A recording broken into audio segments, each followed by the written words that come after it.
Hello everyone, today we'll be going over the Blind 75 in C++, and really we're just focusing on the full course today, meaning we are going to be tackling every single problem in C++ for the Blind 75 on Leetcode, and without any further hesitation, let's get started. Hello everyone, today we will be going over some Leetcode today. In particular, we are going to be doing the Blind 75 in C++, and today we will be going over two sum. Now, to read aloud the question, given an array of integers nums and integer target, return indices of the two numbers such that they add up to target. You may assume that each input would exactly have one solution, and you may not use the same element twice. You can return the answer in any order. So, just to go over the concept of exactly the whole question, I'm going to write out some pseudocode to be able to formulate the whole process input. What data structure / algorithmic technique we are going to use, and what do we do with the data, and then our output. These are the questions that we will be asking ourselves while going over this question and breaking it down so we understand what to do. We are going to be translating our stuff from pseudocode all the way to regular C++ code.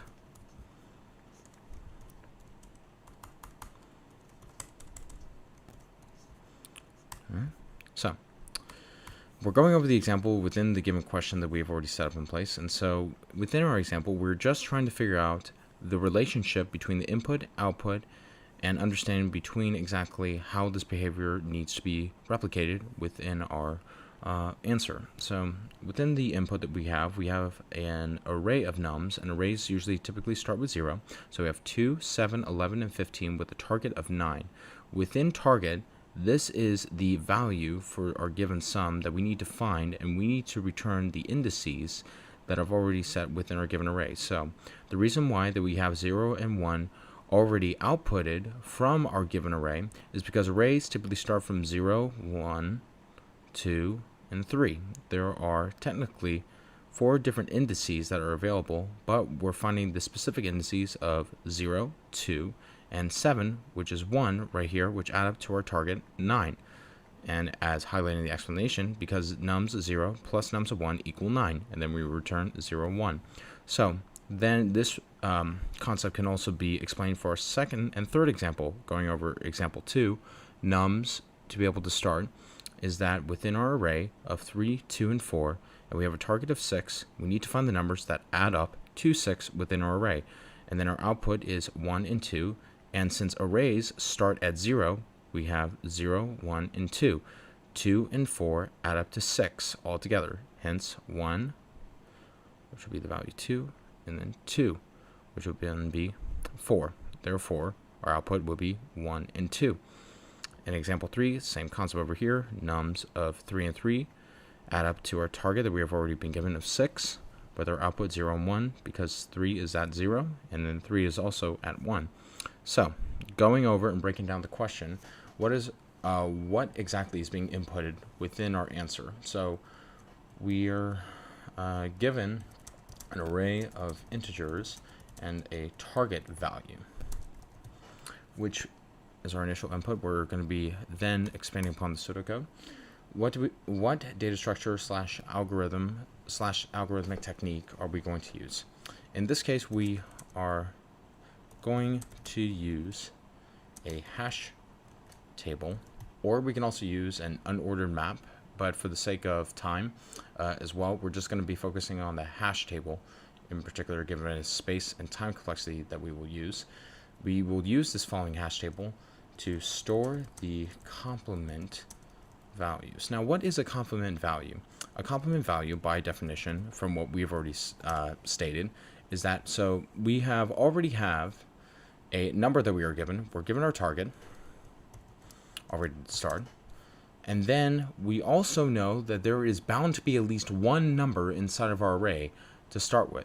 And if we have our complement, so array number plus complement is equal to target, because we need 2 numbers already outputted for target.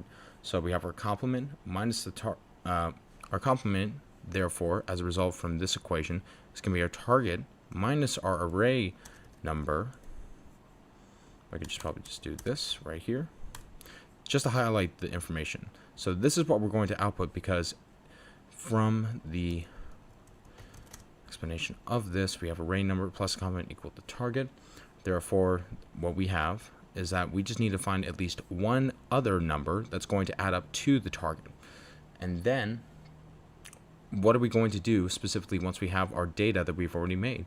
So what we will do is that we are going to iterate through our array for each element and check if the complement value exists in the hash table. So why specifically are we checking to see if the complement value exists inside of our hash table? Well, the reason being is because while we are going up through our array, we are using the hash table to store and check and see in particular of every single element that we have visited. It's going to be stored inside of our hash table. And then what we are really looking for is that we need to find if the number that is already added inside of our hash table is already matching up with the complement. It will then equal our target that we already have. So I will explain it a little bit later. For if the element and the complement add up to the target and exists, we have found a pair which sums up to the target. Just keep it in for notes. And what is our output going to be? Well, our output is already indicated right here. We will return the indices of the two elements that sum up to the target. That was already clearly explained before.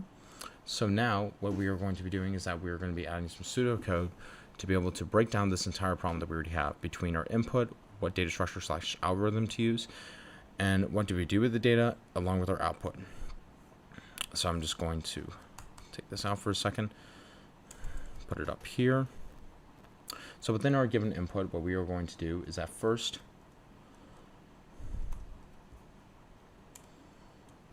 we are going to initialize an empty hash table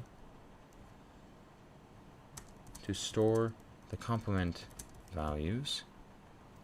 I'll just put this over here, actually.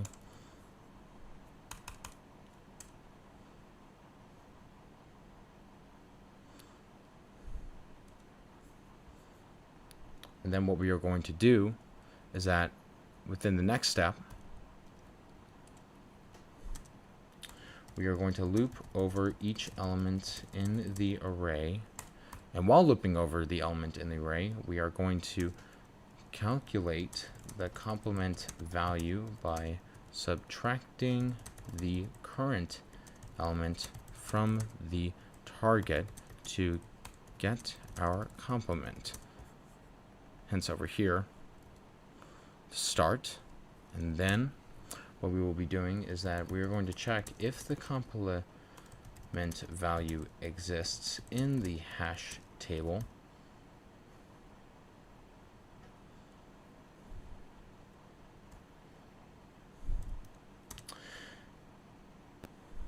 If it exists, return the indices of the current element and its complement from the hash table.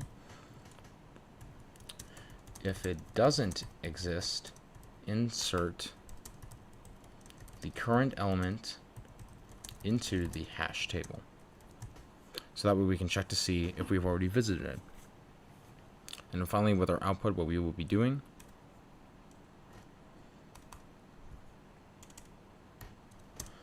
we're going to return an empty array as an edge case over here, just in case. So within our 3 steps, this is what we will be doing over here.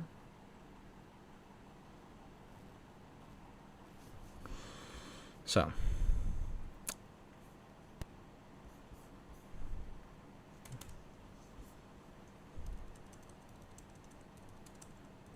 just going to take up all these sections that we have over here.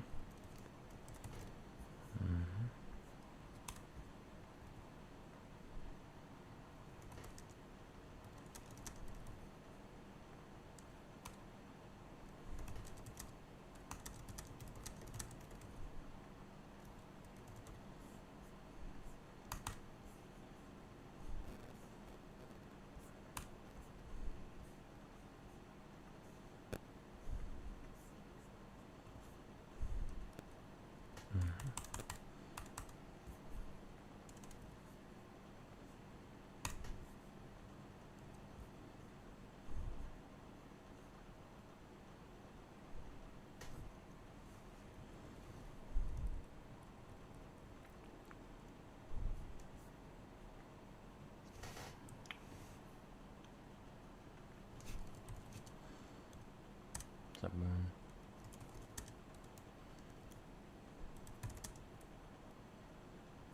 Array of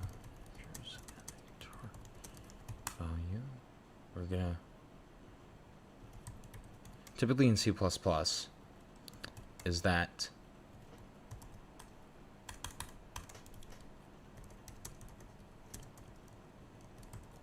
table to start with. This is how we initialize our first hash table. It's typically considered a map. Maps and hash tables are interchangeable inside of C++ in the STL library. So what data structure are we going to use?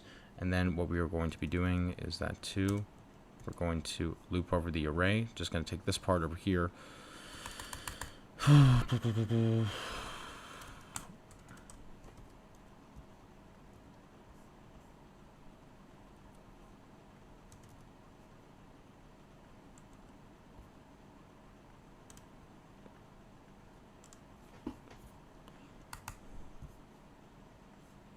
We're going to loop over the given element in the array. And every time that we have a given array, we're always going to typically have a for loop or for each loop.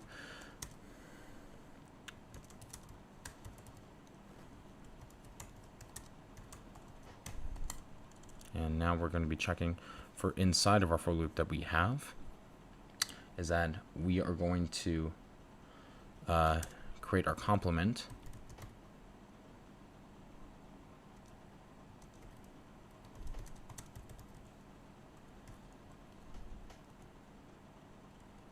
We're going to check to see if the complement value exists inside of the hash table. So if hash table, as indicated up here, count, which is a method that is called inside of our maps operation typically, we are going to see, have to consider value that is the value of the complement while iterating up the array to start with. Now, we're going ahead over this. If the complement exists, return the indices of the current element and its complement from the hash table. So the way it's going to look like is just typically a return, and then hash table, hash complement is I. And then if it doesn't exist as our edge case, we're going to have right here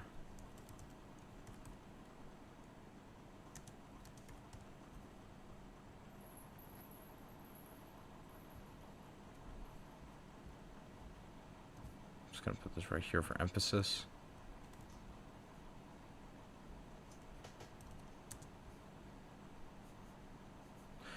The reason why we even insert this index inside of the hash table to start with, which is considered a map in C++, and again, it's totally interchangeable, is that we're checking to see in particular is that throughout, while looping the array, we're checking to see if each value that we have visited has been visited. And if it has been visited, then we're putting inside our hash table to fully check.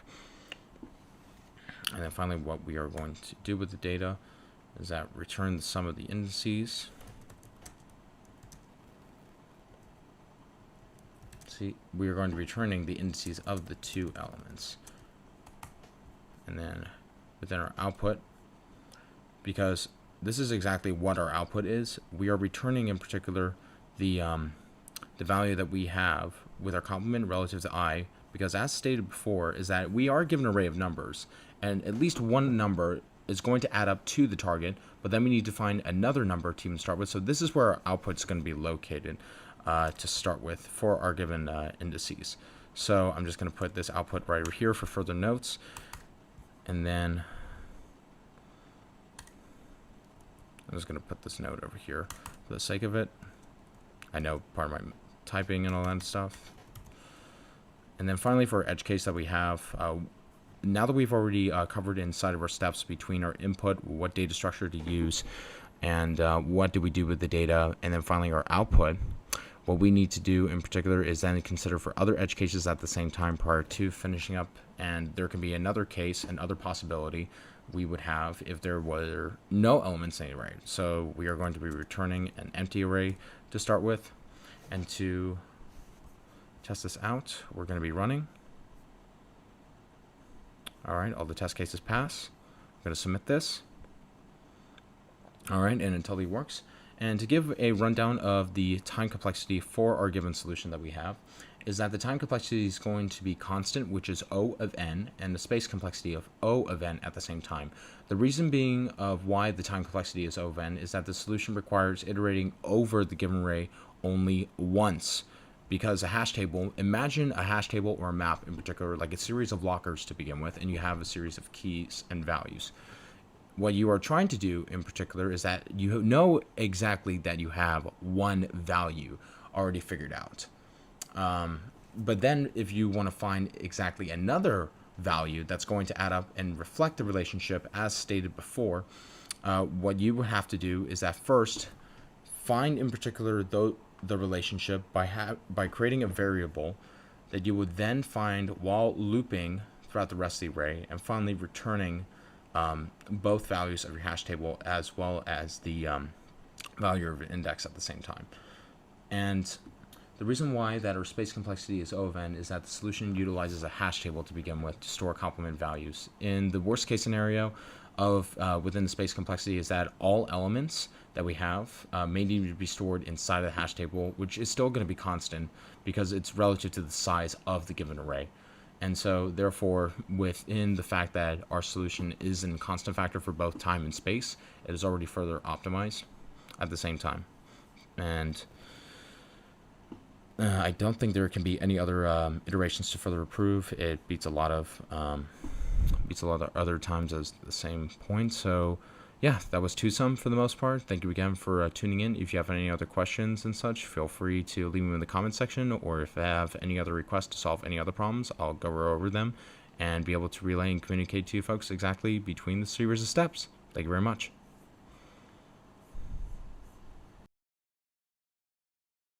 Hello everyone, today we'll be going over the Blind 75 in C++, and today we'll be working on the problem 3-sum. Now, before we get started, make sure that we have our comments already situated so we know exactly how to break down the following problem. So, prior to breaking down, we need to figure out what the input's going to be, what data structure / algorithm / technique to use, what to do with the data, and finally what our output's going to be. So, given an integer array of nums, return all triplets nums of I, nums of j, nums of k, such that I doesn't equal to j, I doesn't equal to k, and j doesn't equal to k, and nums of I plus nums of j plus nums of k equals 0. And notice the solution set must not contain duplicate triplets because every single one of the following indexes don't even equal each other. So if we were to focus on the example, we have nums is equal to -1, 0, and 1, 2, -1, -4, and we have the following output, -1, -1, 2, and -1, 0, and 1. Such with our following explanations of the 0 index, first index, and second, 0, 1, and 2. Since arrays always start with 0, and we have -1, 0, and 1, they equal 0, and they all add up accordingly as well, such as this output right over here that focuses on this index, the following nums 3 index, nums 4 index, -1, 2, and -1, which equal to 0. So nums of 0, 0, 1, 2, and 3, and 4 over here, they all add up to 0. And then also, if we have another example of nums is equal to 0 and 1 and 1, there are no triplets in particular that will abide by equaling to 0, and we have some indexes that equal each other, so they don't abide by this, and this rule as well. And the only possible triplet does not sum up to 0, and then explanation 3, all of the triplets add to 0, and this in of itself will be the only one, and the explanation, the only possible triplet setup is 0. So now, breaking down the following problem, we are given input, we are given an array integer of nums, and we also need to return all the triplets. That is what we have. And all the triplets right here must not equal each other.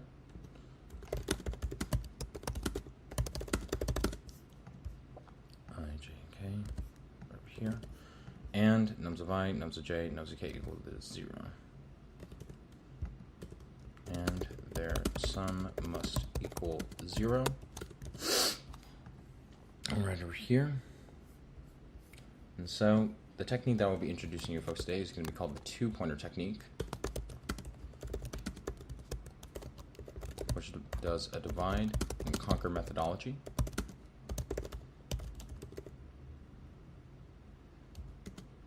And sorts our given array to then divide each of the parts of the array. I'll also have an image as well to be able to further explain. And so to go over the steps of how to actually perform this type of technique is going to be for the following. So for what we need to do first to perform two pointer is that we need to sort the input array. We need to traverse the array from start to end, meaning we're going to loop. And then for each element, we're going to set two pointers. One for the next index and one for the end of the array. And we're going to find all pairs between these two pointers, which sum up to the negative of the current element. And then we're going to increment the start pointer if the sum is less than 0, and then we're going to decrement the end pointer if the sum is more than 0. And finally, we're going to return the list of triplets.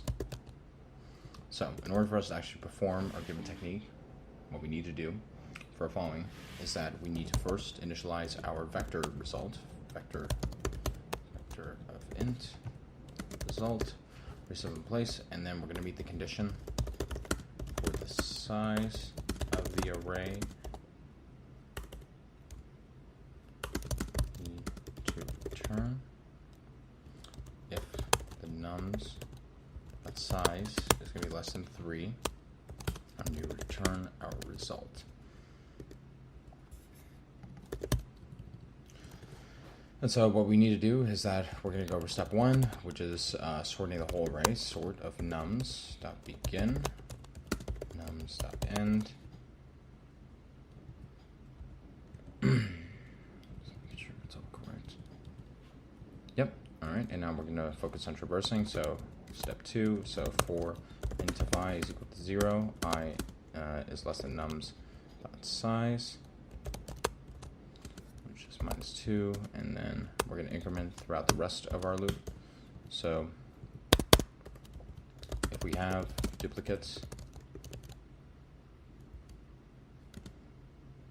we need to make sure all numbers for our return vector are unique.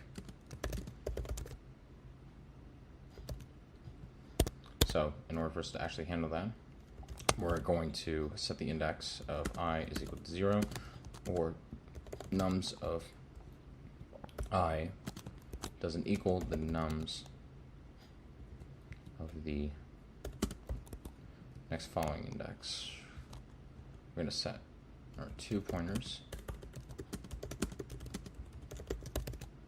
and we're going to set it for next index of 1 for the end of the array, which is what we did up here.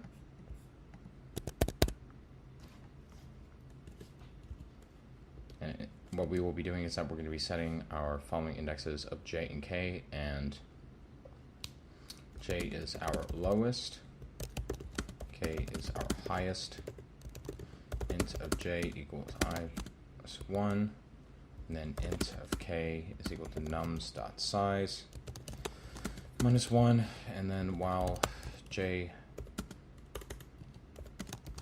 is less than k, as we set this already set in place, we will find all pairs which sum up to the negative of the current element into sum is equal to nums of I plus nums of j plus nums of k. This is how we're going to settle for the fact that everything is going to be equal to 0. So if the sum is equal to 0, what we will do is that we're going to put in the pushback result dot pushback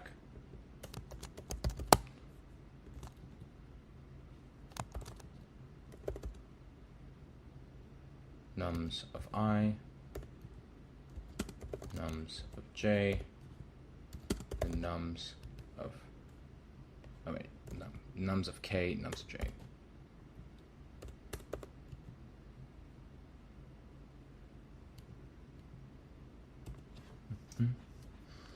And then if we find duplicates in the array with the same element for j, so while j is less than k, we've already established that relationship, and nums of j equal nums of j plus 1, which indicates the next index, we're going to skip to prevent duplicates.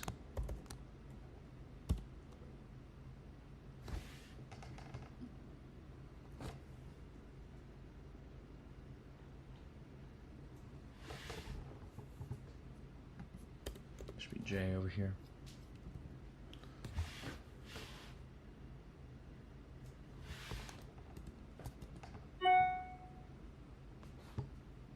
And then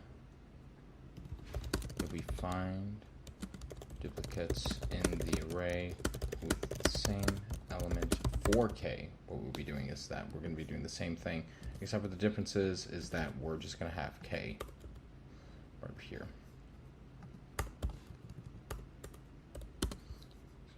J, so and nums of k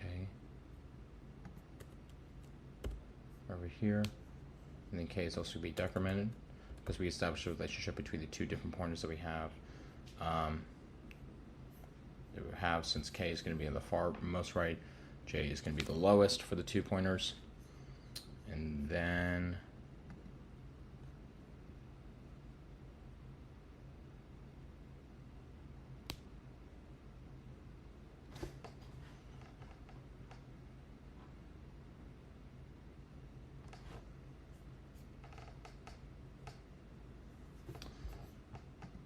make sure that this all comes together. J is also being incremented, while k is also being decremented along throughout the rest of the array. And so else if the sum is less than 0, we increment j accordingly, and then finally we'll have else of k decrementing as well. Finally, we will be returning the result output as well. We return result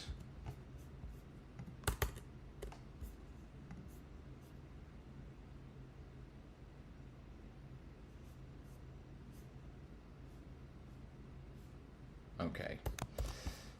All right.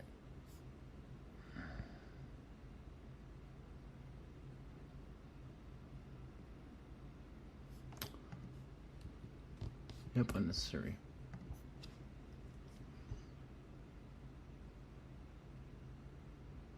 All right, passes all the test cases. Let's submit.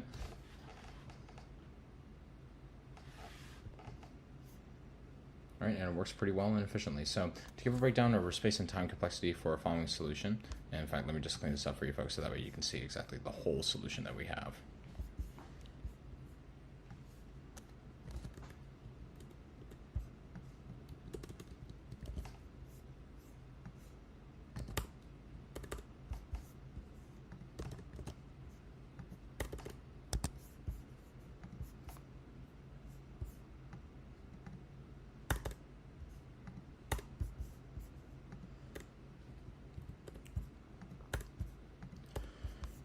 All right, so just to give a breakdown over what we have is that for a given time and space complexity of 3 sum with our given solution, the time complexity for the approach is going to be O of n squared, where n is the number of elements in the input array.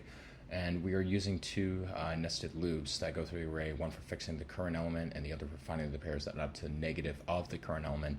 Meanwhile, the space complexity is very efficient that we have, so it's also going to be O log of n to O of n, where it's depending on the number of implementations for the sorting algorithm that we have. So if we have a bigger array, in particular, the complexity is going to get more complex to O of n. So O of log of n is at that baseline for our best and worst case scenario is pretty good for in terms of what is optimal right now. So yes, this was Threesome. Thank you very much for taking time to watch this. If you have any questions as well, feel free to put in the comment section. As always, take care. Cheers. Bye-bye.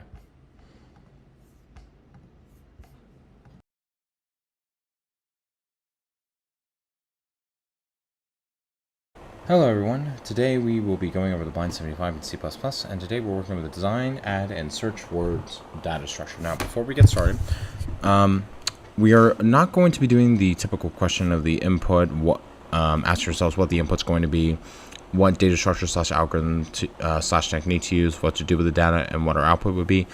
We are actually going to be implementing something very similar to what we did earlier called, with the previous video, implement tree, or try, which was a prefix tree. I'll have the video in the link over there at the moment. And we're going to be using a similar technique that we have already done before. So what I'll be doing is just that I'm just going to go over the steps over what we will need to do ultimately. So starting it off.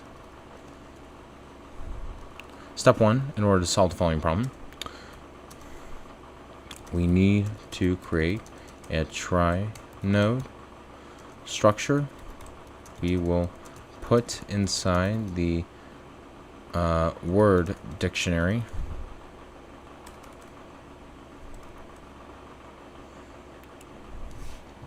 Step 2, we will have our word dictionary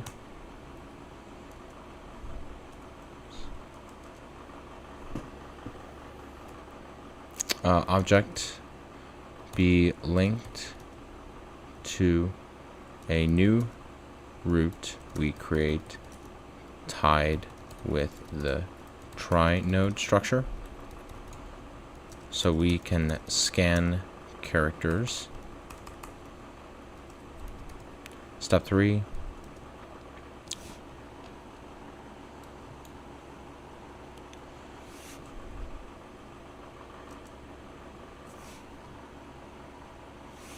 we initialize root with a new try node. Step 4, and we'll scan through each character in the word we get. And then for step 5, we will search for the given word in the try. Finally, for step 6, we will return a Boolean value indicating whether the word exists in the try. For step 5, we will have we'll have another parameter for a search function we'll create, and that's going to go into step 6.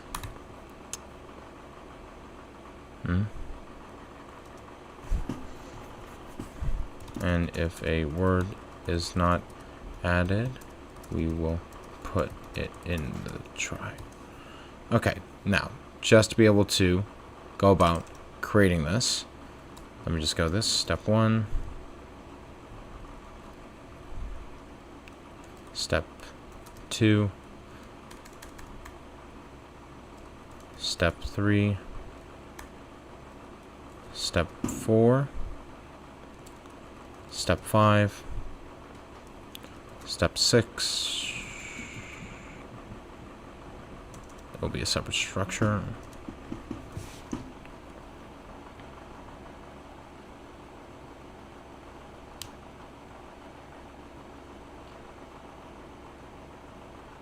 So, going down about how step 1 is going to look is that we are going to have a structure called try node. We'll have a try node for children, 26 characters. Then we will have a boolean to determine is the word. In fact, yeah. And then we will have to define the constructor for the try node. Try node. Then is word false. And we are going to set all of the characters that we haven't visited to null, indicating that we have not visited anything yet. And we're setting this as children, calling it A. There's right here. For every so I'm just going to put the steps further over what we need so we can break it up step by step. So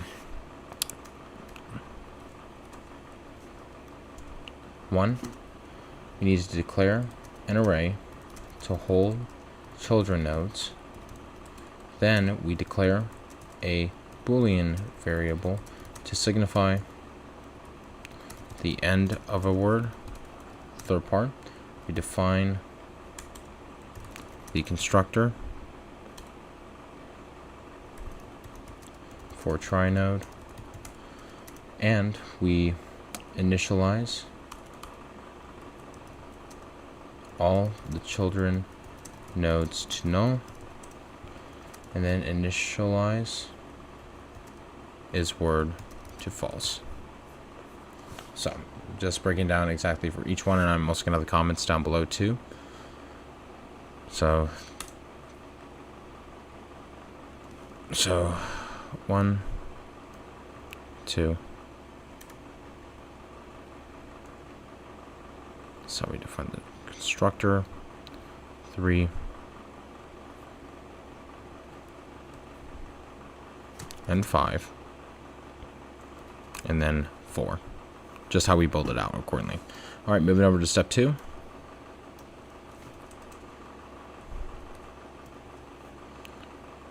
The way we're going to build this out is with the following.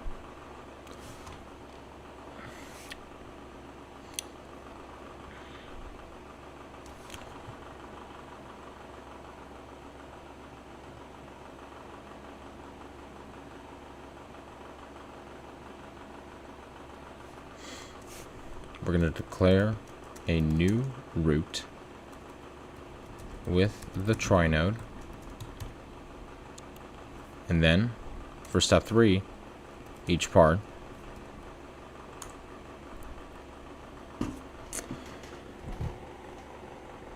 we set the root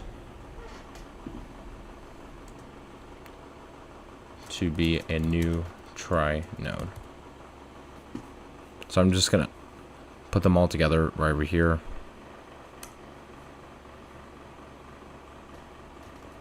Try node root, and then root is going to be new try node. Then for step 4, what we will have for the next, it's just one step that we have for each, just separating them all together. Step 4 is going to have 2 separate functions, and we have try. Okay. So for step 4, the way we're going to build out this one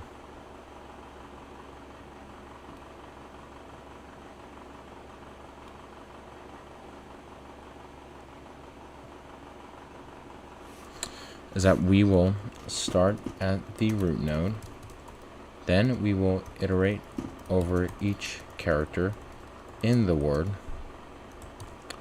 if the corresponding child node for this character is not yet created. And then we're going to move to the child node corresponding to the current character and mark the end of the word. So the way it's going to look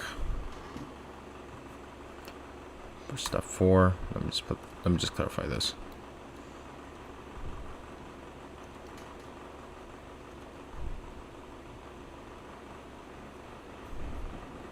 So 4.1, 4.2, 4.3, 4.4,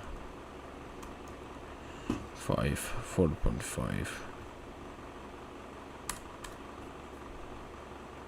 So this is how 4 is going to look.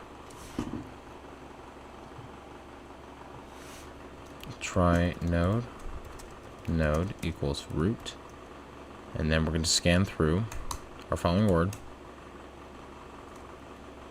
So car, C, word. And we're going to have 3 and 4 on the inside. Since we're scanning, we just need to check for the following conditions. If we don't have the node, which is referring to the children of the tree, inside of the try, we're just going to add it to the try structure. Children, character, A, equal new try node. And we're going to have a new node moving forward, since we've already determined that there wasn't a node, and we're going to scan to see in the next step. Actually, this will be 4.5 and 4.4. Now, search is going to be unique for this one, given the fact that within our following structure, even though we're implementing a try search structure, what we are looking for as well is that we're also going to have periods as well, or lowercase English letters. So the search is going to be different because we need to figure out in particular on whether or not if it's going to be a character, or then we're also going to have another node that's not going to be. So that's why in particular we're going to create a separate function inside of search that we'll create for entirely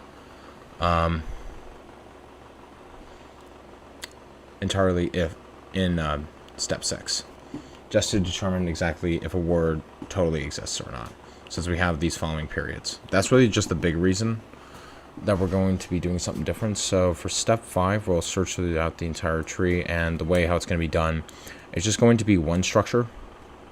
So we will return the instance when we call upon the Boolean value to search for a word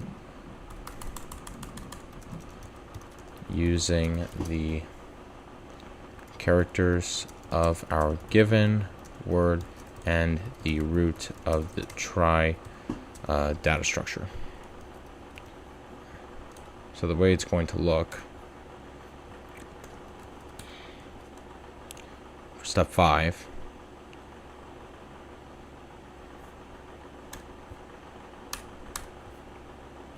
right over here, highlighting it, is that we will return search word dot character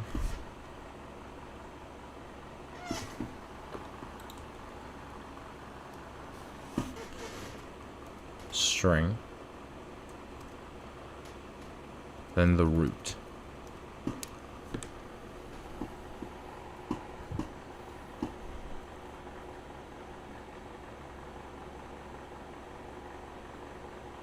And the way we're going to build this out for 6, it's going to be unique.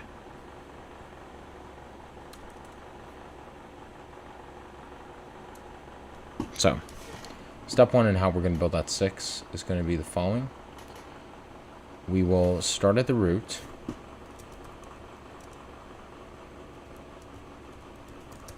Root node, and scan for every word and node in the try data structure. Hence we're using root. Root is for the try node that we created over here. It's going to be calling. Make sure as well you put your semicolons. Then while we were doing that, if the index of the current word doesn't equal the following period that we may see over here, then we will scan the next node Otherwise, we will create a temporary node,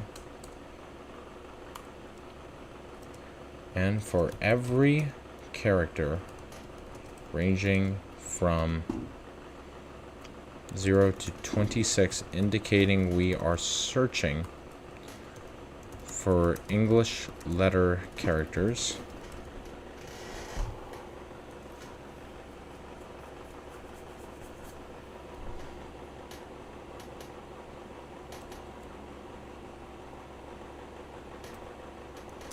we will set a temporary node with our children in the try data structure, searching for letters and not the following periods.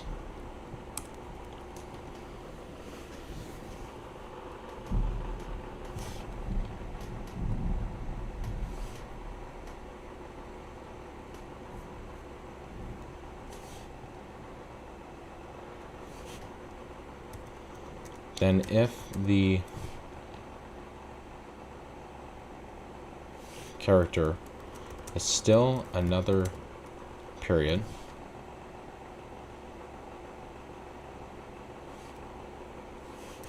we will still iterate through until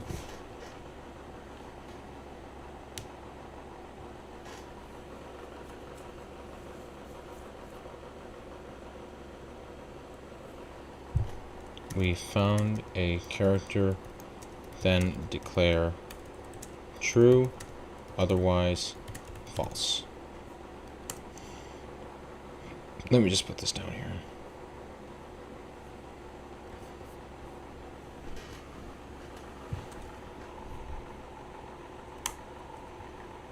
So the way step 6 is going to look is that we will have our function bool search with constant character for every part of the word, and then we are going to implement our try node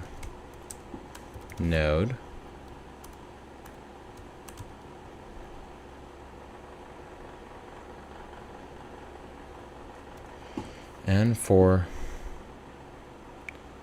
every index within the word we are searching for every character and node, we're going to increment I, since we're moving up throughout each of the words in our dictionary. And if the current index inside of one of our words doesn't equal a period, then we're going to continue to scan through the following: children word at I, referring to every single character. Else, otherwise, we're going to create a temporary one. Try node temp is equal to node 1.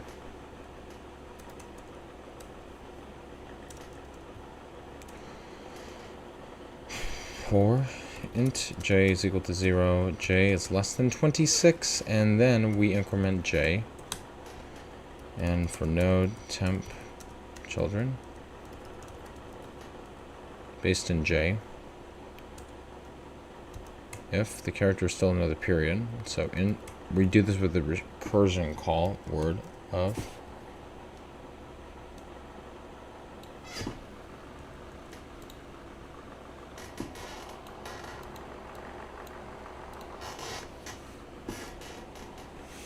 I plus 1 node will return true. We're just determining if there is another character. Else, we are just going to set that to false. So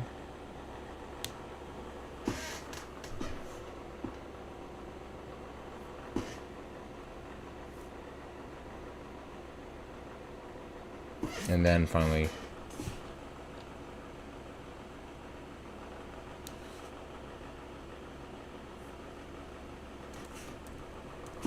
we will return the value of our is word. So this will be the last part, which will be return node and node status is word. Checking it is. So setting this all up.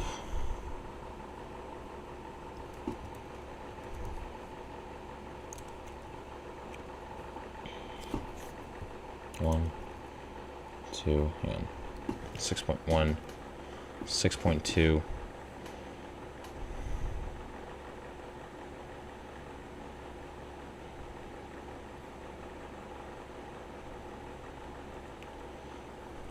.3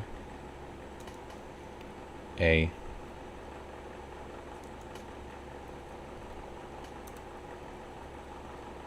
B 1 2 and then finally 3. Alright, so just giving a whole scope on the rest of our solution that we have. Let me just move this out of the way and just keep the steps. I'm going to also have this in the comment section as well, just to make sure on this. I'm also going to expand upon this further so we can see the full solution, clean up some of the white space.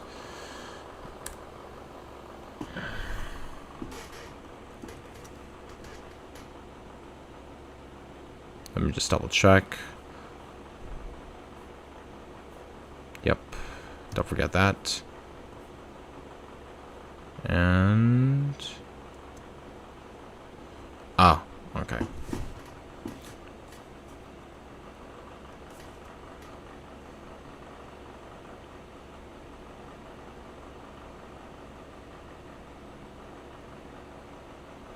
I forgot children. That's what I did.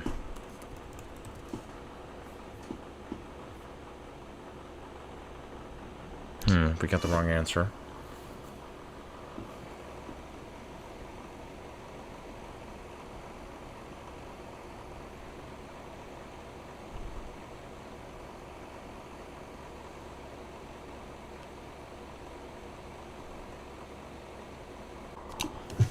Okay, I forgot another step.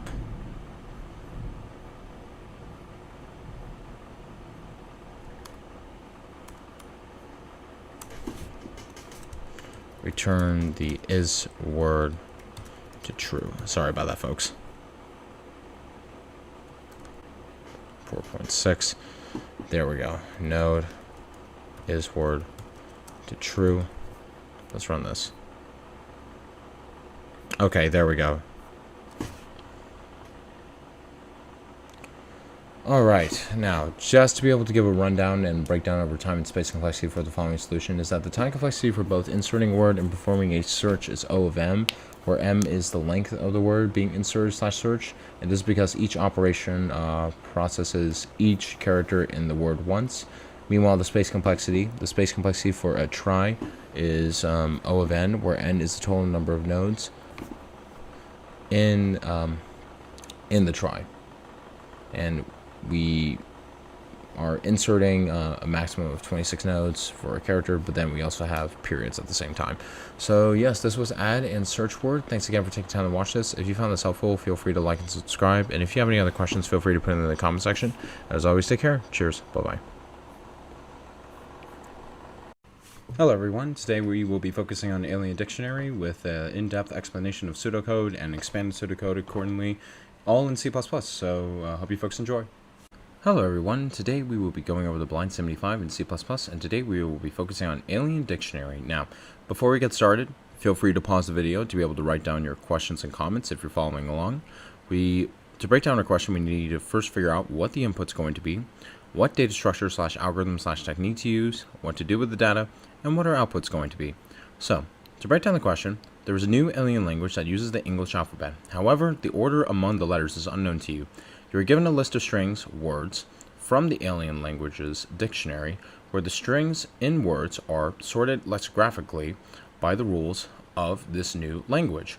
Return a string of the unique letters in the new alien language, sorted lexicographically, increasing order, by the new language's rules. If there is no solution, return these quotations over here.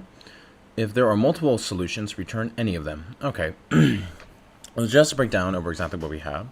So in our input, and we can also look at the parameters up here, but also based on the question at the same time, we are given a list of string words right here. And it looks like the output is going to be return a string of the unique letters in the new alien language, sorted and lexicographically increasing order by the new language's rules, and some other cases to return. If there is no solution, return an empty string. If there are multiple solutions, return any of them. Alright, so we have those. Now, when starting off and breaking down the question, it can be confusing to be able to start because, one, aside from it being a hard problem, we are focusing more on just trying to figure out exactly, what does sorted lexicographically mean? Well, to give a breakdown on what lexicographically means, or what they entirely mean, is that the term itself, when they mean sorted lexicographically, it's really explaining about the process of writing, editing, or compiling a dictionary. And in the context of sorting, or ordering strings of characters lexicographically, it means that there is a method of organizing these strings similarly to how words are arranged in a dictionary, and this arrangement is based on the order of their individual component characters. So, say for example, if you were to sort the words apple, banana, cat, dog, in lexicographical order, you would get apple, banana, cat, and dog, because A comes before B in the English alphabet, and B comes before C, and so on. And then when you compare two words lexicographically, you start by comparing the first letter of each word if they are different. And if they are different, the word with the letter that comes earlier in the alphabet comes first. If the first letters are the same, you move to the second letters, then the third, and so on and so forth until you find a pair of letters that are different. So if you're comparing apple and ape, for example, you start with A, then P, then you move to another P, and also E when comparing between apple and ape. And because E comes before P in the alphabet, ape comes before apple in the lexicographic order. And in general, lexicographically can expand more just upon English language and literature, and I'll be introducing that in our technique that we will be focusing on, which would be called Kahn's algorithm.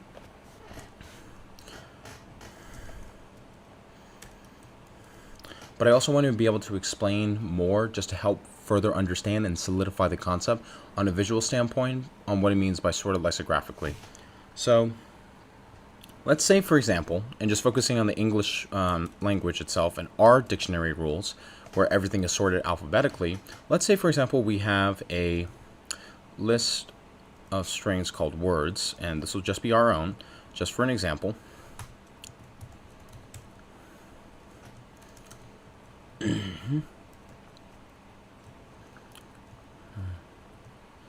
Let's just say that all the words are called Adele, call, decall, elm, lap, leap, map, plead. What we'll be doing is that we're going to be doing a series of comparisons for each round. So it's like we are scanning the array first to be able to figure out the list of comparisons for every single character from every single word. So if we were to break this down, we're going to compare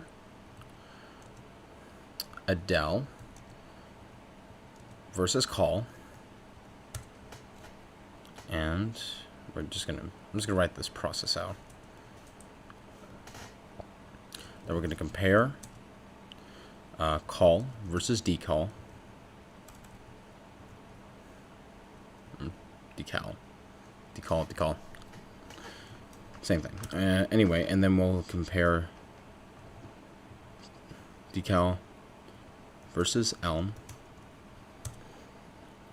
Decal, yeah, it's decal. Sorry for the mispronunciation. Decal versus elm, and there also another thing too to note is that all the words are lowercase in the English letters. So just going on this example. And I'm going to have these notes in the comment section as well. So if we have lap versus leap, then we have, no, it's going to be elm versus lap. Then we'll have lap versus leap. Then leap versus map. Then map versus plead. We are going to make a comparison for every single character between these two words in order for us to be able to get our output. So in this case, A comes before C, so we're going to put down A comes before C. I'm just going to write this out further. You can tag along too, but you will probably see the visual pattern that we will see. And then since C comes before D, and then D comes before E, then E comes before L, and A comes before E. Accordingly,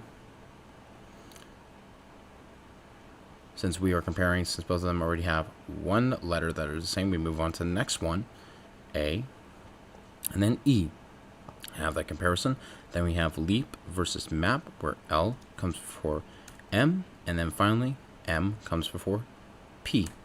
So lexicographically, just based on the rules from our rules of the dictionary, where everything is sorted alphabetically, our output is going to be A, C, D, E, L, M, P.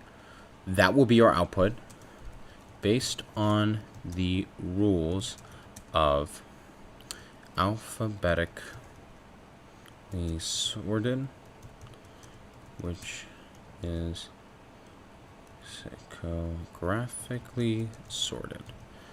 So this will be the exact output that we will have as a result from these list of words that we have. Now, if we want to expand this type of pattern and relationship to the words accordingly, we need to figure out what the pattern is. We know that in our English language, our pattern is alphabetically, but we don't know, since we're dealing with an alien dictionary, we don't know how all the characters are already sorted. But we already know the pattern between each of the words that they're already sorted, and our method for sorting, lexicographically sorted, is alphabetically, but the alien's dictionary is going to be different. So if we were to expand upon problem, example 1, just to go over the whole process and break down our input and output, may be confusing at first, but once we finally figure out what the pattern is, we'll know exactly what to do to expand upon the relationship of every single character from every single word.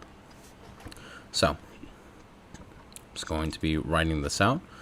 So if, say, for instance, in the words WRT, WRF, ER, ETT, RFTT, we know that they are all sorted lexicographically.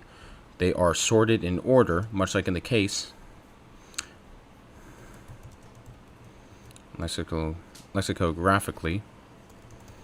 We already know in this case from each one, much like in the case of how our stuff is alphabetically sorted, these are sorted in their own process. And we need to figure out exactly just their process of why they sorted these words, and then we need to figure out what our output is going to be. So what we will be doing in this case, just based on definition of just lexicographically, is that we're just going to be comparing every single first letter that we have, and if they are the same, we compare the next one. Okay, so I'm just going to write this up here.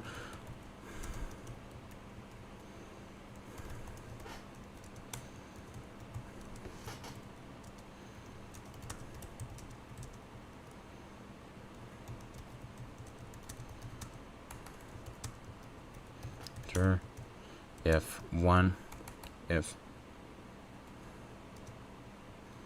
both of the first characters are the same, we then move over to the second character and compare. So similar in the pattern we have for example 1 up here, and then we have for a problem example that we're going to focus on, which is sorted lexicographically. So what we're going to be doing is that we're going to be doing WRT versus WRF. Then we will do more accordingly 2, 2, 3, and 4.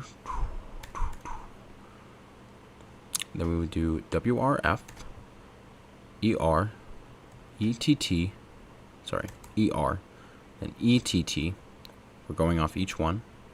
Then we will do ETT and then RFTT. So when we compare the first character, they're both the same, but then we move over to the second one, both are the same. But we know that T comes before F. And then we have WRF and then ER. We already know that W comes before E. But then we know E and E. Then we know R comes before T. Comes before T. And then we have ETT. Then we have R.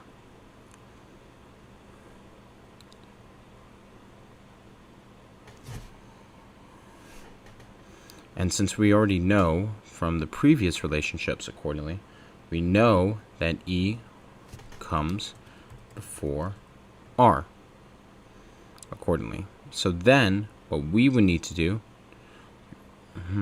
we need to output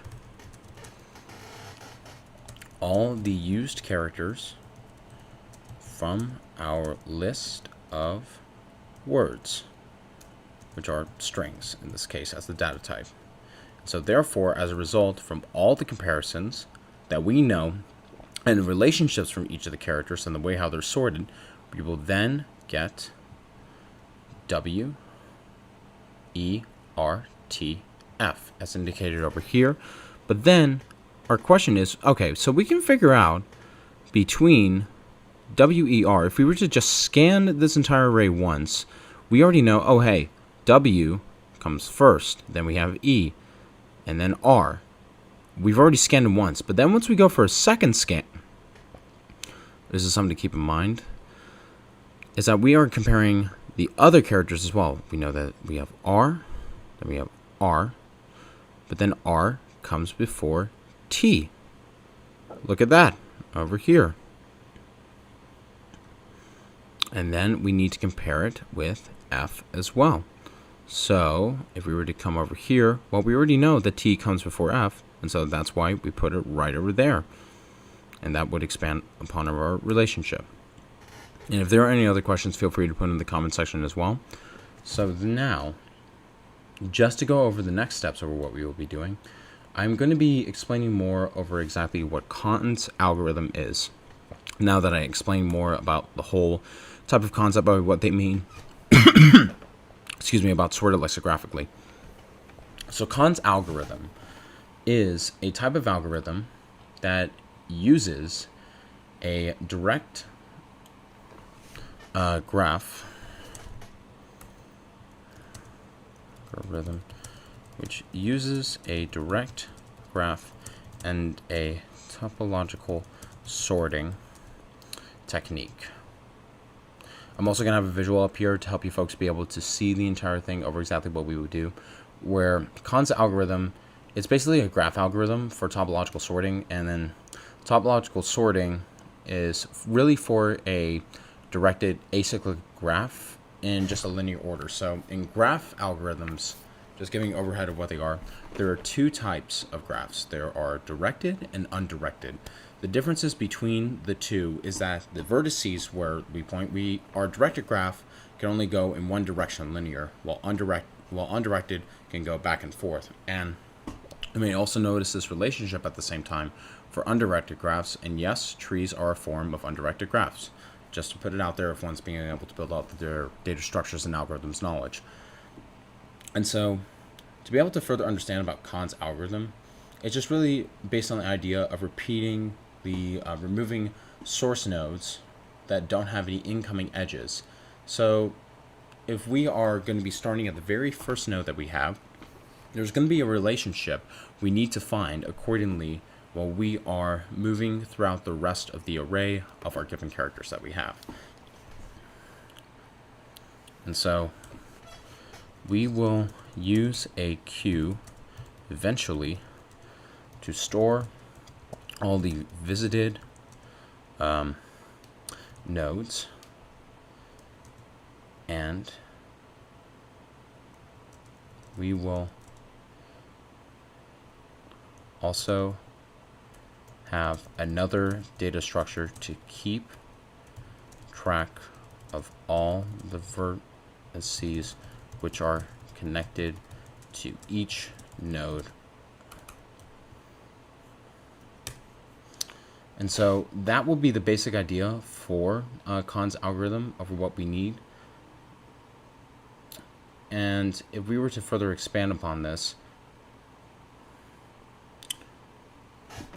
even more, I would have to say the differences between the following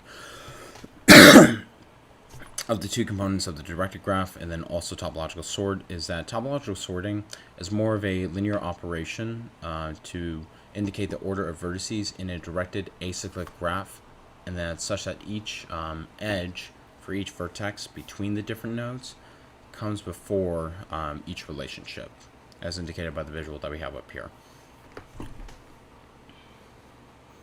And so to be able to give a breakdown of the steps of how to build out exactly what we need to do to solve this problem, I'm going to give a step-by-step process on how to do this. I'll also have expanded pseudocode in this type of problem, given the fact that this is a complicated problem to start with, and then I'm also going to post this, again, as mentioned before, in the comments, to be able to help you folks be able to understand and further visualize at the same time. So in order to actually go about this process from the following, we need to figure out how to build a directed graph from the words and perform a topological sort on the graph. It's a method used for the Khan algorithm. And we're also going to be indicating what we will be returning. So to go over the steps or how to solve this problem is that the first thing we need to do is that we need to initialize the adjacency list to represent the graph and in degrees array, which indicate the vertices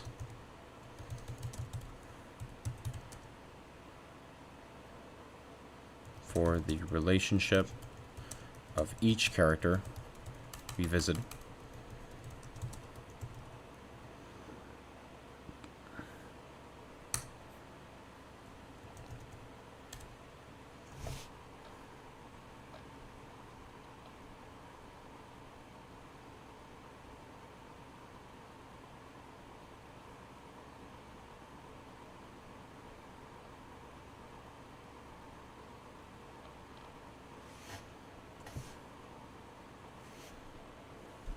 And then we're going to build the directed graph from the words and calculate the in degrees of our relationship from the characters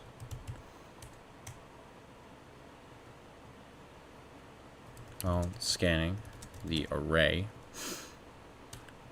And then we're going to perform the topological sort on the graph using a queue and the in degrees array, and then we're going to check if all the nodes are included in the result, if we have visited every node, if a cycle exists in the graph.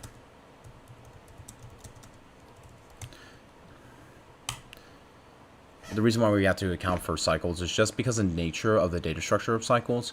It's just that they're like trees, except for just another case is that they're more interconnected with each other. That's just the best way of describing it. And finally, we will return the result if all nodes are included, else we will return an empty string. Okay, now to expand upon the pseudocode, given the fact that this is going to be a lengthy type of process, just with the nature of the problem that we have, I'm just going to expand upon each of the steps that we have and go step by step, and then I'm going to write out the code and need it, so that way we know exactly what to do, and you can follow along as well. So,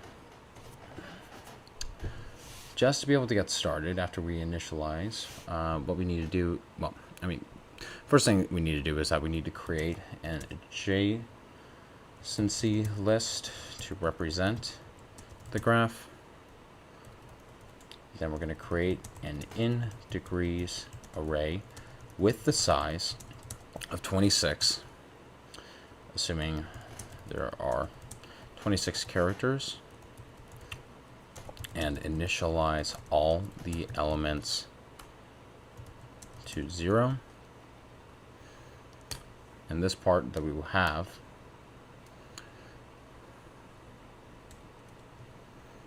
is that we will, for each word in the list of words, and then for each character in the word, we're going to initialize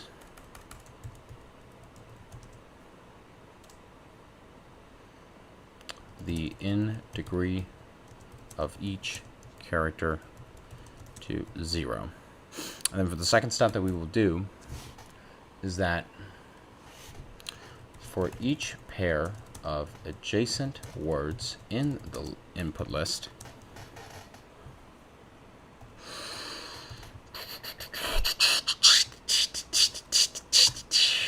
we're going to extract the first word and the second word. If the first word is longer than the second,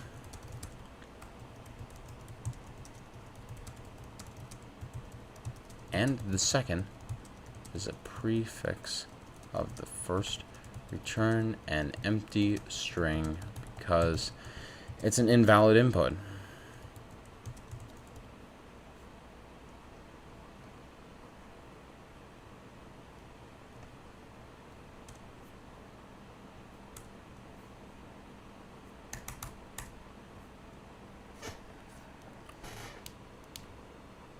And then for each corresponding pair of characters from the two words, if the characters are different, we're going to check if the second character has been visited from the first character, and then if not, we're going to add an edge from the first character to the second character in the graph and increment the in degree of the second character.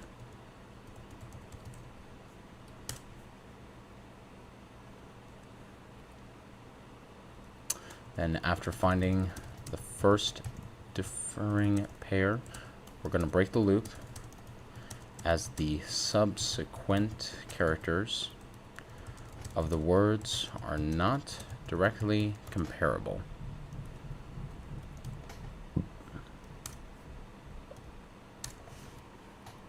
Then, for step 3, this is where we perform a topological sort, and then for each character, if the in degree of the character is 0 as an edge case, we're going to add the character to the queue. And then what we will be doing is that we're going to initialize a string to store the result. And while the queue is not empty, we're going to remove a character from the queue, and then we're going to append the character to the result string, and then for each neighbor of the current character, we're going to decrement the in degree of the neighbor. And then if the in degree of the neighbor becomes 0, we're going to add the neighbor to the queue. And then we're moving over to step 4. If the length of the result string is equal to the number of nodes in the graph, we're going to return the result string. And then elsewise, we're going to return empty string. Yep, we already did that. Now, just to be able to go over the steps of what we need to do. Step 1, accordingly.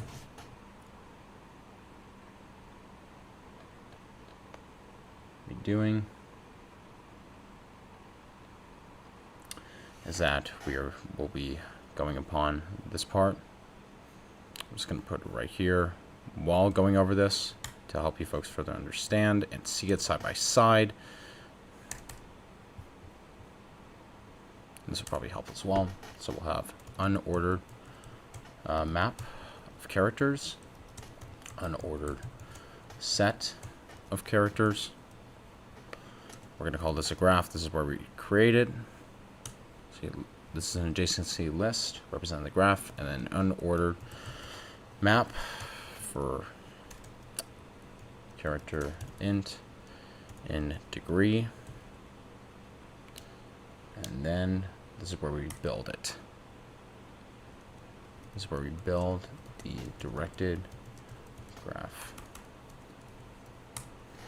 So this will be for string for each word in the list of words, string and word words,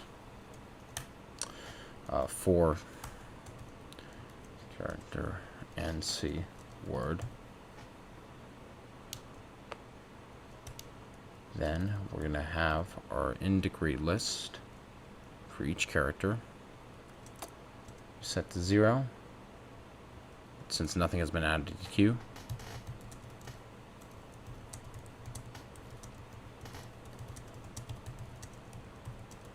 And we're going to create the queue later. That's going to be in step 3. And now step 2.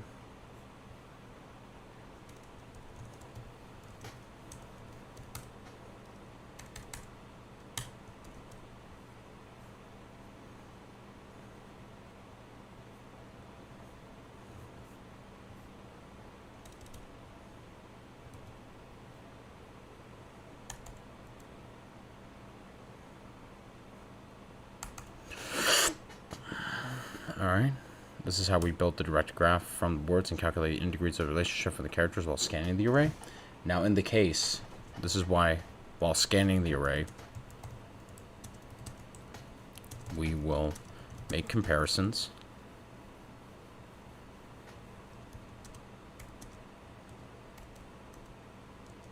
of each character from each word. So for int I is going to be 0. I is less than words dot size minus 1, since we want the very last element inside of our array with I plus plus. Then we're going to compare our word 1, words I. Then we will also have the same for our second word.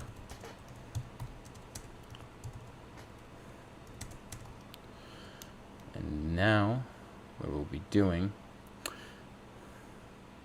if the first word is longer than the second,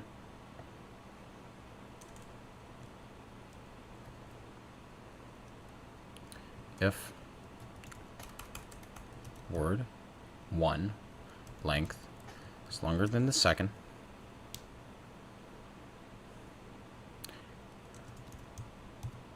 two length, and word 1 and the second is a prefix of the first string, 0 word 2 size. That's an edge case that we would have.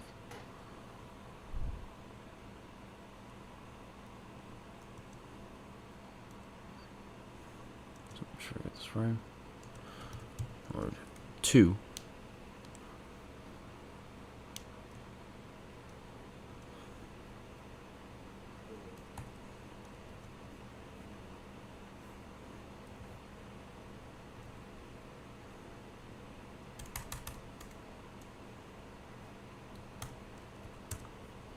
we're going to return empty string because it's an invalid input. So we already covered this edge case that we have over here. Yep, right over here.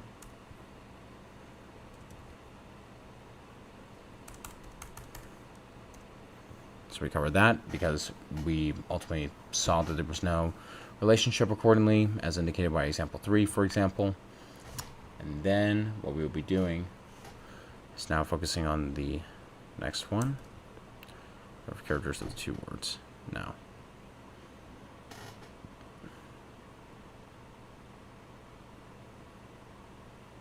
This will still stay on the inside, actually.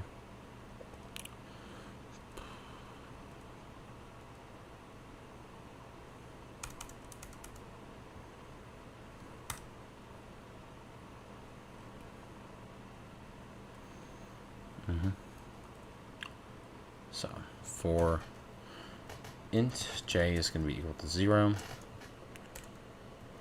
J is going to be the min of the word 1 length, word 2 length. For here, since this is how we create the for loop, and j is also being incremented because we're comparing the rest of the array and have the corresponding characters. And then if the characters are different, that means if word 1 j doesn't equal word 2 of j, that also means we all need to consider, we need to check if the second character has been visited from the first character, and that means we're going to be doing this by if graph doesn't contain word 1 of j,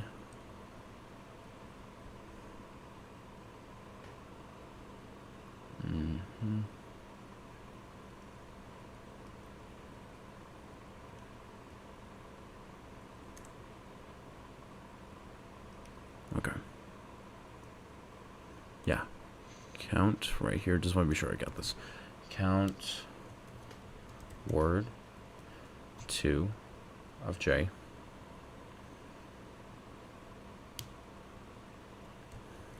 If the graph hasn't been visited, then we're going to insert. Well, if that character has not been visited, we're going to put it inside. So graph of word 1 j dot insert of word 2 j, and then we're going to increase our in degree array of word 2 with its relationship. Increment that.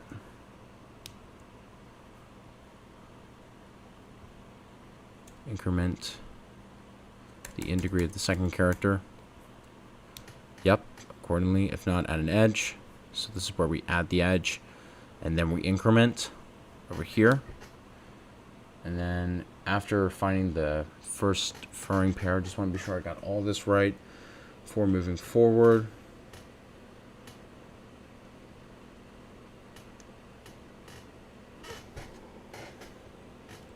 Break. Gonna break this. Yep, that's already our first for loop that we have, and it's following accordingly. Now we're gonna head over to step 3.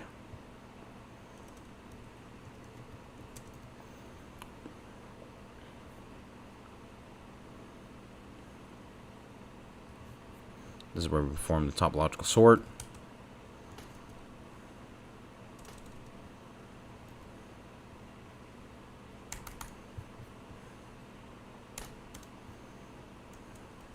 And the way we do this is actually now we start creating our queue of characters.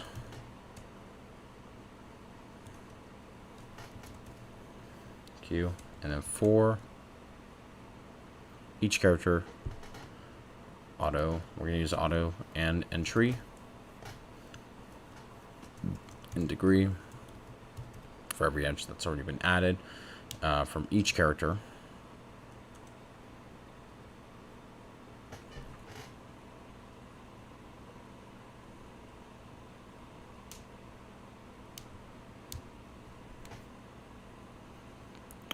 Yeah, it's made.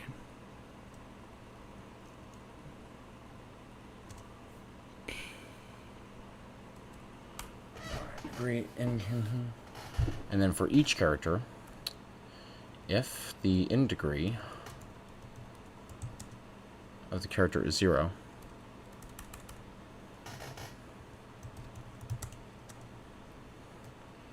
then we are going to add the character to our queue.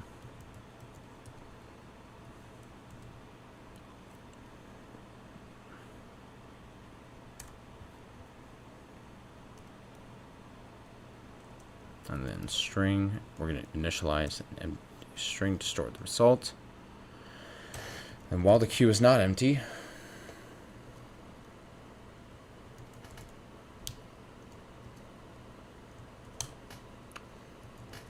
C equals queue.front, queue.pop. We're going to move a character from the queue, and the result is going to be appending a character to the result string that we have.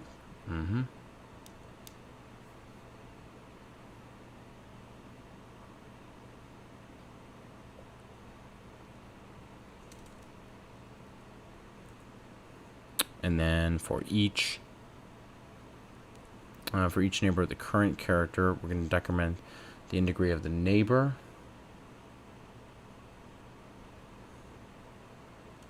I'm going to put this also right here at the same time. If we have a character in our graph over here,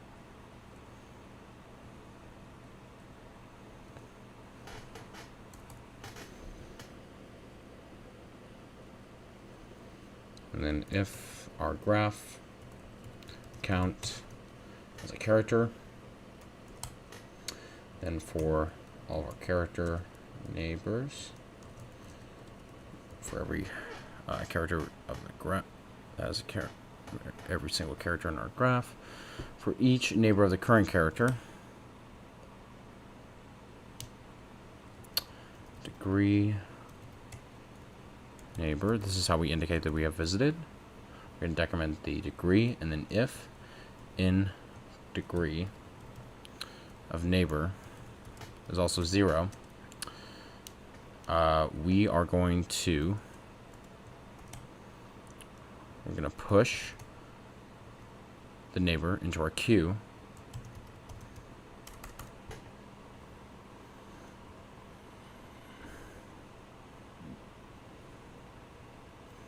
and this indicated we already created a character for each neighbor that we have. We're adding the character to our queue. Yep, if it becomes 0, we're going to add it to our queue. 1, 2, 3, 4. And then finally for step 4. Up here.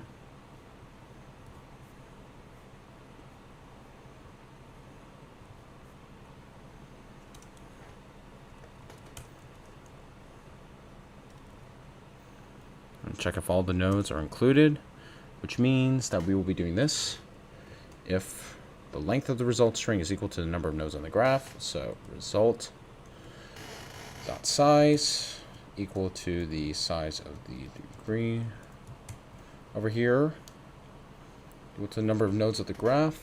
We will return our result, and then otherwise, in another edge case, we're going to return an empty string as indicated over here. So let me just make sure I got everything right, and then also I'm going to clean this up for you folks just to be sure that it's all clear.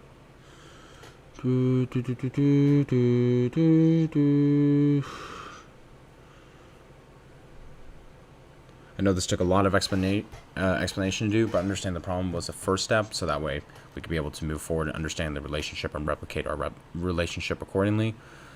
So let me just check this out, and if I have any syntax errors, I apologize beforehand, just to be able to check on what we have. Yep, okay. All right, up here.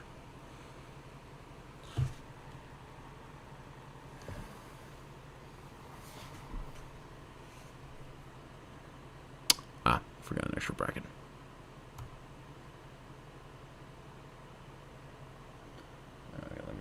check.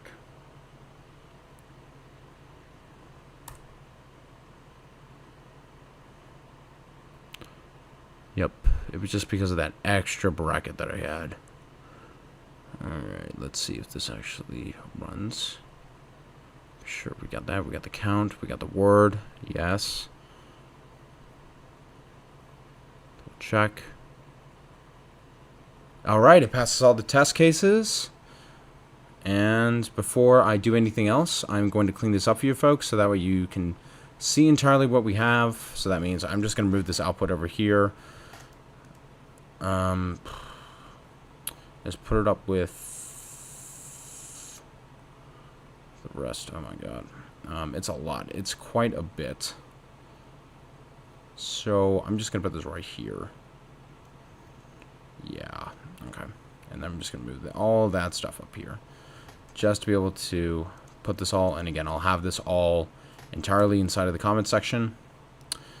So I'm just trying to figure out if I can get all the stuff in frame for you folks to be able to further see for the result.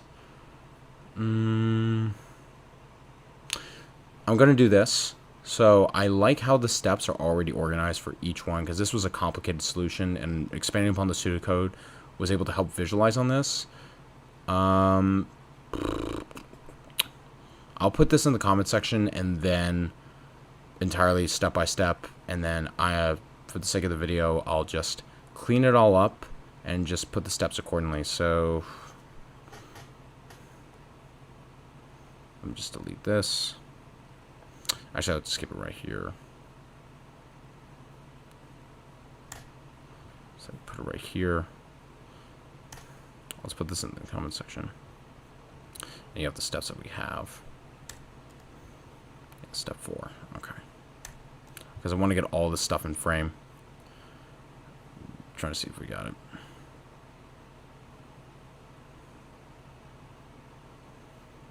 I may not get all this in frame, but I'm going to submit it and see what happens. Alright, and it runs pretty smooth. Yeah, I'm just going to clean this up a little more.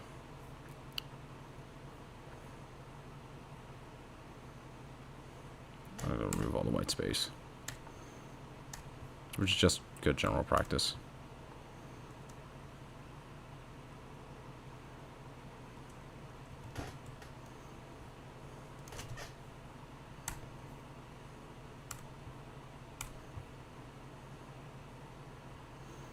Alright, let me submit this again, clean it all up and get it all in frame so you can see the whole thing. Okay, if I can, there we go, that's better. Okay, so just to give a breakdown in terms of the space and time complexity for our following solution, is that the time complexity for a solution is going to be O of C, capital C, where capital C is the total length of all the words in the input list added together. And the reason being is this is because we might process each character in each word, but the space complexity, on the other hand, given the fact that we are going throughout the rest of our array and then scanning it a couple times, it's actually going to be surprisingly linear, even though that we have a queue contrary.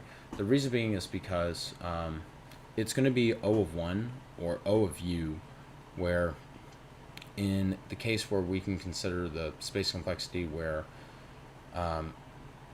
given the fact that we are only using 26 English letters, the reason being is that we are just scanning throughout the rest of the characters that we already have accordingly when we have created our in-degree list, because we just have 26 characters, which is why the space complexity is pretty efficient for O of 1. But since we are using unique characters, in this case, relative to the problem, it's going to be O of U, in this case, where it's referring to the total number of unique letters in the alien language. So it can all vary and differ, but since they're all going to be lowercase English letters, it's safe to say that it will be O of 1. And so, yeah, this was Alien Dictionary using Kahn's algorithm. Thanks again for taking time to watch this. If you found this helpful, feel free to like and subscribe. If you have any other questions, feel free to put them in the comment section. And as always, take care. Cheers. Bye-bye. everybody. Today we will be going over some blind 75 questions on Leetcode and C++, and today we are focusing on best time to buy and sell stock. You are given an array of prices where prices I is the price of a given stock on the ith day. You want to maximize your profit by choosing a single day to buy one stock and choosing a different day in the future to sell the stock. Return the maximum profit you can achieve from this transaction. If you cannot achieve any profit, return 0. So before we get started, I'm just going to give a formulation. Input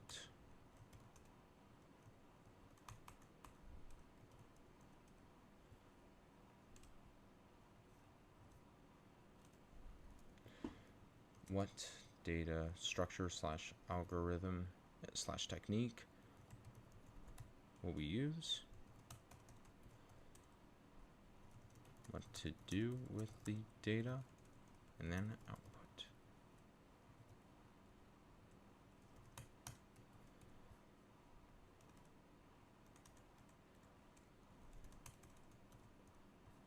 Alright, so now just to break up the whole question over what we need to do is that, one, we can decipher that our given input is you're given an array of prices where prices I is the price of a given stock on ith day. So we are initially given an array of stock prices.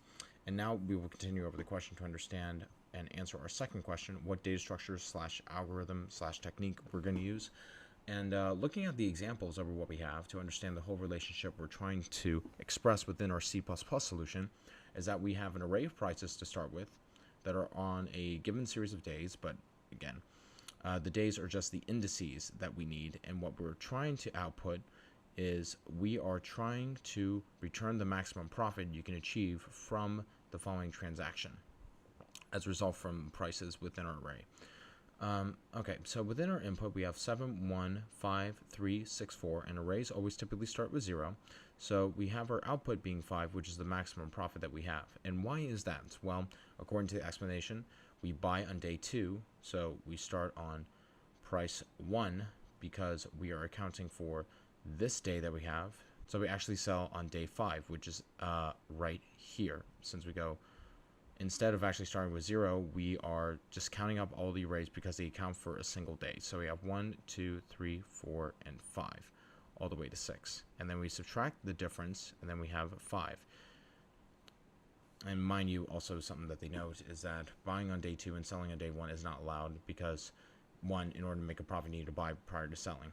And then so that means we obviously cannot go back in time. It can only go forward just with what we have. And in the case of example 2, we have a series of prices to begin with of 7, 6, 4, 3, and 1, and the output is 0. So in this case, we don't have any transactions, and therefore the max profit is 0 because all of the prices are going down directly to 0. So I believe that the best way to be able to solve this is going to be the greedy algorithm,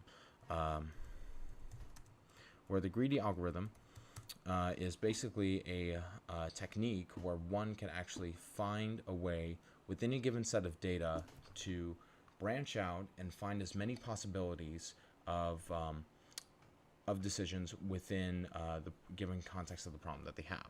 I'll explain more over what we need to do. We have already decided for the what we are going to do with the data is that we will iterate over the number of stock prices given the fact that we have an array and keep track of the price, the minimum price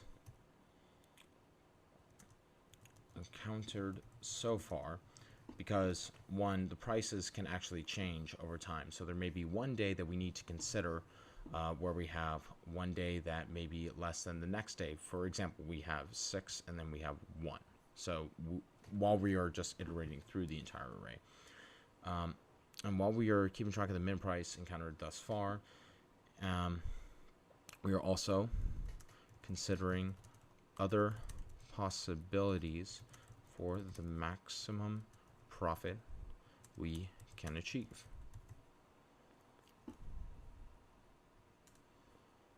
And then our given output over what we need to do is the maximum profit from buying, selling the stock. So now we are going to be going over some pseudocode to be able to start. So let's just start from the beginning over what we need to do. So within the first step, what we need is that in the first step of our pseudocode is that we need to initialize the variables, which will be the min price, which will be a positive infinity, because the reason being is that one, in order to actually have said minimum price, we're not going to have negative prices to be able to start. And then we will also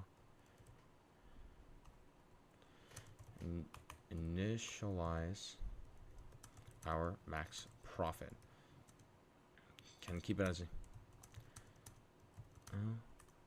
we can keep it at 0, our max profit, because we have an edge case where we need to consider if one cannot achieve a profit, they would therefore have to return 0.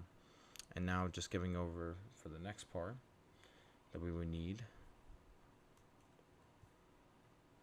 okay, is that in the section what we will do with the data to be able to start is that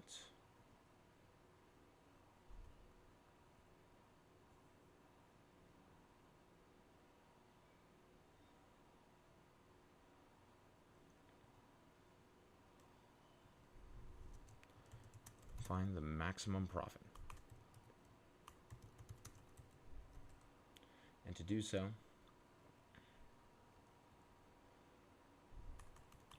what we will do is that we're going to create a for loop at one point, is that for each price in the array,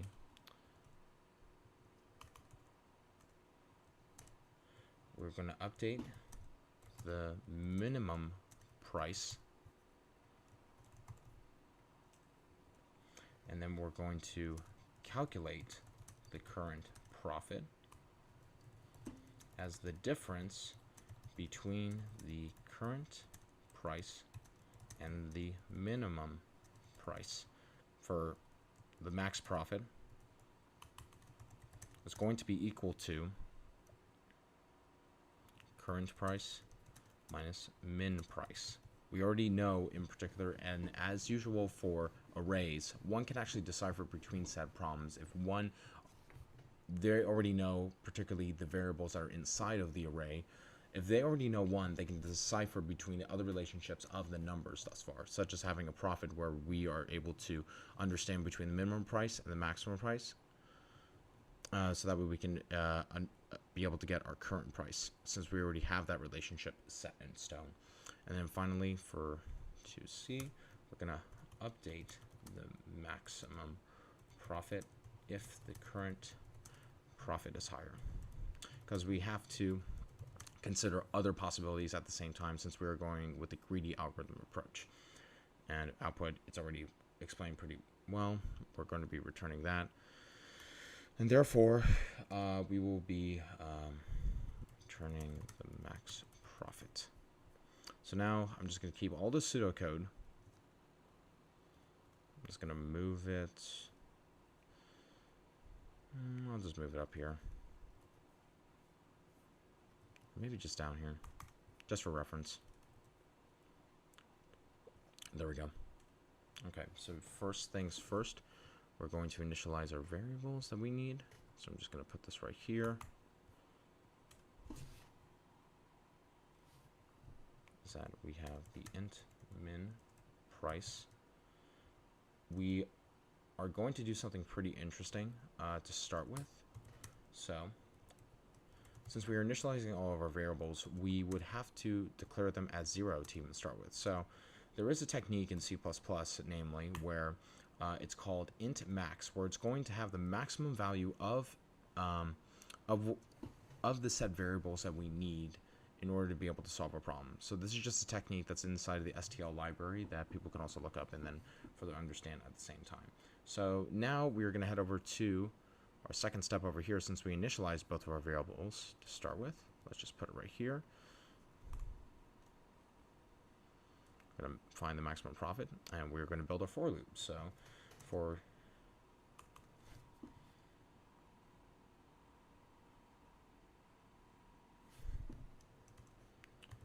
I is going to be equal to 0. I minus prices dot size, and then I plus plus to begin with. And then we also need to consider the updating the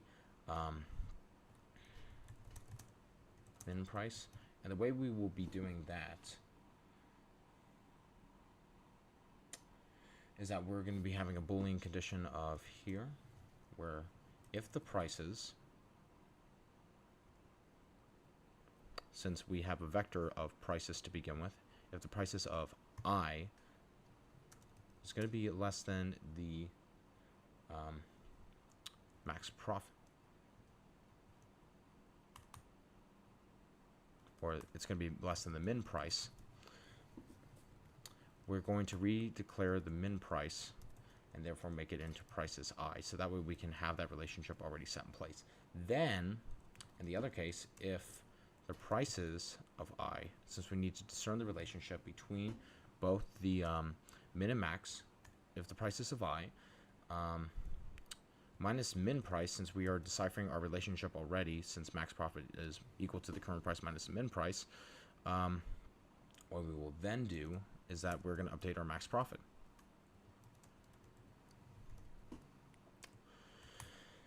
And then we redeclare over here max profit equal prices of I minus in min price. And finally, what we're going to be doing is that we finally return the max profit.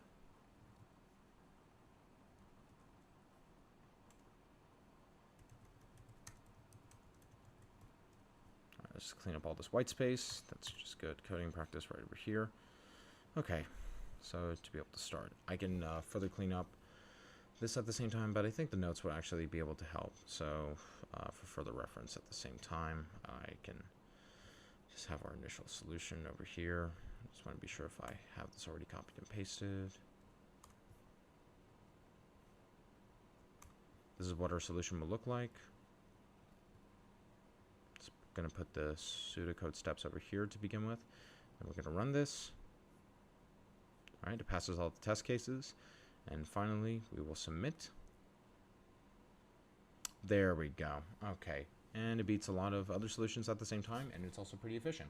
Okay, so to go over the space complexity of this, since naturally greedy algorithms are actually pretty efficient to start with, our space complexity for this is going to be linear, O of 1, just given the fact that we're just scanning throughout the rest of the array to start with, because we already have our conditions already defined, such as understanding between the max profit and already knowing what the min profit is. And it's going to be linear because we don't have any data structure that we're using to be able to store exactly said information. And the time complexity is going to be constant, which is O of n, because n refers to the number of indices within the array. And depending on the expansion of said array on X amount of numbers, it's going to vary your solution is going to run slower. Therefore, the bigger the array is, the slower the type of program will be able to run. So constant is pretty good in terms of efficiency, and in terms of further optimizing this, we have optimized it pretty well, and there's no need for any other further optimization given the space and time complexity of what we have. So thank you again for tuning in. If you have any other questions at the same time, or anything else that you would like for me to go over, feel free to put them in the comment, like and subscribe, and as always, we'll see you again in the next video. Cheers.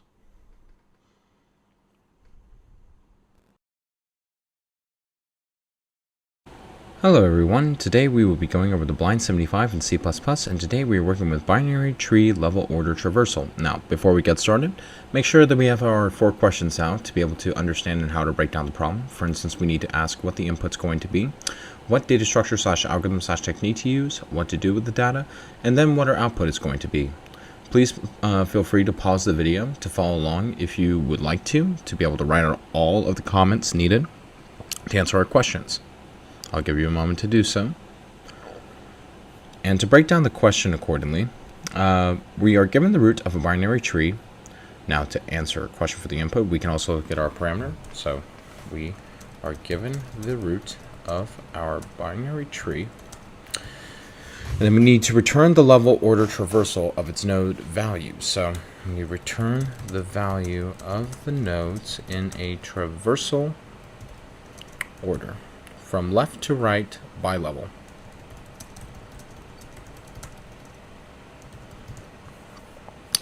And as we can see right here, so we have a given tree that we go all the way from the left by each level, and it looks like in particular that it's going down through each one on the left and the right accordingly. So the technique that I would be introducing you folks to in the most efficient way would be breadth first search with a queue. Now it's going to be different than depth first search. People like to use it to estimate for the height of the tree, but we are using breadth first search for the sake of its space and time complexity, and as well as efficiency with using a data structure, since depth first search uses a lot more recursion.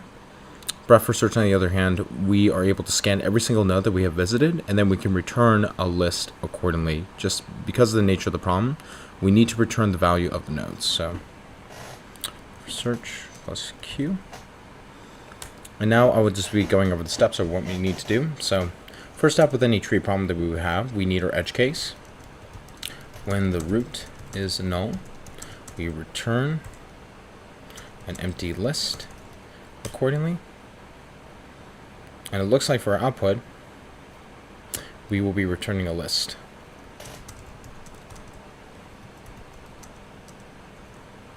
Of lists for all the nodes visited in order of level.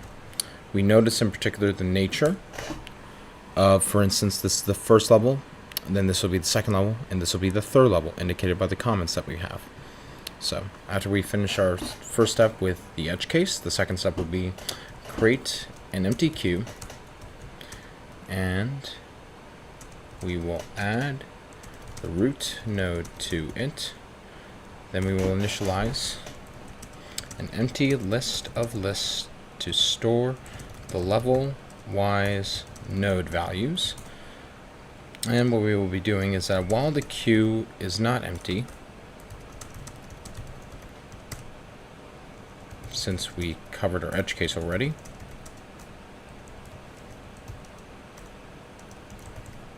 we can assume there are more nodes available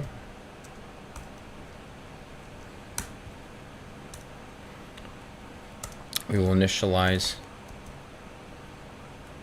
an empty list to store the current levels node values as indicated, given the fact that we're separating for each comment. So this is a list inside of a list entirely, and most people would typically think of using a for loop twice, but that would just not be efficient whatsoever, which is why we will be using a queue, namely, and a list of lists to be able to store using our queue data structure. So then our next part will be,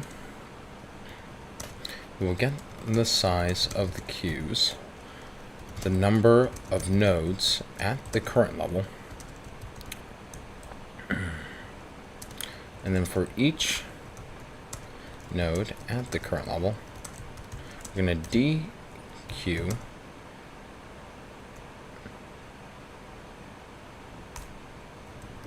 each node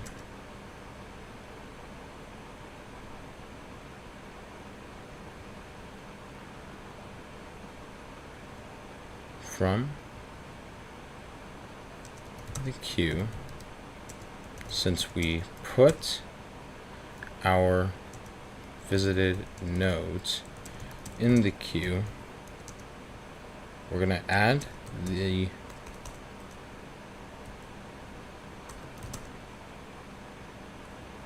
value of the node turn to the current levels list and enqueue both the left and right children if they exist, since we need to traverse from left to right.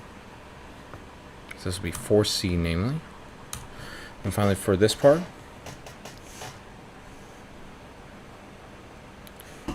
we will add the current levels list to the final result, and then we will return the list of lists.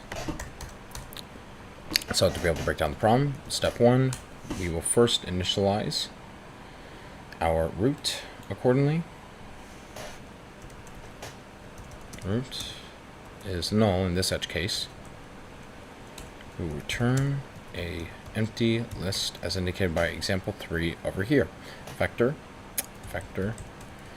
int right over here. Alright, and then step 2. We will then have a queue that we created as a result from the tree node that we will add inside of our parameter. We're going to call this queue. And then we're going to do a queue push for the root, which is a method from the STL library to be able to add our following values. In step 3, we are going to be creating a result vector. So it's a vector inside of another vector since we're doing a list of lists. We're going to call that result. And then while the queue is not empty, which is a method call from the STL library, we will have for A, for B, for C, and then afterwards we will have for D outside of the loop. So for A is going to be, we're going to first create a vector of int for its current level, given the fact that we need to have a list of lists with 3, and 9, and 20, 15, and 7. Then we are going to, this is just a way to keep track of everything within our queue to check the size while we visit every single node accordingly. So this is going to be the part where we are going to be scanning the rest of the tree, treat it like an array. It's going to be less than size accordingly, just like we have already seen with arrays before. And then this is going to be the first part for C, where we're going to be enqueuing. Where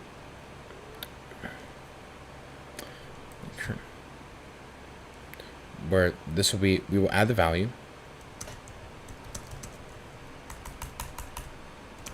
The current value of our tree, which will be a tree node q.front, which is a method call from the STL library, q pop. Now this method right over here is going to get our current value that we have, level dot level. It's calling from the vector, and vector has a method called pushback for our node's value. This is for the current one, and now for the left and right subtree, if they exist. So if the current node is on the left side, what we will be doing is that we're going to be q push the node to the left. Accordingly, we're adding the values from the left-hand side and putting it inside of our queue for a tree node.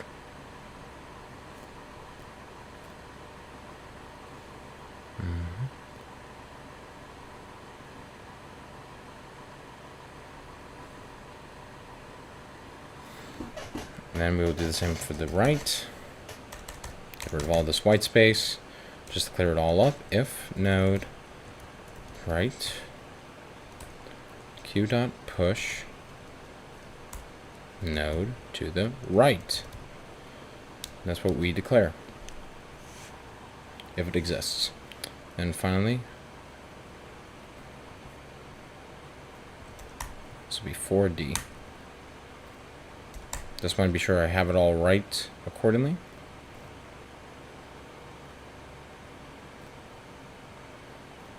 Okay, result dot push back with the current level. Finally, we will be returning our output.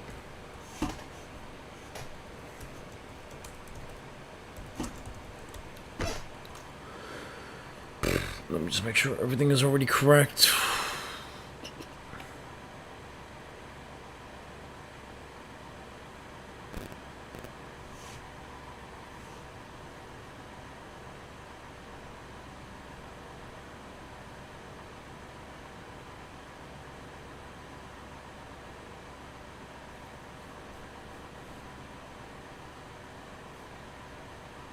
Alright, passes all the test cases. Let me just clean this up for you folks to be able to see the problem accordingly, differentiate between the nodes and everything else.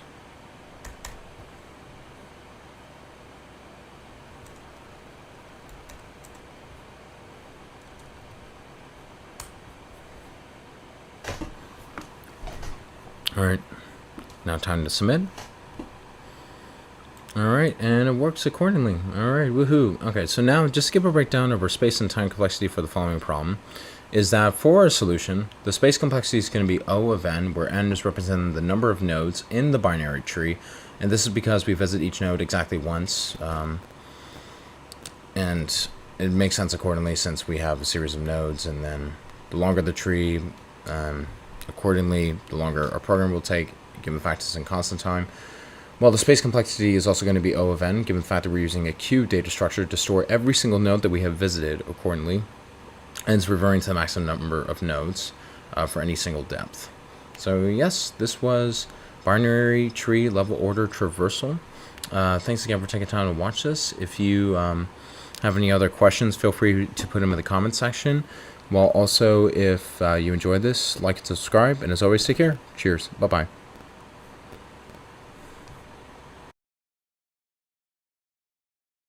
Hello everyone, today we're going to go over the Blind 75 in C++, and today we're working with binary tree maximum path sum. Now, before we get started, feel free to pause the video in order for us to be able to go over the questions if you're following along.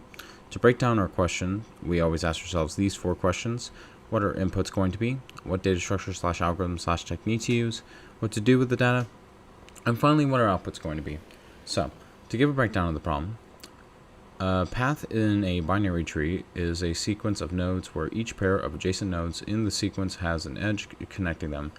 A node can only appear in the sequence at most once. Note that the path does not need to pass through the root. The path sum of a path is the sum of the nodes' values in the path. Given the root of the binary tree, return the maximum path sum of any non-empty path.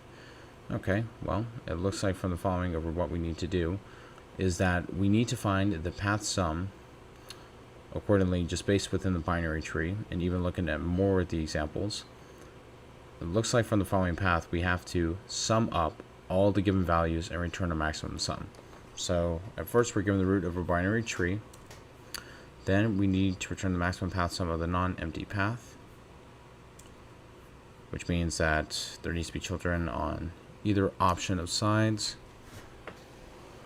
where there is no null.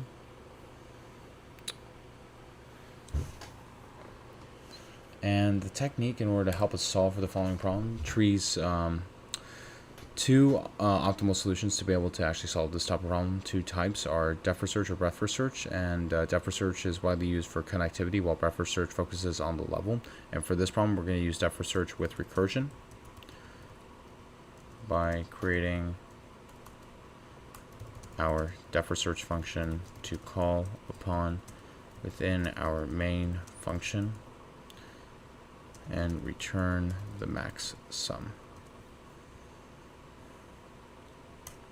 So steps for us to be able to accomplish this are the following. Step 1,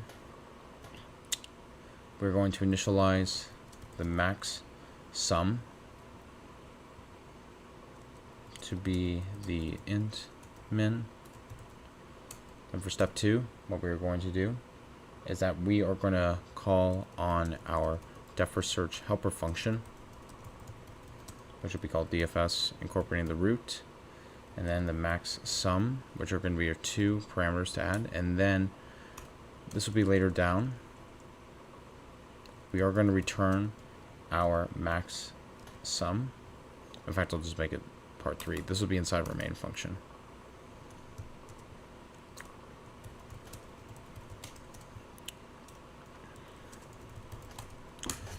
And then inside of our depth first search recursion function, what we are going to do is that 1, we will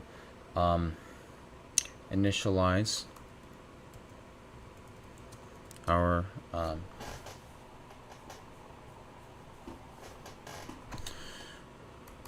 we will take care of the edge case. If a node is null, we return 0. That's the first step. Then for each node on both the left and right children in the tree, we are going to calculate the max path. Then what we will do is that we'll calculate the current node's max value, considering the node itself, the node plus left child, the node plus right child, and the node plus both children.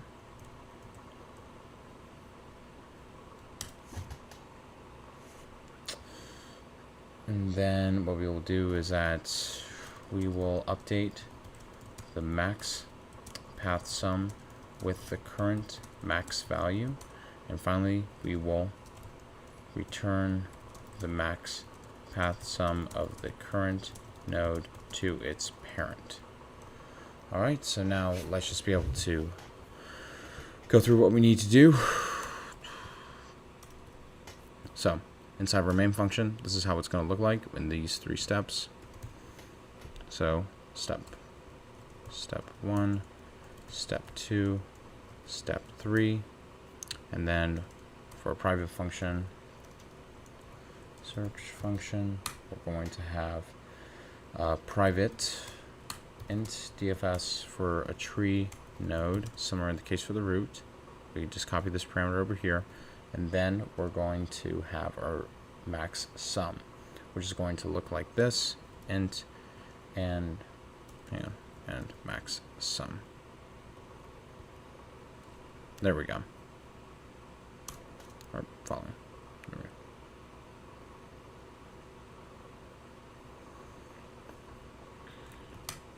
go. Alright, and we will set up the steps. Step 1, step 2, step 3, step 4, step 5. Okay, so for the max path, the way how it's all going to be set up in place for the first part, we initialize our int max sum, int min as a given value that we need. And then for step 2, we're going to call upon our def for search function for the root and max sum. And for step 3, we're going to return our max sum. And then within our def for search function, what we will do is that we're going to have our no equal null pointer and return 0. Then for step 2, we will take care of both of our left and right children, so int left and then int right. We're going to equal that to the max path. For we're going to be using recursion in this case, and just really getting the max path by using max for the node that is on the left, and then the max sum, we're just calling upon the def for search function and just getting every single node value that's on the left. And then we'll do the same for the right.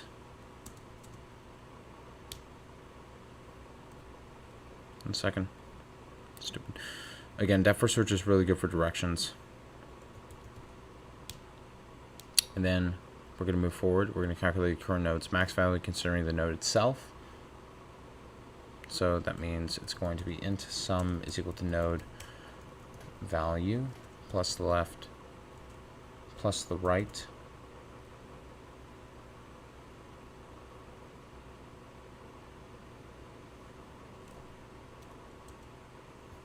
and then what we will do,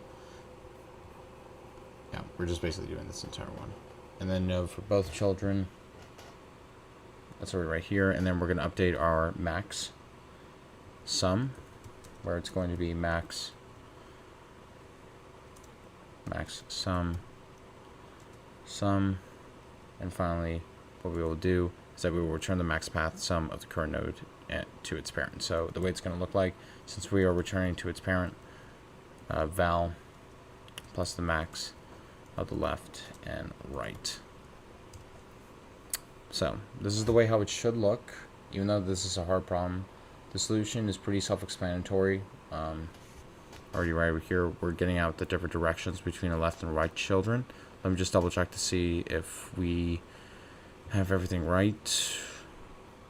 Alright. There's just a syntax error over here.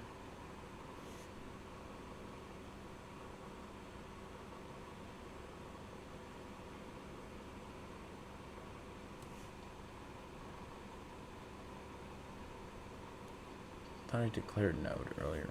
Oh, wait. I forgot to make this a node. Yes. So it's not the root. It's technically the node that we have to make it agnostic. Apologies on that. So this is what it should look like. Okay, there we go. So we have a node that we are updating inside our depth search function. The parameters will be the node and max sum.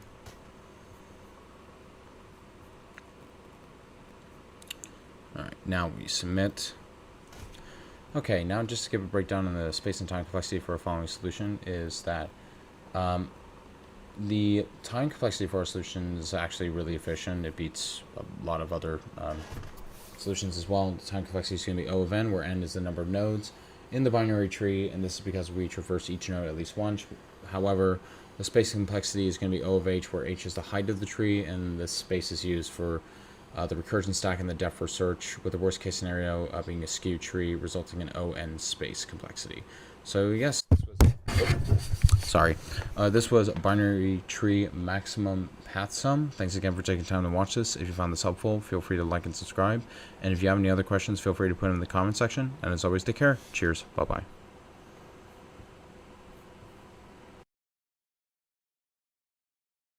Hello everyone, today we're going to go over the blind 75 in C++, and today we are working with clone graph. Now, before we get started, we always need to ask ourselves 4 questions. We need to ask ourselves what the input is going to be, what data structure /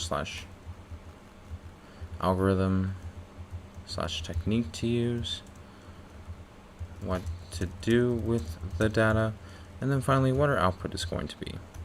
So, I'm just going to add these comments here for sake of clarity. Output. There we go. And so, just to give a rundown and breakdown of the problem, given a reference of a node in a connected undirected graph, return a deep copy clone of the graph. Each node in the graph contains value int and a list node of its neighbors. We have a class node, public int val, public list node, and neighbors. The test case format. For simplicity, each node's value is the same as the node's index, 1 minus index. For example, the first node with val equals 1, the second node with val equals 2, and so on. The graph is represented in the test case using an adjacency list. An adjacency list is a collection of unordered lists to represent a finite graph. Each list describes the set of neighbors of a node in a graph. The given node will always be the first node, value 1, and we must return the copy of the given node as a reference of the clone graph. Okay, so just to give a breakdown over what we have, so we have a given undirected graph, and we just need to return a copy of it accordingly. Since there are 4 nodes in the graph that we have, we need to return an exact copy of it, and you can't just simply go about, oh yeah, we have this input and then we have this output. Way too simple compared to that, because it could be, it's undirected, and then what we need to do is that each node in the graph contains a value and an according list. And graphs in general, directed or undirected, they're going to be connected regardless, and we need to replicate exactly, not only just building out how the graph would be built based on every single node, but every single value as well.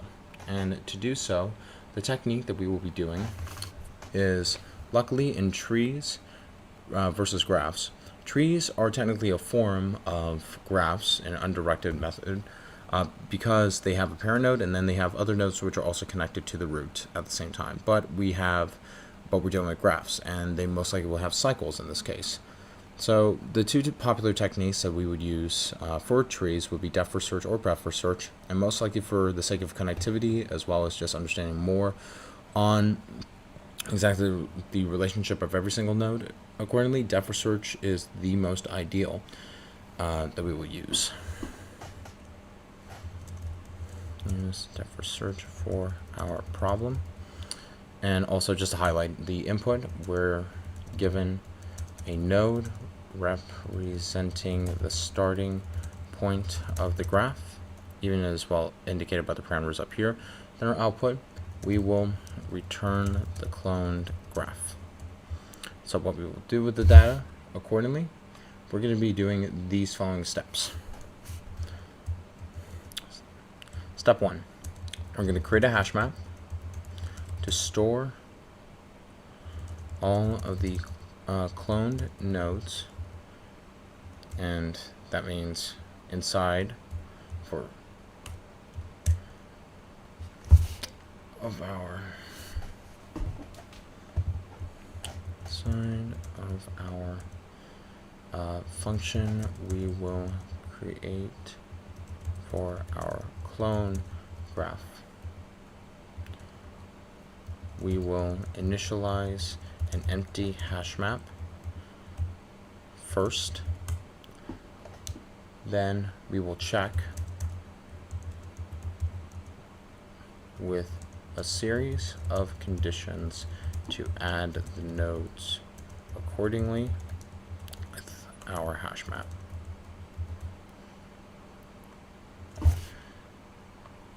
And so the way how we will be going about this for the most part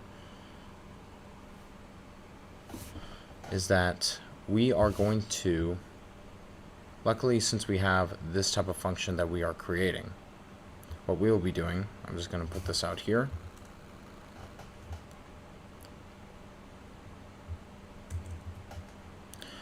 This is going to be a key indication, since we have a second function that we have. We're going to be using depth first search, since depth first search is popularly used for recursion as well. We're going to call upon our clone graph function. Then what we will be doing for our clone graph function accordingly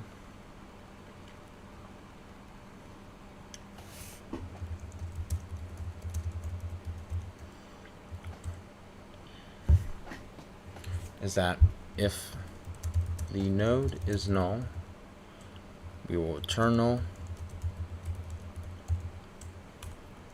If the current node is already cloned, we will return its clone from the hash map,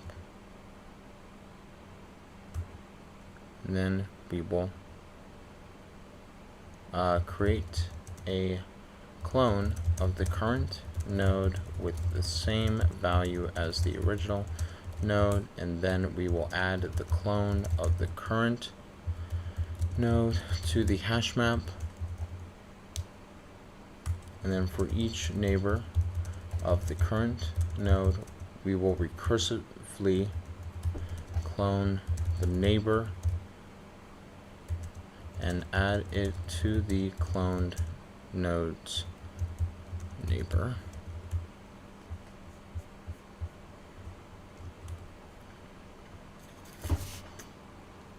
And finally, we will return the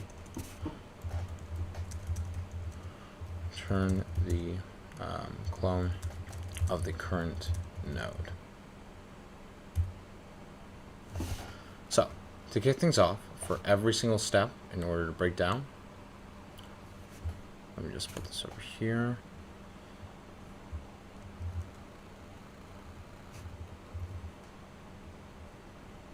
Output. The way how we will go about this is that step 1, we create a hash map. So it will be an unordered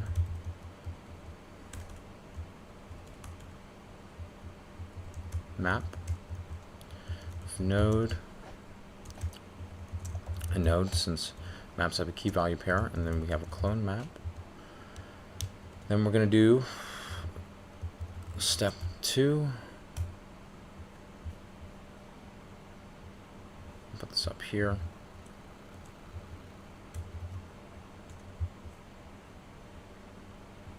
We're going to empty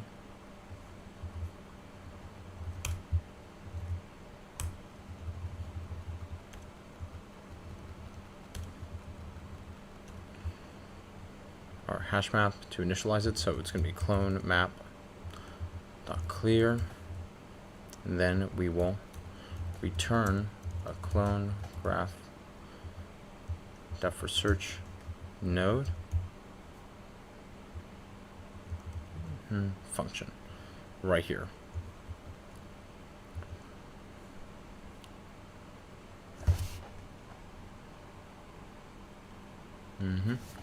Then what we will be doing is that since this is going to be entirely inside of our solution, we are going to create our function clone graph DFS. Node. Alright. So this would be A, B, C,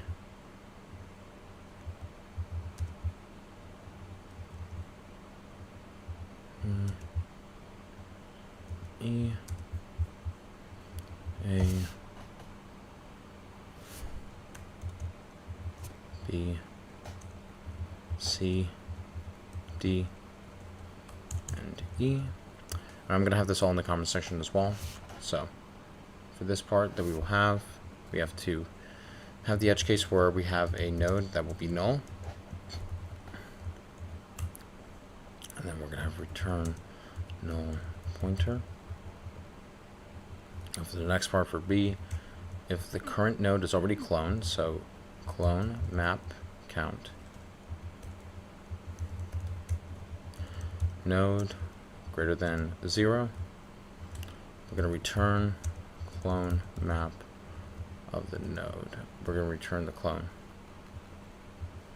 from the hash map. Alright, and then C, we're going to create a clone of the current node with the same value as the original node. So node clone node is going to be new node val, and add the clone to the current node in the hash map. Clone map node, clone node accordingly. And then for each neighbor of the current node, we're going to recursively call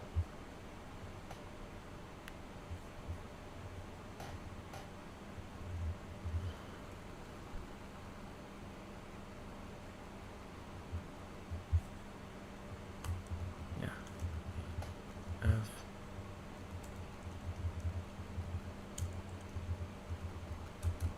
There we go, that's better. Sorry for the typo. So for node right here, neighbor, node, neighbors, and we're going to clone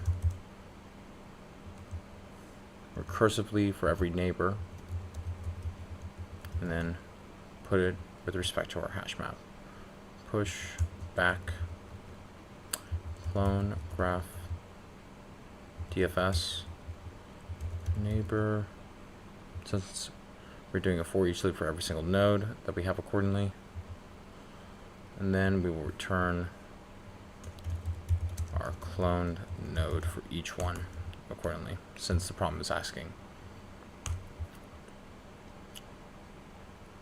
Alright. Let me just double check on this. Run this. Misspelled. Alright, it passes all the test cases. Let's submit. Alright, and now just give a breakdown on our following solution that we have in terms of the space and time complexity. The time complexity for our following solution is going to be O of V plus E, where V is the number of nodes, vertices, and E is the number of edges in the graph. And this is because the solution performs depth search traversal on the entire graph. Meanwhile, the space complexity of the solution is O of V, where V is the number of nodes, vertices in the graph. And this is because the solution utilizes a hash map to store the mapping of original nodes to their clones, which can contain at most V entries. And so yes, this was clone graph in C++ for the Blind 75. Thanks again for taking time to watch this. If you found this helpful, feel free to like and subscribe. And if you have any other questions, feel free to put them in the comment section. And as always, take care. Cheers. Bye-bye. Hello everyone, today we are going to go over the problem coin change for some Blind 75 C++. And before we get started, just got to put our 4 questions over what we need to ask to help break down the question. So, what we need to do is the following.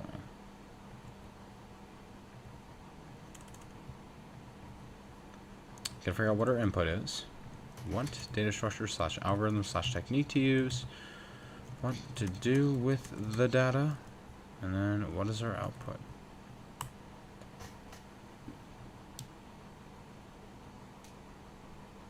So, to be able to give a rundown on everything else, you are given an integer array coins representing coins of different denominations and an integer amount representing a total amount of money. Okay, so we have an array of coins and an integer representing amount. You can even look at the parameters up here and distinguish them. Return the fewest number of coins that you need to make up that amount. Okay, return the fewest number of coins that you need to make up that amount. If that amount of money cannot be made up by any combination of the coins, return -1. Okay, you may assume that you have an infinite number of each kind of coin.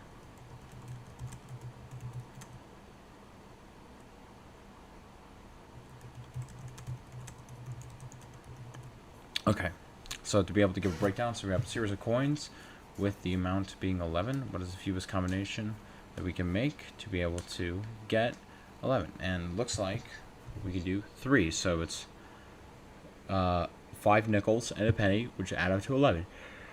And if there was no combination to be will add the 3, we return -1. And for coins with amount 0, we can output 0 because it is valid. Okay, makes sense. Valid, not valid, valid. Got it. Makes total sense over here.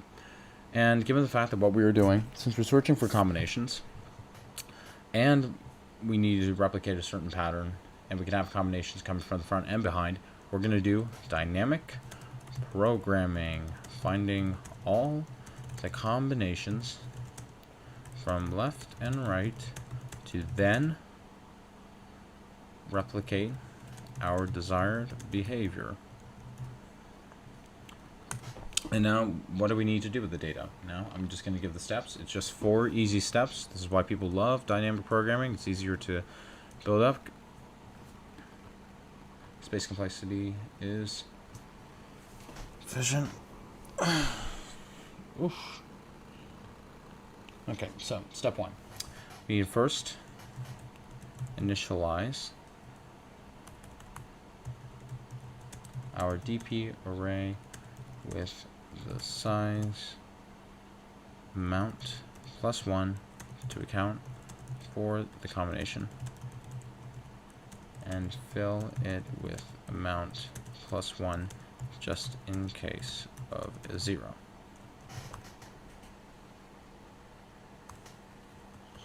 Actually, no, that would not be the case. Let's stick with this.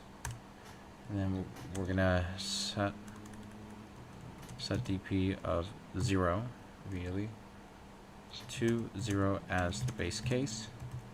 Then we're gonna, for each coin in coins, we're gonna iterate over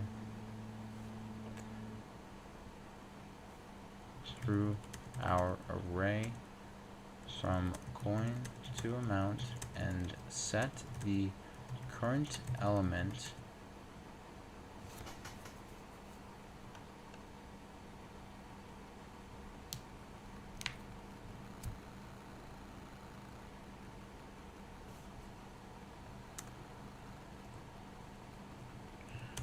over through the array from coin to amount, and we're going to set the current element of here equal to the min of where we are at in our array with respect to where we are at minus the coin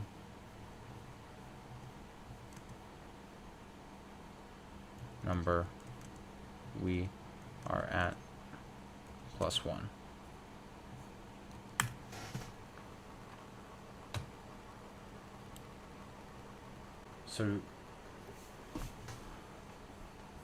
So what we have for step 3 is that we're going to have DPI equal to the min of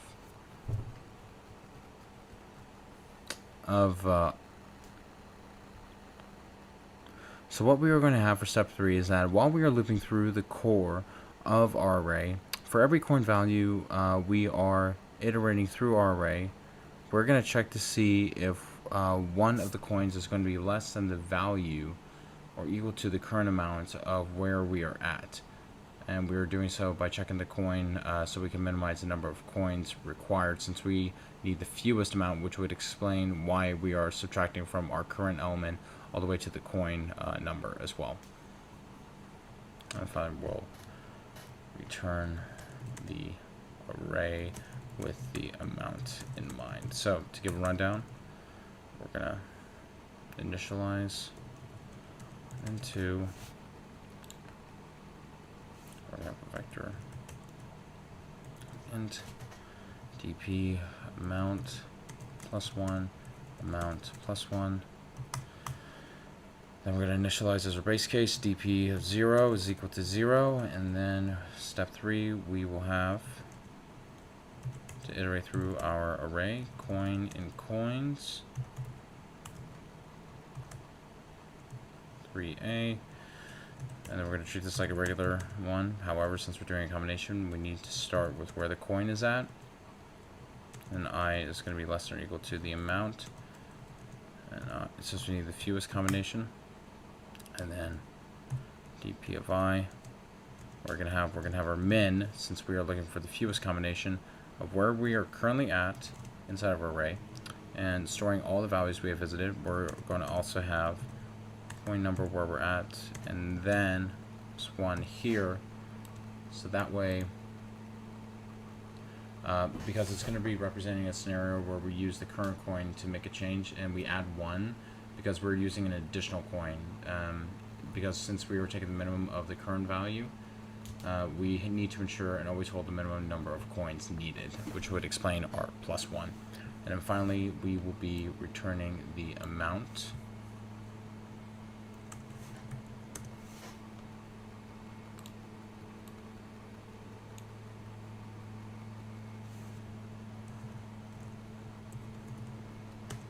If it's greater than the amount, or -1 if there is no amount.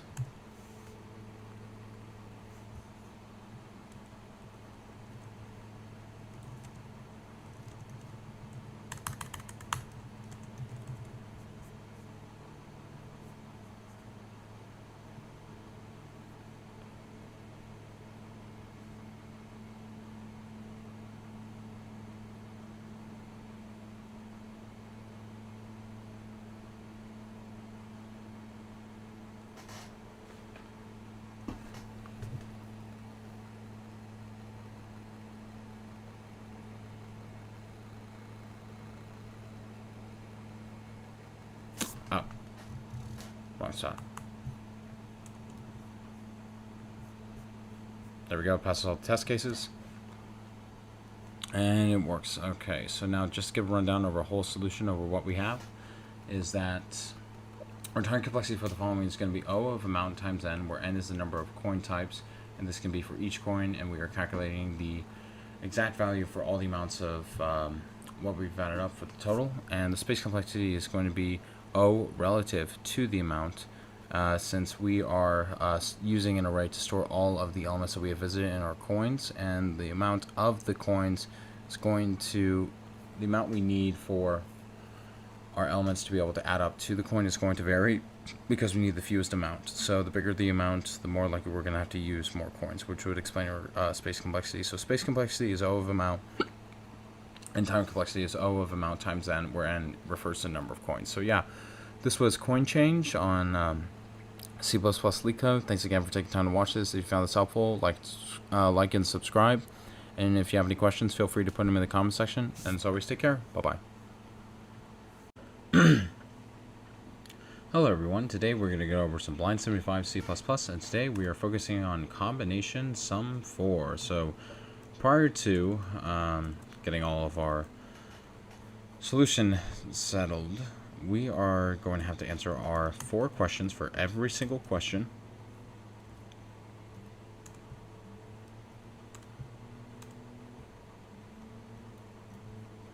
What's the input? What data structure / algorithm / technique to use? What to do with the data? And then what is our output? So, to be able to give a breakdown on this whole problem, given an array of distinct integers, okay,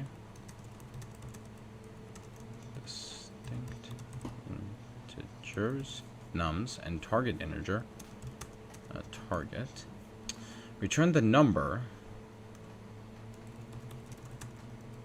of possible combinations that add up to target.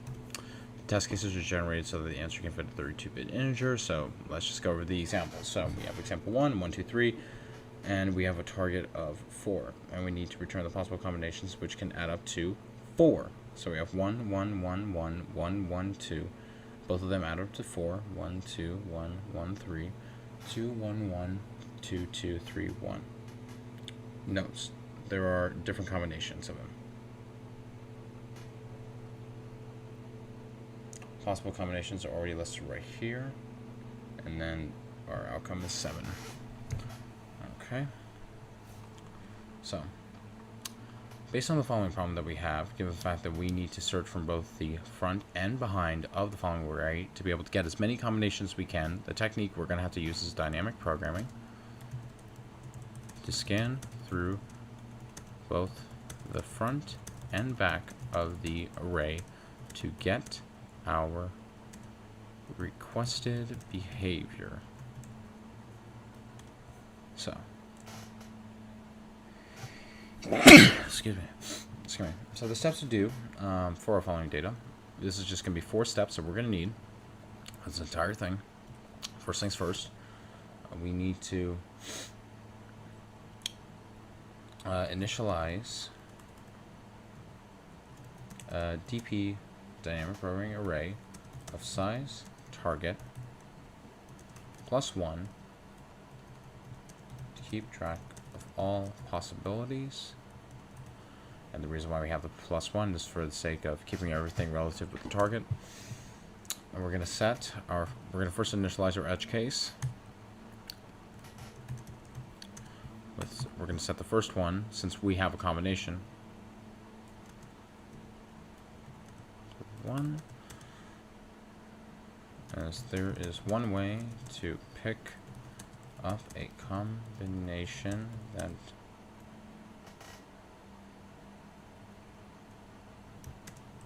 need to get a sum. Third step, and then we're going to scan through the array. Okay. For each number in the DP array from 1 to the target,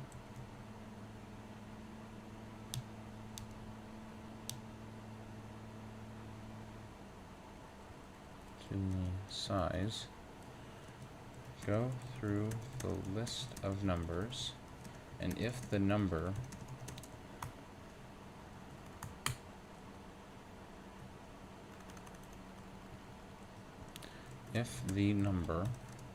is less than or equal to the current number, add the value of the array that we have with current number minus the array that we have.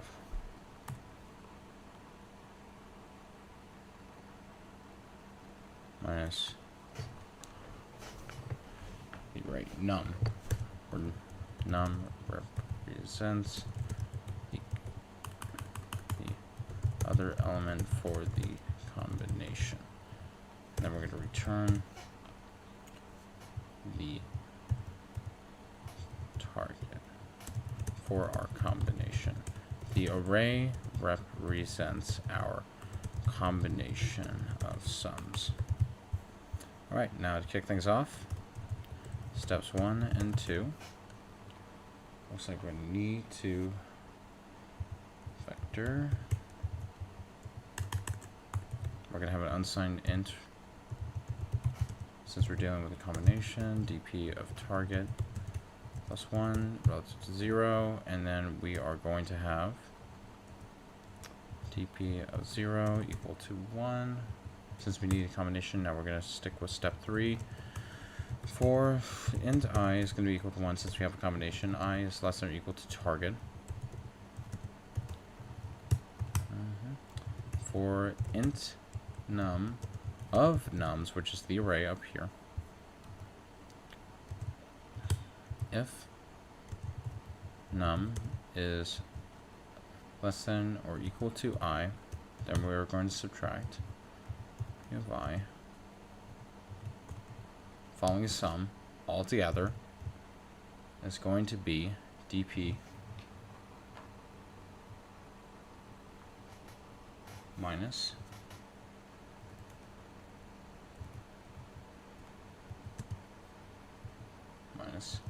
num.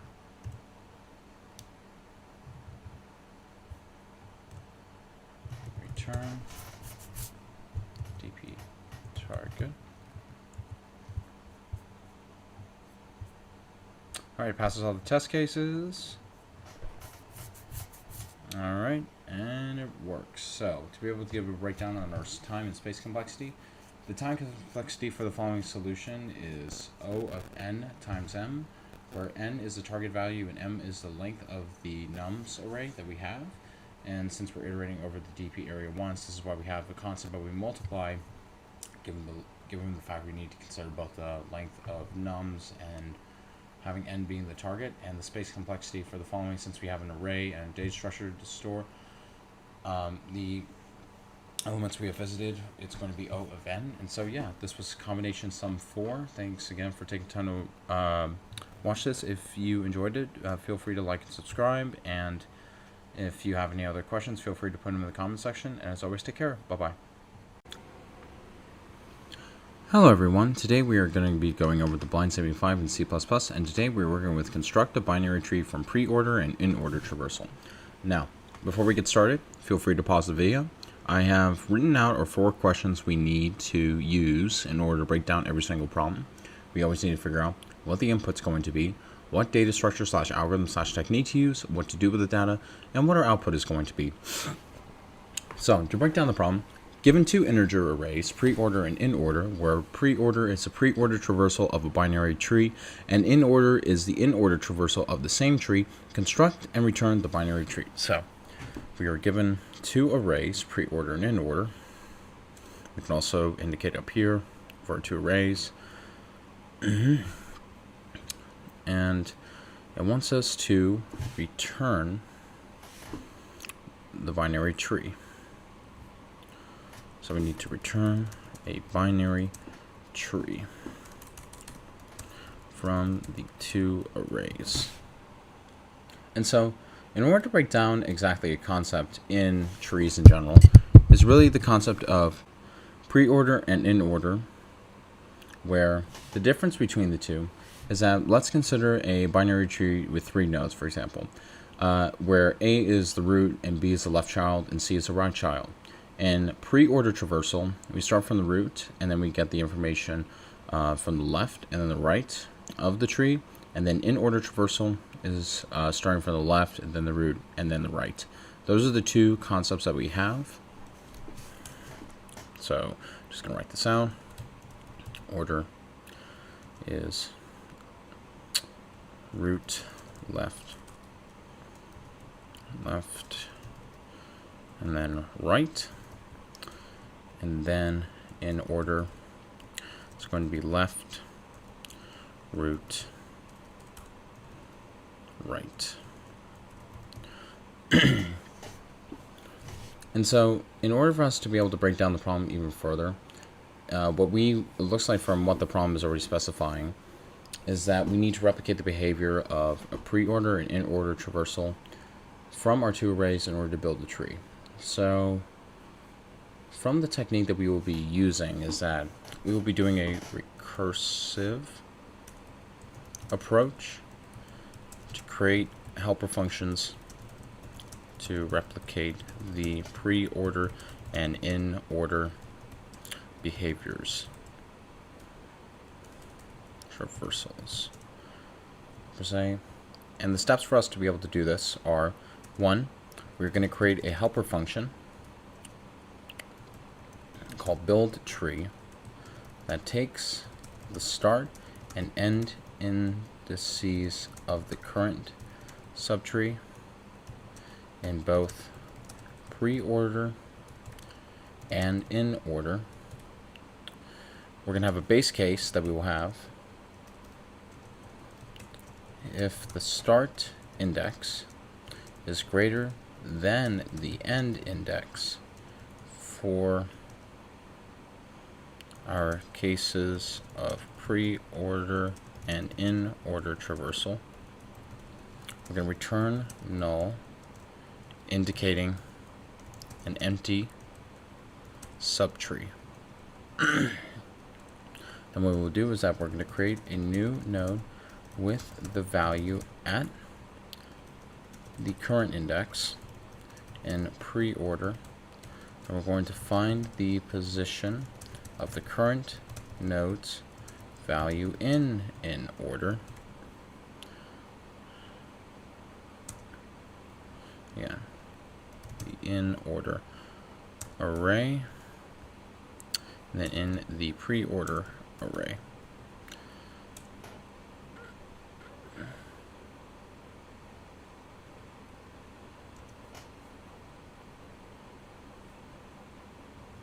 And then for step 5, we're going to recursively build the left subtree by calling the build tree function with updated indices for the left subtree in both pre-order and in order. Pre-order and in order arrays. And then we're going to recursively build the right subtree by calling the build tree function with updated indices for the right subtree in both the pre-order and in order arrays. Finally, then returning the current node. Okay, so now just to be able to give a breakdown on how it's going to look like. For step 1, what we'll do is that, actually it's going to be over here, given the fact we're doing recursion on this.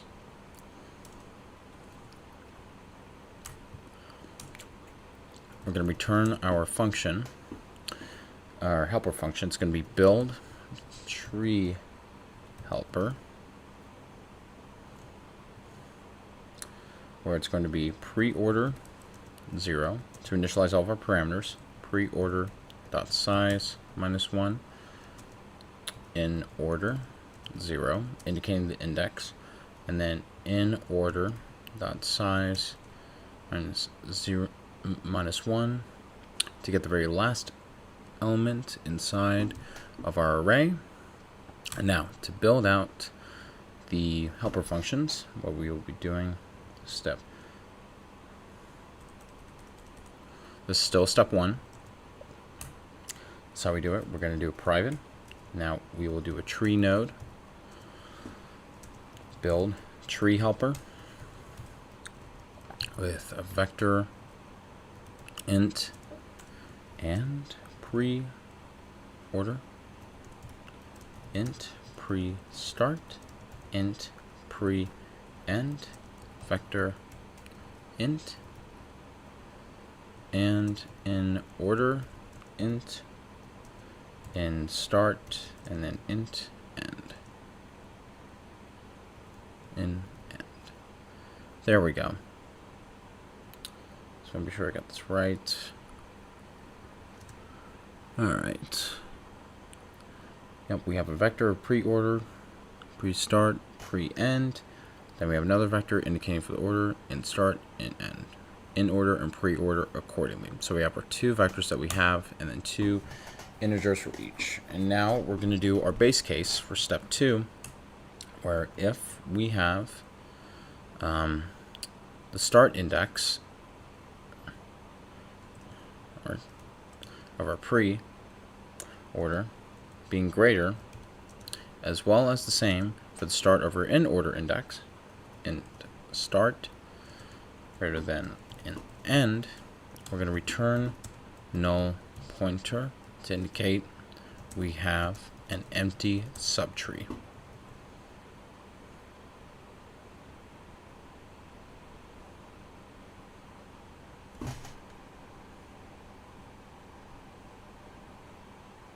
And then for step 3, expand this further.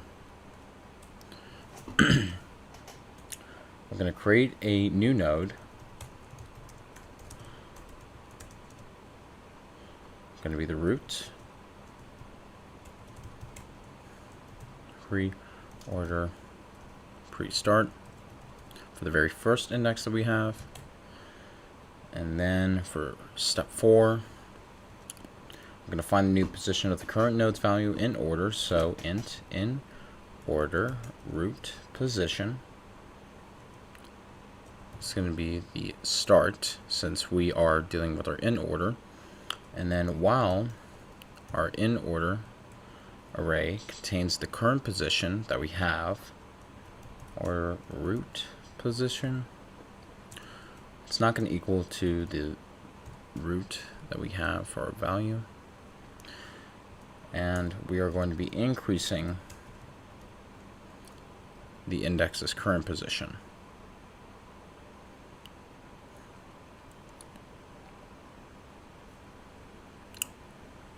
Until we actually find the value that we are looking for to be able to build out our tree.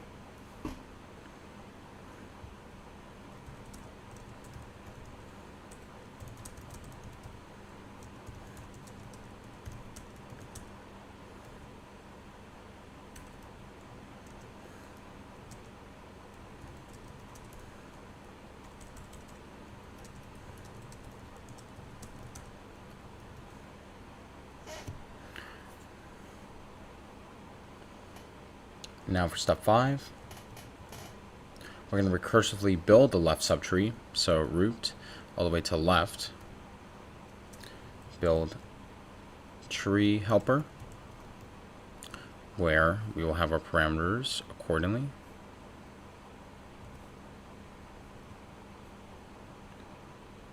Reorder pre-start, except for we're going to have pre-start plus 1, indicating the rest of the parameter that we would have. Since we are dealing with pre-order, then we will have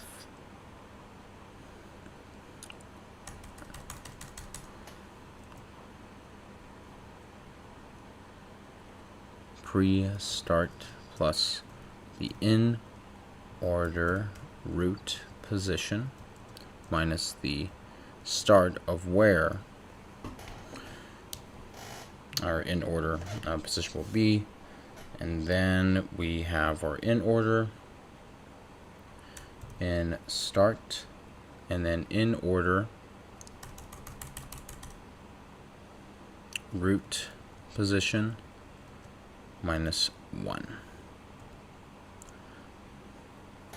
We're going to build the left subtree by calling the build tree function and update indices for the left subtree in both pre-order and in-order arrays.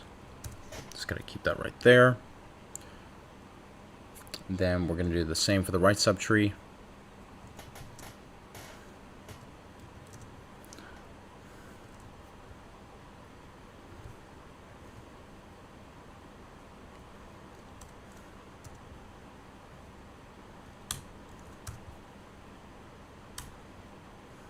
So that means we can do the same thing, except we're going to be doing the right.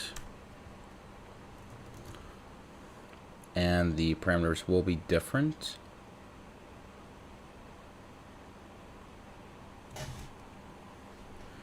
So we're going to have this part.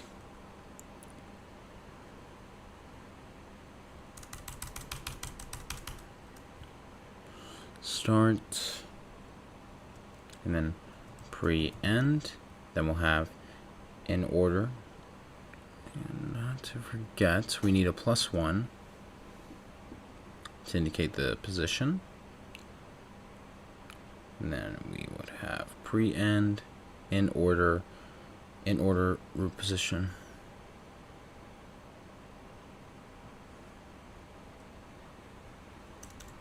Since we're going from the right, +1, and then we'll have our in end to build it out accordingly based on the two arrays that we have. And then finally, for step 7, we're going to return the root.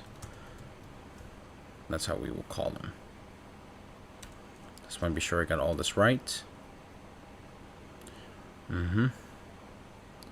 So insert +1, then pre-end. This would be for the pre-order. Then we have the in order that we have. We have the in order array, and then we have the pre-order array. Pre-start, pre-order. That's how we do it, and then increase accordingly, and finally return the root. We're calling upon this helper function to be able to build out and call upon our tree with a root, and we take both of our given arrays that we have to build out a binary search tree. So let me just make sure this is all correct.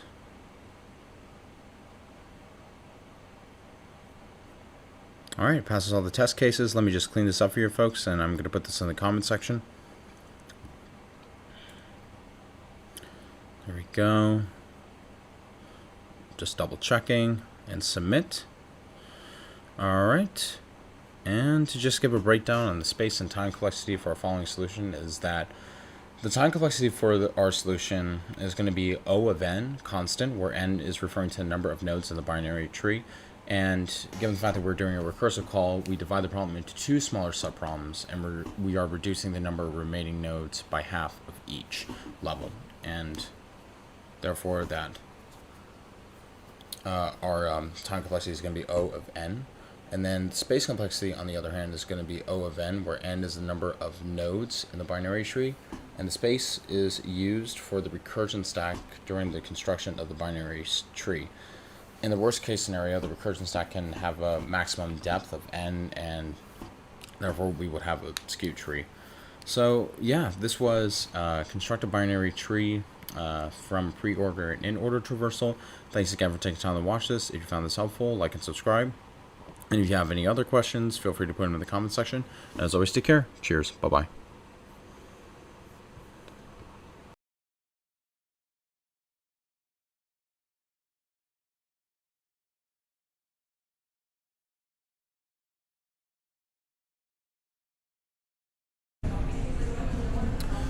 Hello everyone, today we will be going over some Blind 75 Leetcode in C++, and today we will be working on container with the most water. I don't know why they titled it with most water, but the most water seems to be better. So anyway, just to be able to go over this problem, you are given an integer of array height of length n. There are n vertical lines drawn such that there are 2 endpoints. Ith line are I0 and I of height I. Find 2 lines together by the x-axis form a container such that the container contains the most water. Return the maximum amount of water container can store. Notice that you may not slant the container as well. Now, also a thing to highlight, we are asked to draw within 2 endpoints. That's a key indicator of what technique we're going to use.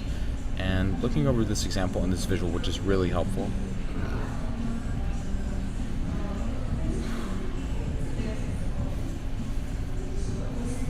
is that we are given this type of array with the heights where each element is going to refer to the height, but every time we move to the right and have a said given area, there are 1, 2, 3, 4, 5, 6, 7, 2, 5, 6, 2, 3, 4, 5, 6, 7 spaces all together. Not counting the lines, but counting the spaces of water in between each of these indices. and then we also have the height at the same time with the shorter end as well, the area is going to be 49 altogether, which would explain the relationship between the height and then the output as well, between the two. And the above vertical lines are represented by the array as indicated up here. In the case for the max area of the water, the blue section entirely has a container containing with a max area of 49. We're not counting the black lines in this case, we're counting just the area, which is kind of tricky in particular when trying to decipher this type of problem. We're instead deciphering between just the spaces between such indices at the same time. It could also be counted like, hey, just count the commas between them. 1, 2, 4, 5, 7. There are 7 commas in of itself, which kind of represent the spaces, and that would indicate our max area, which makes sense. In particular, we have 7 spaces in between and a height of 7.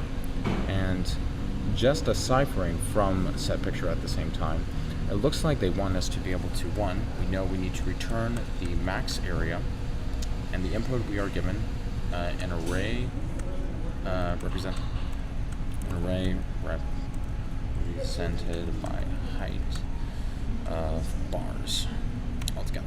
And given the fact that this question is asking and highlights for 2 endpoints, the technique we're going to use is 2-pointer, and we're going to focus on an optimal solution. And just to give a rundown between 2-pointer, it can be confused sometimes with binary search because, well, the differences and the key difference between 2-pointer as well as binary is that binary search has 3 variables, which include a middle, highest end, and low end, where that would be the highest end would be the rightmost array, the lowest end would be the leftmost array, and there's actually a middle variable that does a divide and conquer approach. 2-pointer, on the other hand, doesn't have a middle, and instead moves both the left and rightmost side of the array for the intended section we are looking for. This works well with sorted arrays, and binary search works with any array regardless if it is sorted or not. It is agnostic to it. There we go. So between the two, just giving down that explanation. We'll also have a visual in this video as well. And what are we going to do with the data? Well, what we will be doing, just to be able to give a rundown, is that we will, one, need to initialize our variables, our max area, our low and high end, since we're working with 2-pointer. Then what we're going to do, we're going to expand upon the relationship of the low and high end. And this means while low is less than high, kind of obvious, we're going to initialize our height and initialize the behavior of our width, much like in the case of the picture over here. So why is it that in this vertical bar, if we were to have water in particular between this area and that area, the water's not going to fit entirely, and just because of said difference over here, it's not going to be considered an area in this case. But we need to find the next element that's going to have a difference between, that's just not as stark, but is enough to be able to fill out the area altogether, because we have to consider the amount of space that we have between each element, as well as just the value at the same time for a given set element too. So that means we would need to find in particular what our height, we need to figure out which element will be the minimum to get the area all together, and we will make more comparisons between the pairs of elements on both the left and rightmost side.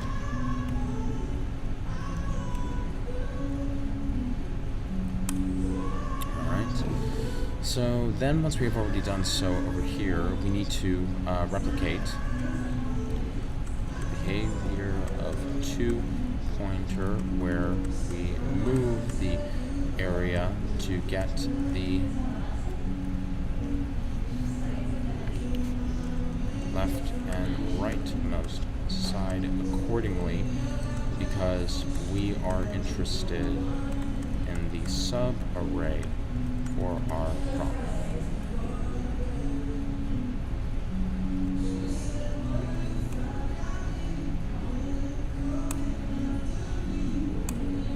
There we go. We have those 3 points initially over here, and then once we have done that, we will then finally return our max area, which will also be like step 3. Alright, now I'm going to get started on here. So we're going to initialize our max area, which is going to be 0 to start with, and then we're going to have our low, which would also be 0. And then we're going to initialize our high point, which will be the array, the very last value, height.size minus 1 over here. And now we are going to focus on step 2. We're going to expand the relationship of all of what we have initialized. So while low is less than high,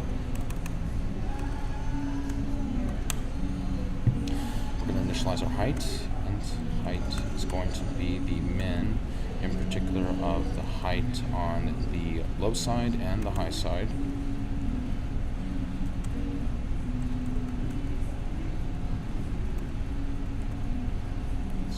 And then we're going to initialize a width as well, because the width is also going to change with the two-pointer technique as it's sliding in between. This is not the sliding window technique, mind you. This is considered the two-pointer, since we still need 2 points throughout the rest of the array, and this is also not binary search because it's not a divide and conquer type of methodology whatsoever. We're interested in the 2 endpoints as indicated in the problem. So the width will have to be height minus low, in particular because the width is going to shift relative to the endpoints of exactly if we have one particular element relative to another at the same time, the width is going to shift. And then we are going to redeclare our max area. I should probably put this up here.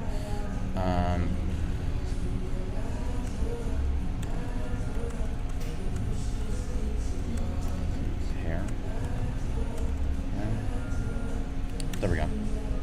And then the max area is going to equal, we're going to call upon our STL library. If we're focusing on max,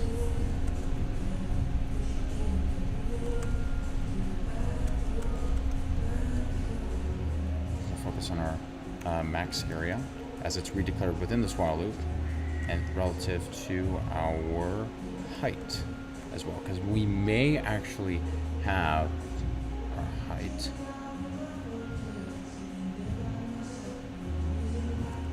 times width, because area is max times width. So always ask ourselves exactly the relationship between what we've already initialized, as well as just what other relationships we can discern when we are extrapolating this. So while we are going through this while loop, we need to replicate the nature of the two-pointer technique where the elements move for our desired subarray. So that means height of low is less than the height of the high endpoint. That means we're going to increment the left. And if that's not the case, because we don't know exactly what number we're going to get, then we will decrement the right side, which would be the high.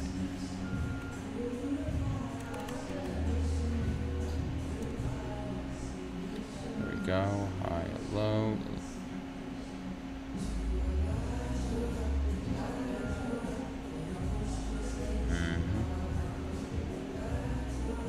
Sorry for the confusion. This is high minus low, strictly not the height. Here, and then we will finally return our output. Make sure I got this right. We're going to return our max area as it is being deciphered throughout the rest of this array. We already know the relationships between the two. Okay, so just to give a rundown, we first initialize our max area.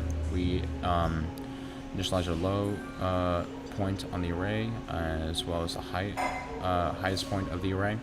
But then and we're extrapolating the relationships between the low and high points of the array. We then initialize our height and our width. We declare our max area and then expand upon the relationship of the two-pointer technique where each of the elements would need to move, in particular the high point and low end point, to then get our max area as well.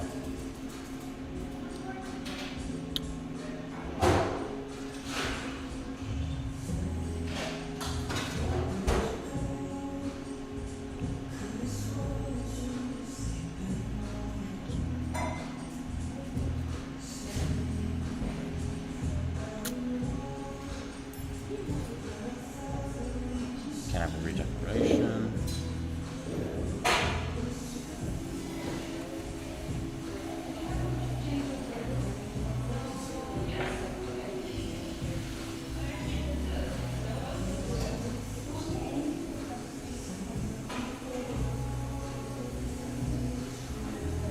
Sorry for the.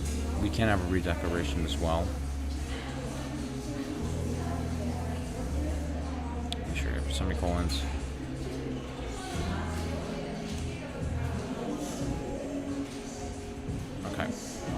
This is all the test cases all together. Okay, so far the solution works pretty well to start with. So to further expand upon this, the time complexity for the following is going to be constant since, one, we are not looping over our array to begin with. Okay, I'm just going to actually clean up some of the pseudocode so that we folks can actually understand what we're talking about here.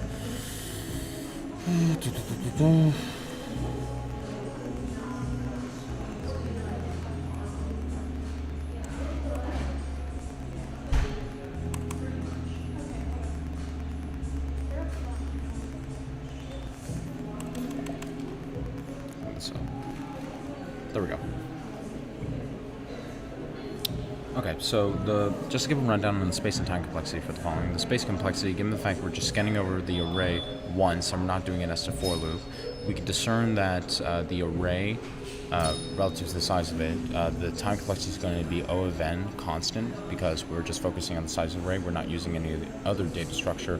We're instead using a technique, but we have to scan through the array, and our solution is going to run relatively slow compared with the array in constant time. And then in terms of the space complexity, given the fact we're not using a data structure to store anything, it's going to be linear as well. And so yeah, that is our solution thus far. And yeah, right over here. So this was Container with the Most Water. Thank you again for taking time to be able to watch this. If you have any questions in particular, feel free to put them in the comments section as well. That's also where I put the solution with the expanded pseudocode. If you have any other requests or questions as well, put them in the comments section. And if you enjoyed this, like and subscribe. And thanks again. Cheers. Bye-bye.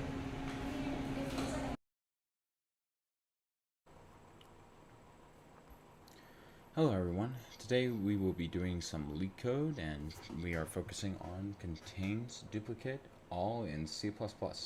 Now, just to go over the question first, what I'm going to be doing is that we will be doing our formula, just how we set up every single question, input, what data structure / algorithm / technique to use, what do we do with the data, and then what are we outputting. So we're going to answer these 4 questions while we're going over this question right here. So given an integer array nums, return true if any value appears at least twice in the array, and return false if every element is distinct. So just going over the examples, namely, so we have a given array that we have called nums, where we're trying to see if we have a given integer array we're trying to see if it appears twice overall. It's very self-explanatory. We're just making a Boolean solution to be able to start with this, and so that's already answering one of the questions. True if an element appears twice. That's already the first question we already answered. The input that we have to use in this case, according to this question, is just really all we have is just an array of nums. And any data structure or algorithm to use. I mean, we don't really have to do anything, so we're just going to focus on we're just going to focus on putting in a set, which is sort of behaves kind of like a map. The only difference is that instead of using two variables that maps typically use, since there's a key value pair relationship between them, a set just really focuses on one number or just one variable, but it's technically one number in this case. And so what we will be doing is that we will be using a set, just given the time complexity of it. It's similar to maps. Again, just given the space and time of it, it's going to be constant since we are using a data structure to start with, and that we are also storing some of the variables of every single one that was checked, hence the same behavior as maps typically rely on. So we can just probably stick with step 1 to start with, initialize the set. And then what we will be doing for step 2 to begin with, overall, what we will be doing with the following data is that we will use our set to check every element in the array which was visited,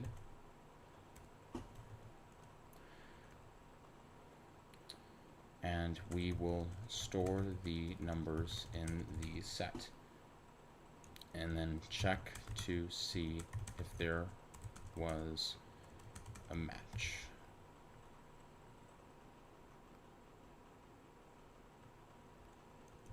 Just going to put this right here for when we are going through the array, and typically we would use a for loop to start with, and we're going to basically just store every single number that we've already visited throughout the array and checking to see if there is a match to start with. So it's pretty self-explanatory. This thing should be pretty easy to start with. It's pretty easy to begin with. So unordered set is going to have a variable that we declare. I'm going to call this one mega set, just because. Okay, and then we're just going to stick with step 2 already. It's again very self-explanatory.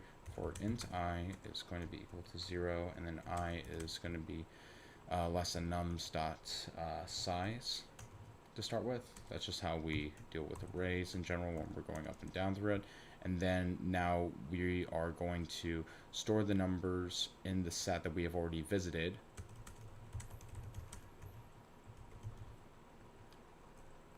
Right here. So, and while we are storing these numbers in the set, while we are going up, is that we will check to see if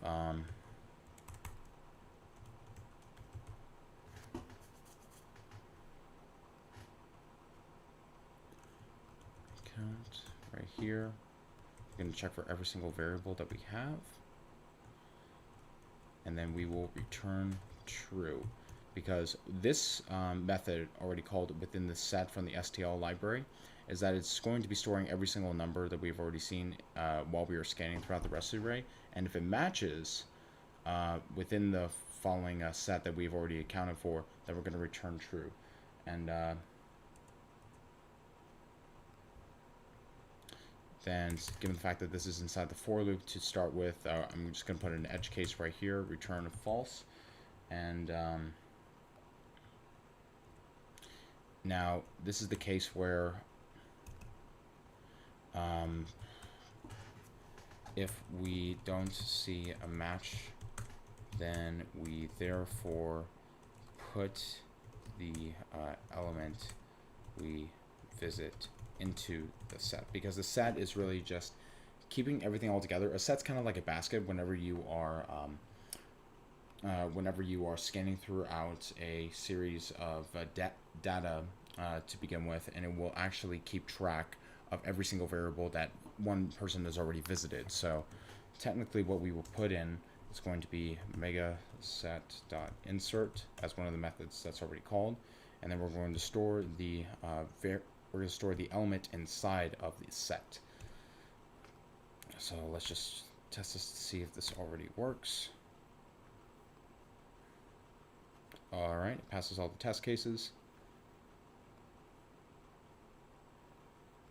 All right, and it works all the way. So to give a breakdown on exactly the time and space complexity of the following is that, given the fact that we are using a data structure of set to begin with, and we are accounting for our array, and we are storing all the numbers in the array, the time complexity is going to be O of n, which is constant, which therefore, the reason why it's constant is because it's relative to the n represents the size of the array. If we have more numbers in the array, the program is going to run slower. And then if the space complexity at the same time is O of n, because we are storing the elements that we've already visited inside of a set, which is a data structure that we've already called upon. And this following solution is already pretty optimal to start with, given the fact it's on constant time, and so there's really not that much improvement that we really need. And so yeah, that's just pretty much it for contains duplicate. Thank you again for watching. If you have any more questions in particular that you would like for me to go over, feel free to put them in the comment section, and as always, take care. Bye-bye.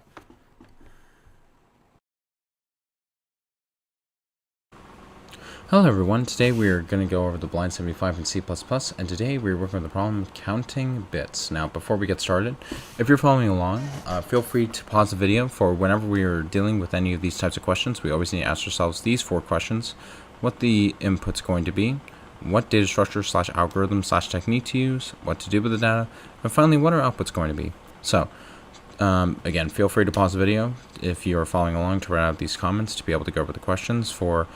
Go over the questions right now. Given an integer n, return an array of, which is called answers, of length n plus 1, such that for each index between these following constraints, answer at the following index, answer I, is the number of ones in the binary representation of I. Okay, well, it looks like from here we have our input of n, and we need to return an array based on the length of 2, and arrays typically start at 0, so 0, 1, 2, based on binary representation. And we have 0, 1, 2, 3, 4, 5 of that array as well, since arrays typically start at 0. 0, and it looks like our output is we need to return an array of binary representation of, looks like for each one, and for each index, the number of ones. Okay. Return an array of binary representation of I. Okay. I based on the number of ones. And it looks like input, we are given an integer num. If we were to go over these 2 examples that we have over here, so if we were to have the binary representation of input n equals 2, we have the array of 0, 1, 1, we need to return the number of ones in the binary representation of each number accordingly. Okay.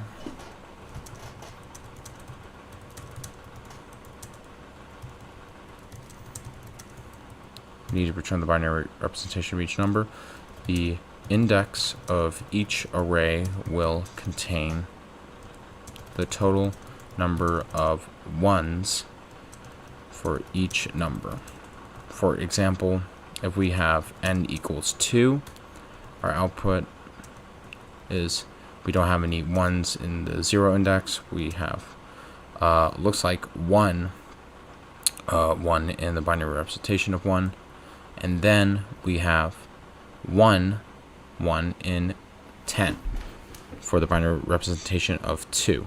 So 0, 1, 2, 10. There is only 1 1.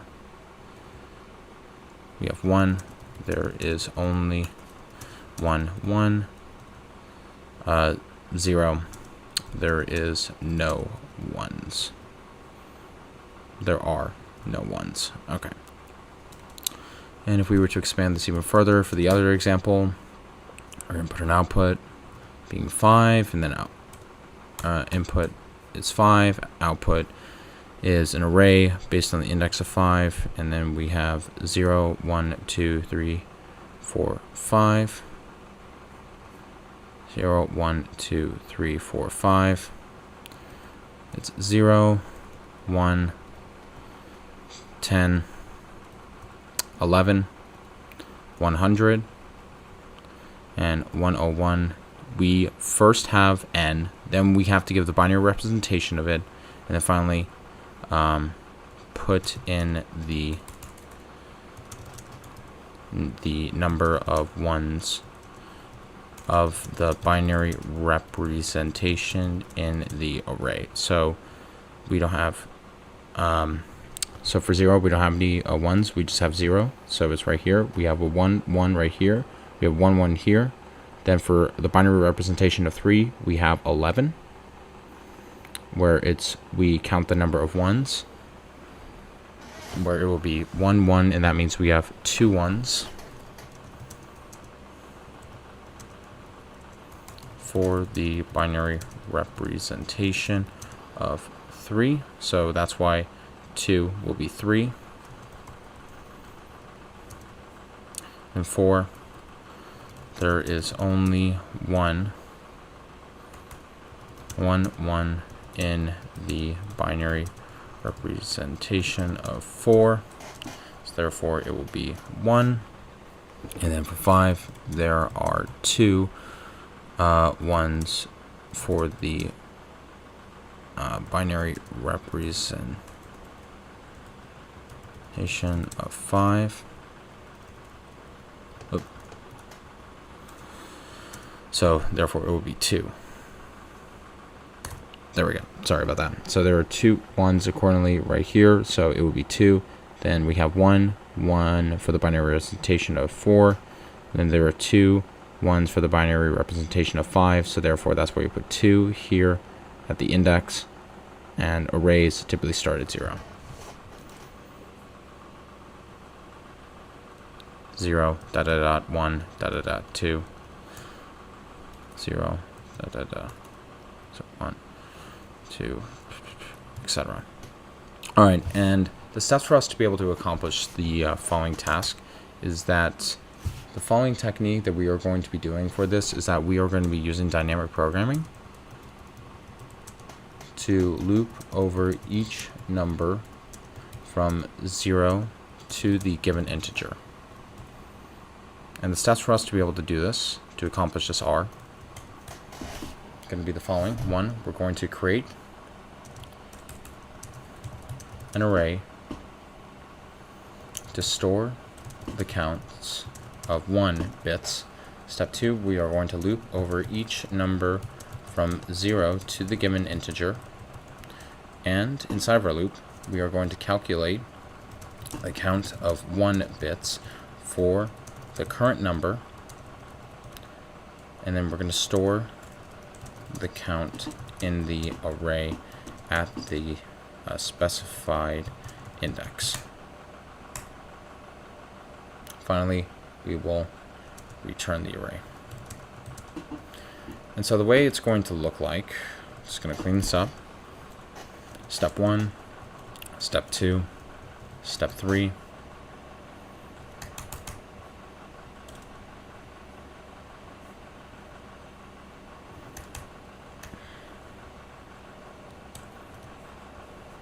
Is that for our following steps up here. Step 1 is going to look like this. So we're going to have a vector of integers as they specified before. Call it count, since we're counting the number of ones.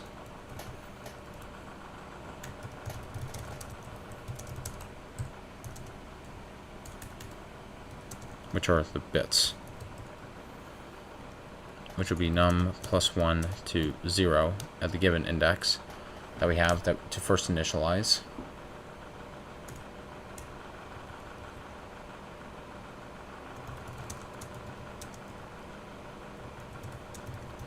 And then we're going to loop through our given num array.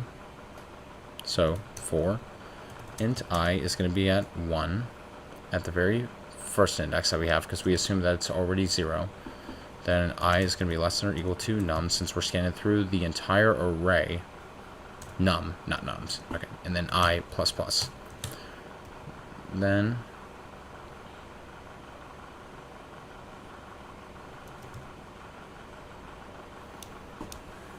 for A and then also B, this will be the same. So at the following index for counts, it's going to equal counts of I. We'll be getting the bit representation of it, and then we will calculate the count for the number of ones that are there. And finally, return our counts.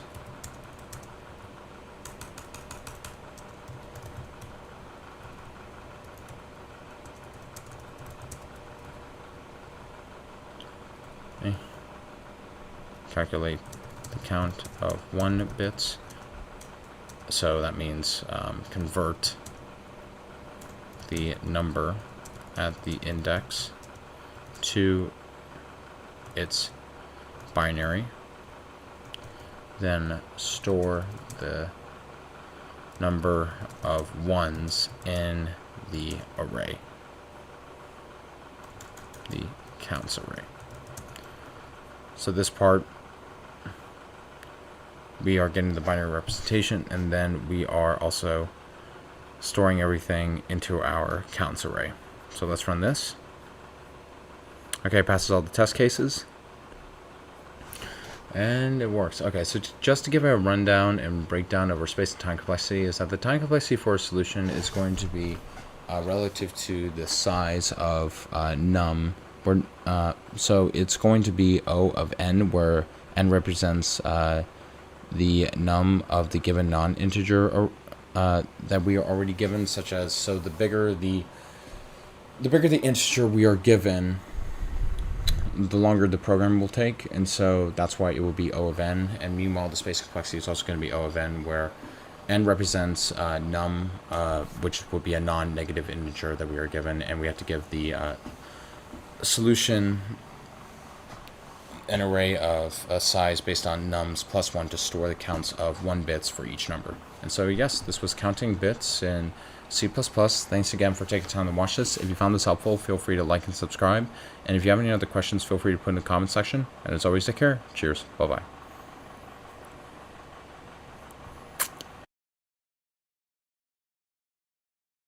Hello everyone, today we are going to be going over the Blind 75 in C++, and today we are working with course schedule. Now, before we get started, if you're following along, feel free to take time to be able to write out the comments for whenever we are given this question.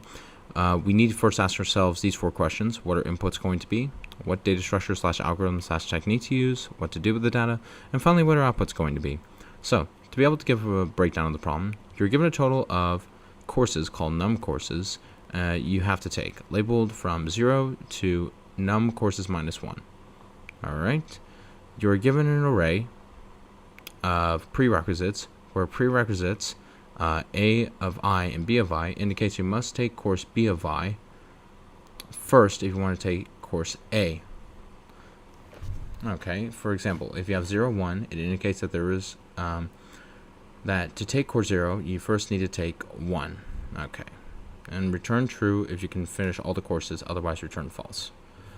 There we go. So we know exactly what our output is, and we are given a, especially looking like from the example, we are given a number of courses to take called num courses, and we are given an array of prerequisites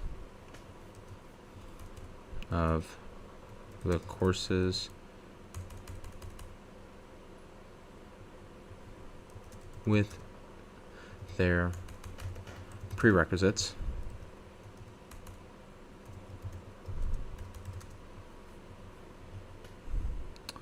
So we have in this example, we have 2 courses that we need to take, and we have prerequisites 1 and 0. And we need to ask ourselves, is it possible to be able to take all these courses since we need to take 2 courses? And the reason being is because it's true, because there are 2 courses to take, and we are only given the number of courses that we can take, which are 2, and there are 2 courses in here, so therefore it's true. However, in this case, this may be a bit confusing to be able to start. So we have these 2 courses that we have. And unfortunately, in one of these cases, this is just a false situation because this represents as 1 course, and then we have another one that is represented as another course. However, the logic behind the 2 is that in order for us to be able to take course 1, we need to take course 0, and in order for us to take course 0, we had to take course 1. That's a bit of a contradiction, and unfortunately, it's just that you can't take any of the courses because in order to take 0, you need to take 1, and if you need to take 0, you also need to take 1. So you literally can't take any of the courses whatsoever, as indicated by the example, so it will be false. Okay, and the technique for us to be able to actually figure out the connectivity between the different courses, given the fact that we are working with a graph problem, and we're focusing on connectivity of the courses, determining if 1 and 0, for example, are connected based on if we can take them and if they are prerequisites, we're going to deal with depth first search to see the connectivity of relationships between each number of courses and their prerequisites. I'm just trying to see if I'm spelling it right. Probably not. Okay. So, for the different, in general, between graph and tree problems, the 2 common most approachable techniques for the following are going to be depth first search and breadth first search. But since we're focusing strongly on connectivity between the 2 of them in the most optimal form, we can use depth first search for the following solution in order to solve the following problem. So the steps for us to be able to go about this are going to be the following. Overall, we need to build a directed graph using the given prerequisites.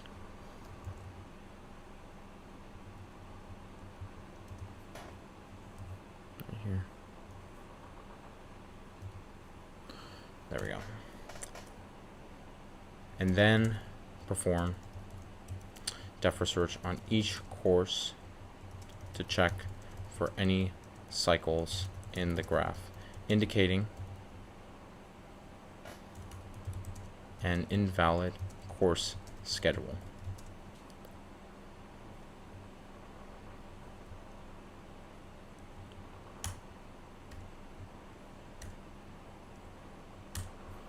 Alright, and so further steps that we're going to do, I'm just going to clarify this over here. So that's step 1 for our solution. We're going to build the directed graph from the courses and their dependencies. Then we're going to perform depth first search to check if there is a valid course schedule.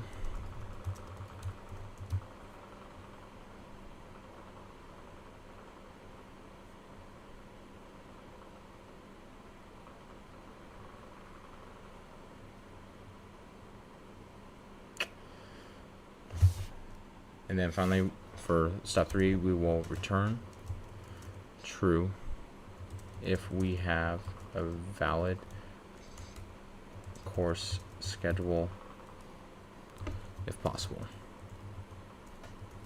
False otherwise. And I'm going to expand the steps even further to give you the structure, because we need to have our depth first search function that we are going to do some recursion on. So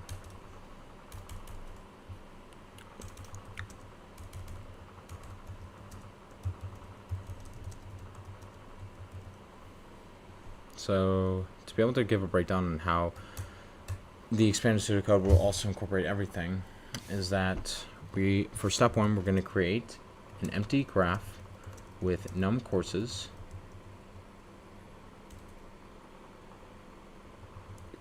I knew I misspelled it. Ugh.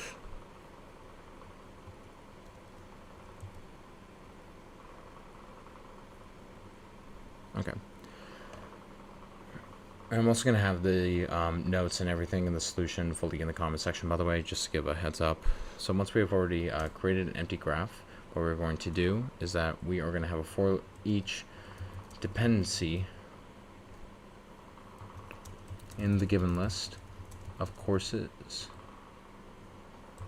for their dependency. Actually, I'll just call it in the given list for their course dependencies. We're going to extract the dependent course and the prerequisite course and add an edge from the prerequisite course to the dependent course in the graph. And for step 2, to perform depth first search, what we're going to do is that we're first going to create an empty visited array to track the visited nodes, and we're going to create an empty current traversal array to track nodes in the current traversal. And for each node in the graph, if the node is not visited and if there is a cycle, a back edge in the current traversal, we will return false, since it's not possible to finish all the courses. So this is also highlighting for example 2. And otherwise, we will perform depth first search on the node for the to check the connectivity. Check the connectivity of prerequisites. So for depth first search, the way how it's going to be conducted, it's going to be the following. When we perform depth first search on the current node, we're going to mark the current node as visited, and then we're going to mark the current node as visited in the current traversal. And for each neighbor of the current node, and if the neighbor is visited in the current traversal, we will return true.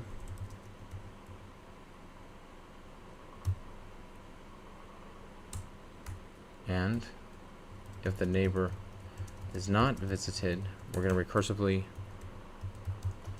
perform depth first search on the neighbor. And this will be in the case to determine if there's actually a relationship between the two. So we're going to mark the current node as not visited in the current traversal, and we will return false. No relationship has been found.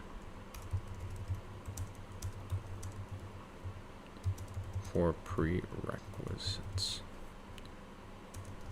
a relationship has been found for prerequisites.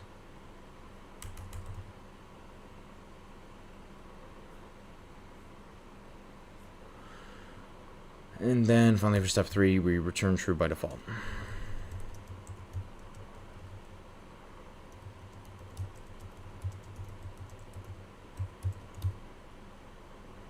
Since one of the constraints really we have is referring to number of courses, we at least have 1, and then we have a prerequisite length of 0, so we're always going to have true.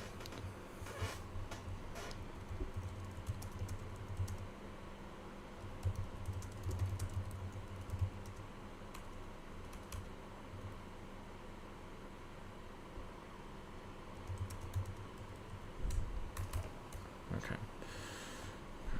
So I'm just going to clean all this up for you folks. be able to go over the steps that we were able to see. So, step 1, step 2, step 3. We're going to build a direct graph from the course of dependencies. So the way we are going to be doing that is that we're going to create an empty graph called nodes, and the way how we're going to do this, we're going to have a vector on the inside of integers called graph, and it's going to take in the number of courses that we can take in general. And then what we'll do is that for each dependency of the given list of dependencies, so that means for constant vector int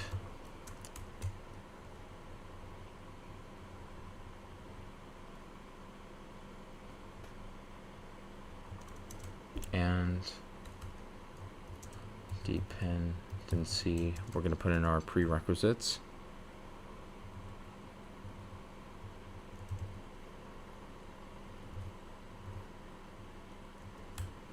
And we're going to extract the dependent course. So the way we do this is that we're going to call course dependency 0 index, and then int prerequisite.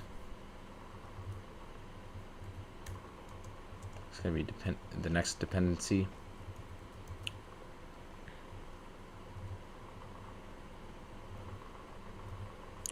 Yeah.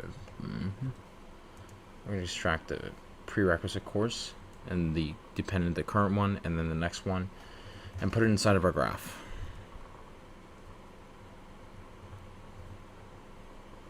And then pushback, it's just a method in C++ to do so, of course.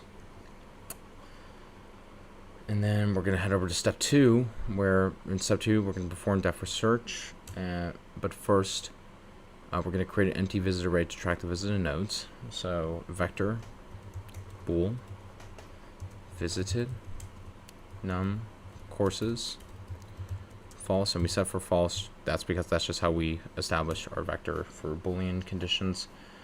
And then we'll have another one called current traversal.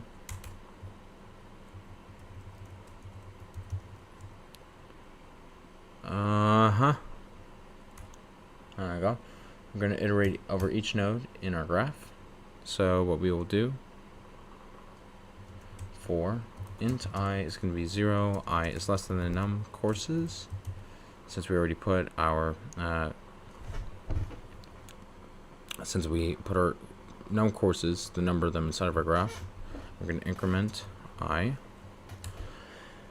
And then if the node has not been visited at the current index,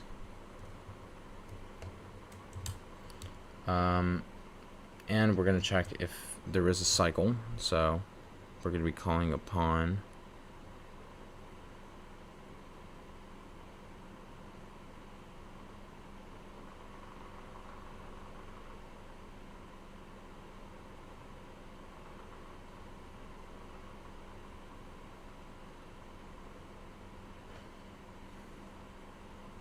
sorry about that, just had to double check on this and be able to think over. What we're going to do is that we are going to call this type of method inside called has cycle. We're going to have graph I visited and current traversal. This is a function that we'll create later that will be used to call for a def for search recursion. So this is our def for search type of function called has cycle, and we're checking to see if there is a cycle to stress the connectivity, if we can, one, take the courses, and if there are prerequisites with the courses. And we will return false by default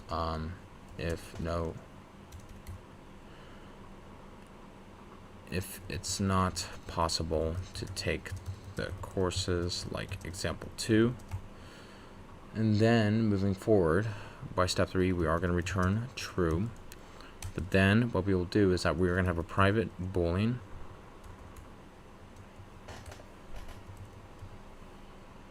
has cycle, constant vector int to indicate for our graph, much like in the case of what we created up here.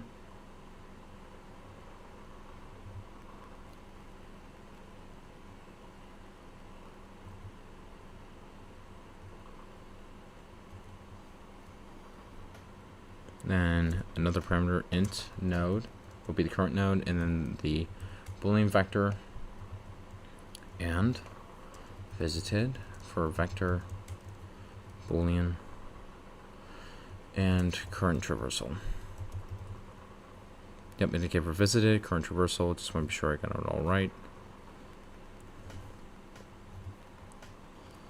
And the way how this def for search function is going to look, as indicated by up here. We're going to mark the current node as visited. So visited node will equal true.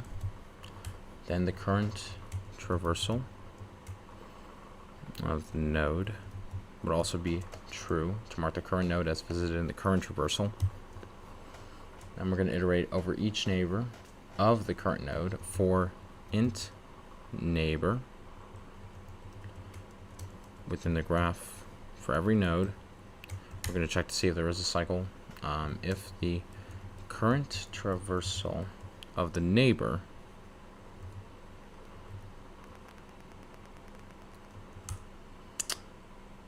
is visited in the current traversal, and we already know that there is a prerequisite relationship, we're going to return true, indicating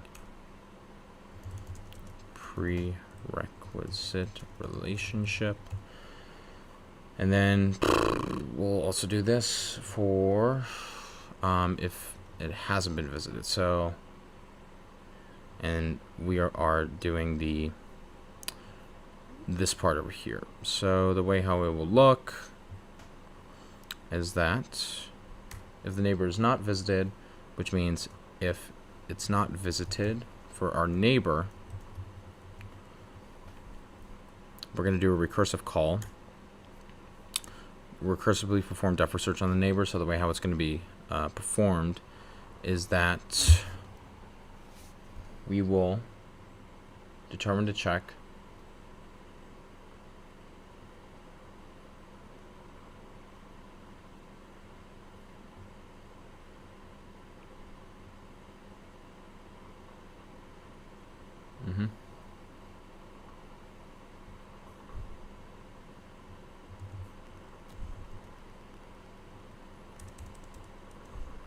So we will just do this, but except we're going to replace graph with neighbor, visited and current traversal, yes, and then we're going to return true for relationship with the non-visited neighbor,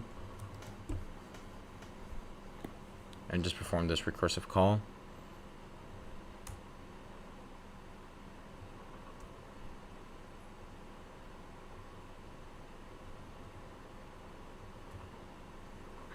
Just want to be sure if it's all lined up, and then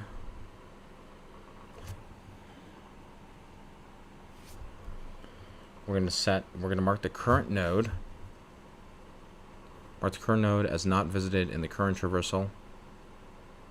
So let me just clean this to be able to put it step by step accordingly. So we're going to have the current traversal node equal false, and then we're going to return false, indicating that there was no relationship that has been found. Let's just double check to see if we have the syntax that's right.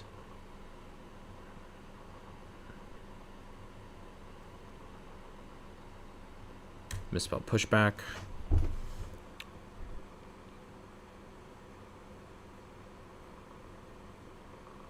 Let's run this. Yep, I misspelled. Here.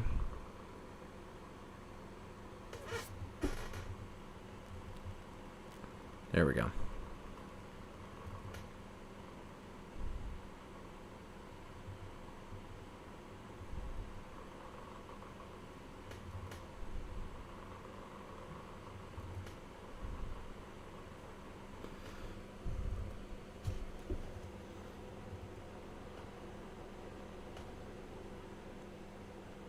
Just making sure it's all spelled correctly. The small stuff. All right, passes all the test cases.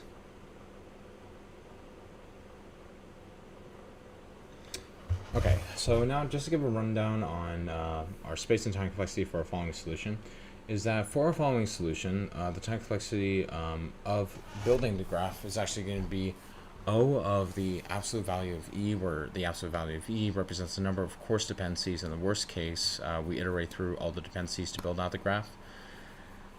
And the time complexity of our depth first search as well is going to be O of V, the absolute value of V, plus the absolute value of E, where V represents the number of courses, which are the vertices, and E represents the number of course dependencies edges. In the worst case, we visit each node and traverse each edge once. So overall, our course, our time complexity is going to be O of V plus E, the absolute value of V plus the absolute value of E, which is overall simplified to O of max of the absolute value of E and the absolute value of E. Well, meanwhile, the space complexity is going to be O of V plus E, representing the vertices and edges, as well, indicating the number of prerequisites, as well as the number of edges within the directed graph that we have. So we have the course dependencies and the prerequisites as well to be able to check if we can actually take these courses.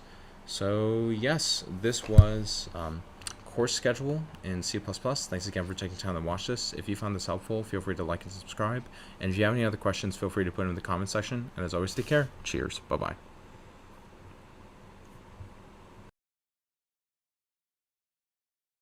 Hello everyone, today we are going to be going over the Blind 75 in C++, and today we're working on the problem Decode Ways. Now, before we get started, in order to break down our following problem, make sure that we have our 4 following questions to be able to know exactly what to do. We first need to ask ourselves what the input's going to be, what data structure / algorithm / technique to use, what to do with the data, and finally what our output's going to be. So, feel free to pause the video to write the questions if you're following along, and now, breaking down the problem.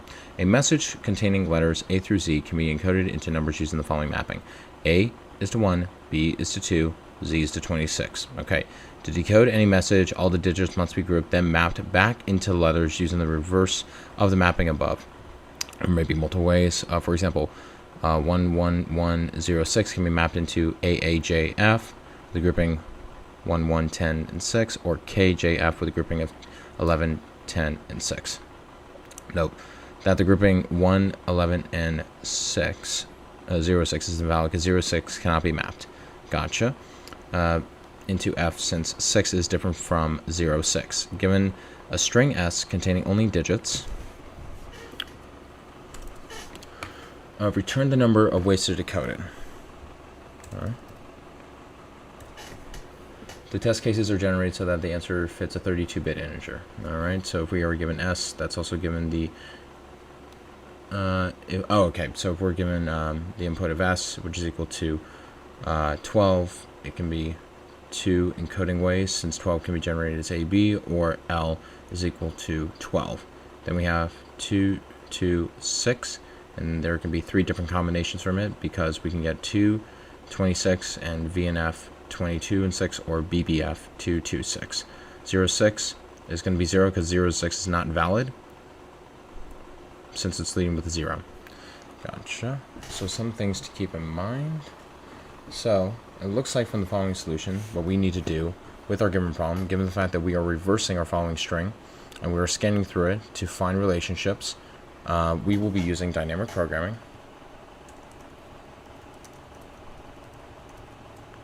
And the steps for us to be able to accomplish this are going to be when given string, we need to take care of our edge cases, which will be if the character is 0, return 0, as no valid decoding is possible. Then what we will do is that we will initialize an array called DP based on size s.length plus 1 to store the number of decodings for the string up to the ith position, and we will initialize our array to 0 and the next index accordingly while we're scanning it. And so for when we are scanning through our string, we will fill up the dynamic programming array from position to the very end. Then inside of our for loop, if the following index of the character is not 0, we're going to set our dynamic programming array at the current index equal to the dynamic programming array of the very last element. And then if the string from I minus 2 to the very last element, position, can form a number between 10 and 26, we're going to add our next element that we have to this index to indicate that we have, for instance, letters ranging from 10 to 26.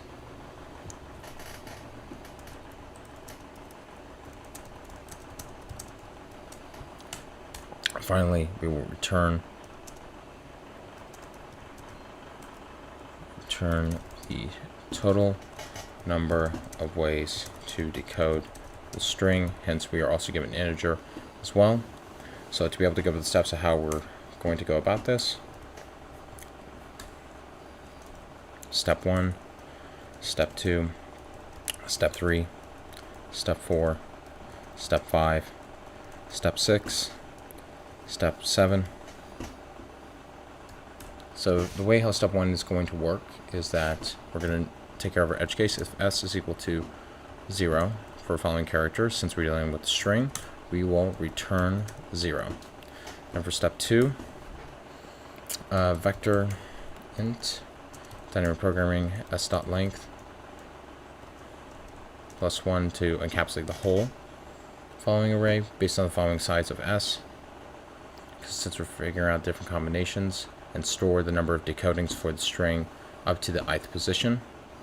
And we're going to initialize our 2 following positions that we have. This is how we do this. Then we are going to be scanning throughout our array based on the next index that we have. I is less than or equal to s.length, and I is incremented. Step 5 and 6.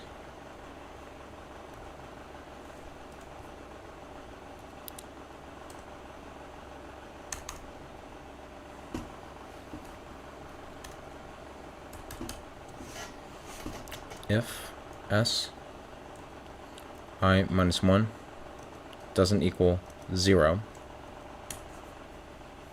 then we are going to set this up here, and then step 6 is actually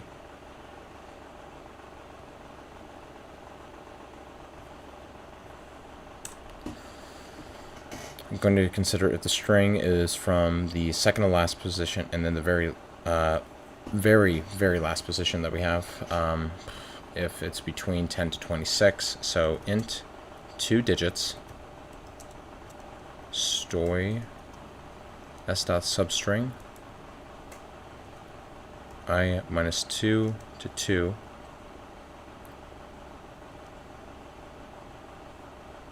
then if the 2 digits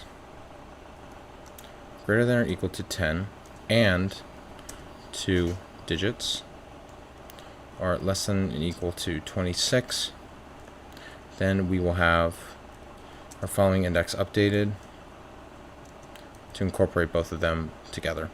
So that way we can have 10 to 26. Considering elements which can be 10 to 26, versus 1, 0, and 2, for example. And then finally, we will return the combination. So it's going to look like this. dp stop length.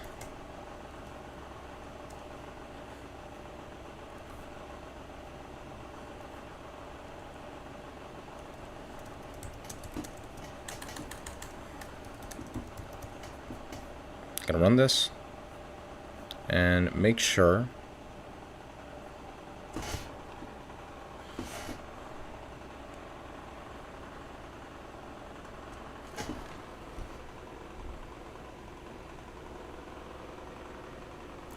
okay. I was supposed to figure out the character right over here. So it's S0 is equal to the character of 0. And then I apologize for more errors that I'm getting. Spelling. Oh boy. And more spelling.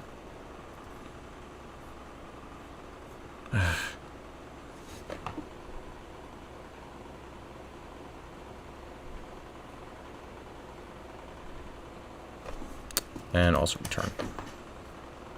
There we go. Passes all the test cases. And we have a wrong answer.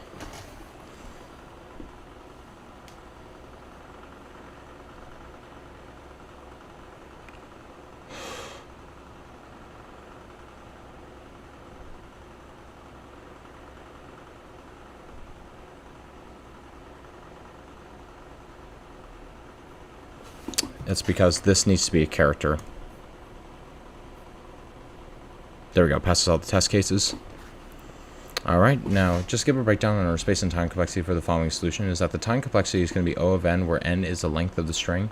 And this is because we perform a single pass through the string to fill out the dynamic programming array. While meanwhile, the space complexity for a following solution is going to be O of n, where n is referring to an extra dynamic programming array based on the size of n+1 to store intermediate results. And so, yes, this was Decode Ways. Thanks again for taking time to watch this. If you found this helpful, feel free to like and subscribe. And if you have any other questions, feel free to put in the comment section. And as always, take care. Cheers. Bye-bye.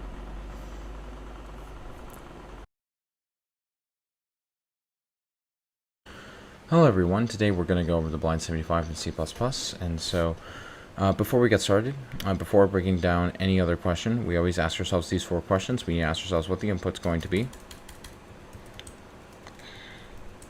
what data structure / algorithm / technique to use, what to do with the data, and finally what our output is going to be. So, to give a breakdown on the whole question that we have accordingly, so we are given head, the head of a linked list. Determine if the linked list has a cycle in it. Very self-explanatory. So, for input, we are given a linked list represented by a head node, and it looks like, as we dive further more, there is a cycle in a linked list if there is some node in the list that can be reached again by continuously following the next pointer. Internally, position is used to denote the index of the node that tail's next pointer is connected to. Note that plus is not passed as a parameter. So return true if there is a cycle in the linked list, otherwise false. All right. So we will detect a cycle in the linked list where tail is connecting. Alright. There's a cycle in the linked list where tail connects on the first node, 0 indexed. Okay. Here, position 0, 1. Here. Okay, so if we look at the following array that we have at our given head, 3, 2, 0, and -4, at position 1, and since arrays by principle also operate at 1, and the n node would also mean at this position at 2. This is why we have position 1 and then 2 connecting with -4. Okay.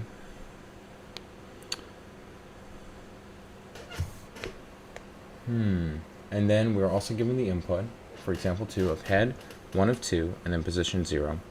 And there is a cycle in the linked list where the tail is connected to the 0 node. Got it. Because it's all 0 index. So 1, 2 makes sense. But then we have position -1. We only have a 0. We don't have -1. And there is no cycle in the linked list. Okay. So the technique that we're going to be using is going to be called the Floyd cycle finding algorithm. The tortoise and the hare algorithm, which allows us to detect cycles in linked lists. So it's a pretty straightforward type of algorithm to be able to go about, and it's just really taken into 2 steps. So step 1, what we need to do is that we need to initialize 2 pointers, slow and fast, both pointing to the head node. Then, in the second step, we need to start a loop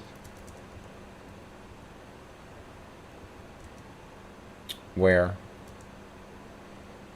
the fast node and the node after fast are not null, assuming we have a linked list. And then what we will be doing is that for first part, we're going to be moving the slow pointer 1 step forward. Then for the next part, we're going to move the fast pointer 2 steps forward. And then if the fast pointer reaches the end of the linked list, it could also be considered null, and that could be edge case where we have an empty linked list. Also considered for having an empty linked list. Return false since there is no cycle. And then if the slow pointer and the fast pointer meet, EX, they are at the same node, return true, as there is a cycle in the linked list. And finally, what we do by default,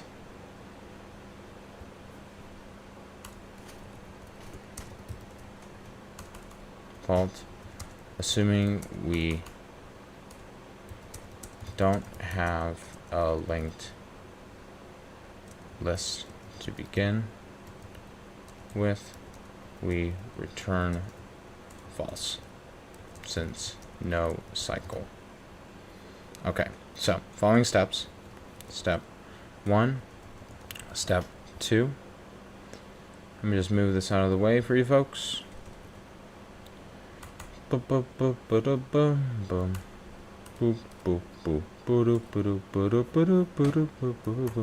Okay, so first step, we're going to make our fast and slow heads for our list nodes. So list node slow head, and then list node fast for head. We're creating our 2 pointers, and then we're creating our loop while fast doesn't equal null, and fast next value doesn't equal null. A, B, C, D. Slow equals slow next, and B, we're gonna have fast equal fast next, the one after, and then in the case where the fast pointer is null, we return false.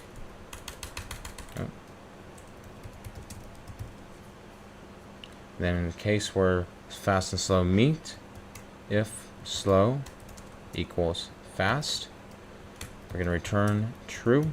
and then by default we will return false. So just double checking to see if it's all right and all correct. Slow, head, yep.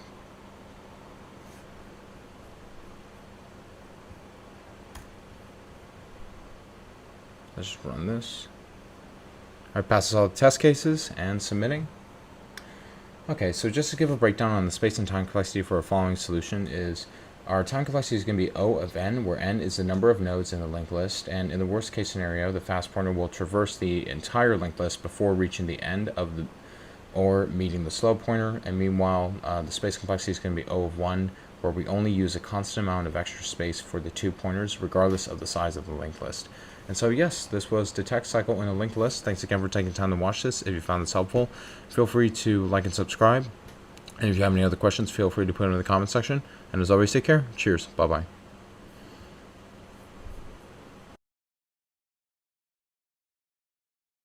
Hello everyone, today we're going to go over the Blind 75 in C++, and today we're working with encode and decode strings. Now, before we get started, if you're following along, feel free to pause the video to be able to write out the comments that we need. For whenever we are going over a problem like this, we need to ask ourselves these 4 questions. We need to ask ourselves what the input's going to be, what data structure / algorithm / technique to use, what to do with the data, and what our output's going to be. So to just give a breakdown over what the problem is going to be, again, feel free to pause the video to write in the comments if you're following along. We need to, 1, design an algorithm to encode a list of strings to a string. The encoded string is then sent over the network and is decoded back to the original list of strings. Machine 1 sender has the function encode, and then machine 2 has decode as well for the string, return the string. So the machine 1 does this string over here, it encodes it, and then decodes string 2. In machine 2 should be the same as strs in machine 1, and implement the encode and decode methods that we have. Okay, you're not allowed to solve this problem using any serialized methods such as eval. Okay. Well, one of the issues that we have to be able to start is that we are given a vector of strings and to begin, and then what we need to do is we need to decode this string, vector of string that we already have, into our decode function to finally output in machine 2 to be the same info. So we're dealing with 2 different parameters to start with, and then finally returning the string that we need. So we're working with different forms of how the data is curated, such as with this function needs to connect with that function that we have. Okay, it encodes a list of strings to a single string, and then decodes a single string to a list of strings. Alright, pretty self-explanatory over here. So, looks like from what we are given a list of strings, and what we need to do is that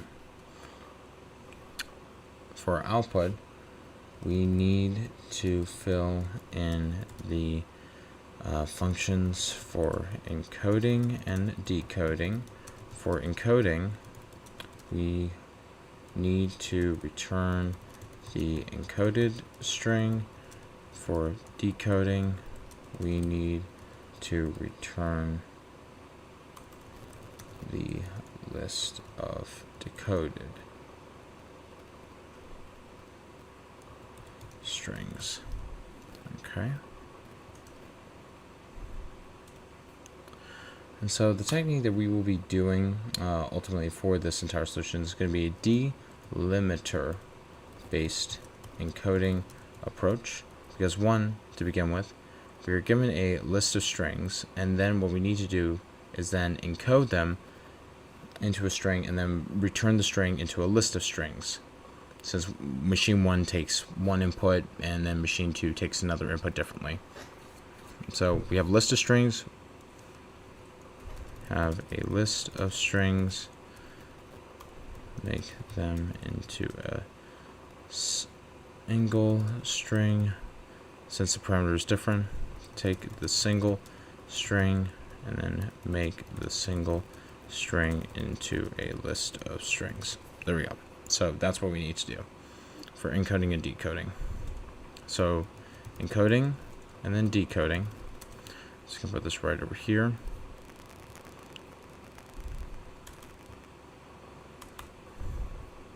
I'm going to write the steps accordingly for this and also put this in the comment section too. Steps we need to take for our encoding algorithm are going to be as follows. Steps 1, we need to initialize an empty string called encoded. And then step 2, we need to iterate over each string s in our list of strings, strs. So we need to use our for loop or for each loop to be able to take our list and then put it inside of one single string. And then what we will do is that we will append the length of a string to encoded followed by a delimiter, which is a bit of a private technique that we use to be able to divide up our strings accordingly. And then we will append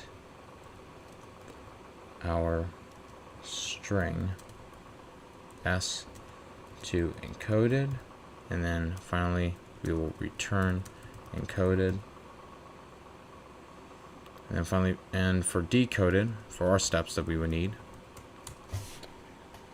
I'm going to initialize an empty vector of strings called decoded. And for step 2, we're going to initialize an index of I to 0, then 3, while I is less than the length of the encoded string. We're going to find the position of the delimiter in the encoded string starting from index I. Then we'll extract the length of the string from the encoded string based on the delimiter position. And we're going to move the index I to the position after the delimiter. 3.4, we're going to extract the actual string from the encoded string based on the length. 3.5, we're going to append the extracted string to decoded. And 3.6, we're going to update the index I to the position after the extracted string. And finally, we will return the decoded. And then also for creating our delimiter, it will be a private character indicated as this, just based on the technique. The delimiter is basically is used as a separator between the length of each string and the string itself when encoding the list of strings, as the nature of the delimiter. Okay, so I know this was a lot, so what I'm going to do for encoding, I'm just going to take this and then I'm just going to put these notes over here sort of step by step to be able to help, and then I'll just put the rest at the top. But just for sake of clarity between the two, I'm just going to do this.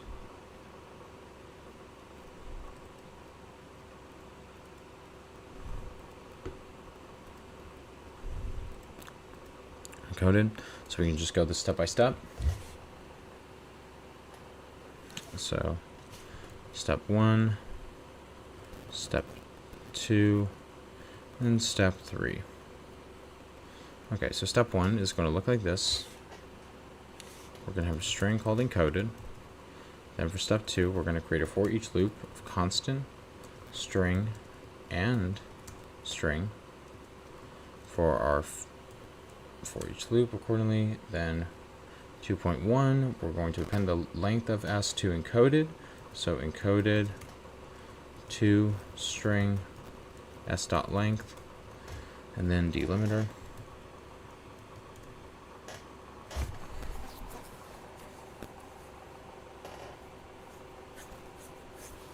And 2.2, we're going to append s to encoded, and this is how we append. And finally, we will return encoded since this is a string. We're just returning this. That's it. Now, for the next part, for decoding, just going to put this right over here.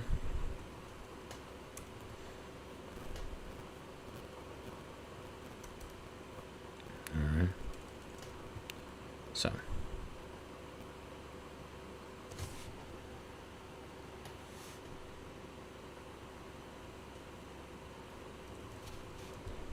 One second.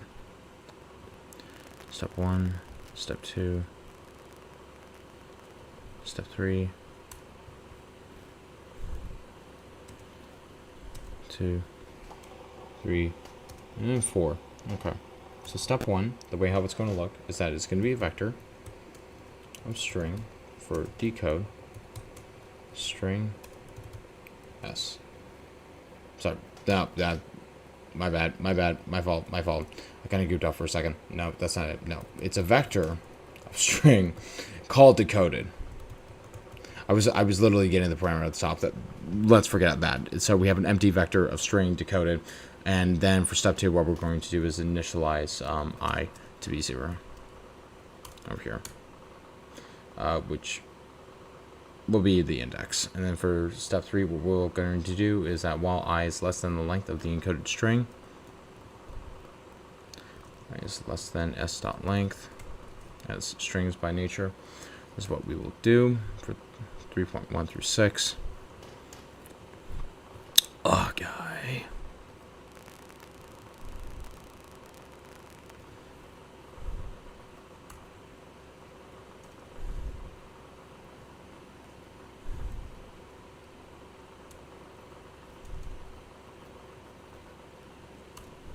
Two, 3, 4, 6. Okay, so this is how it's going to look about. So we will find the position of the delimiter and the encoded string starting from the I index. In fact, this is what I'm going to do. I'm just going to create the delimiter right over here, so we know exactly what we're working with. So it's really going to be a private function right over here that will be constant. They'll have this constant character. This is just the way we separate each of our strings. And for 3.2, we're going to extract the length of the string from the encoded string based on the okay. So going back in 3.1, we're going to find the position of the delimiter in the encoded string starting from index I. So it's size t. All right. Delimiter position is going to be equal to s dot find for the delimiter based on I to split up what we have for a string. 3.2 is that we're going to extract the length of the string from the encoded string based on the delimiter position. So int length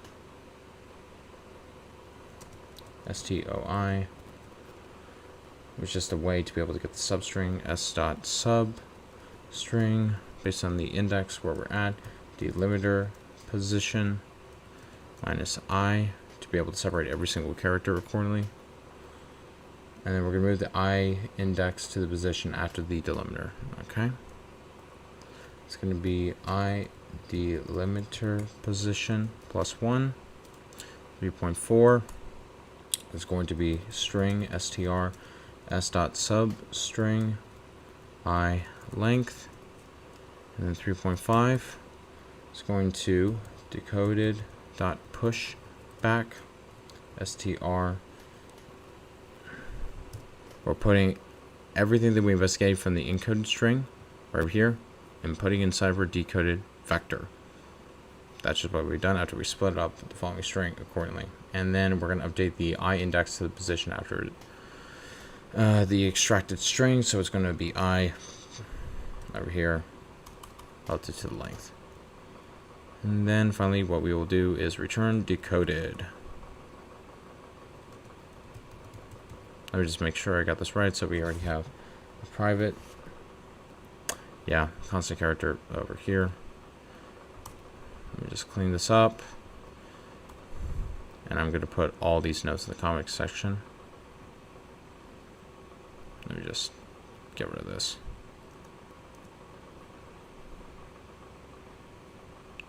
For the sake of clarity.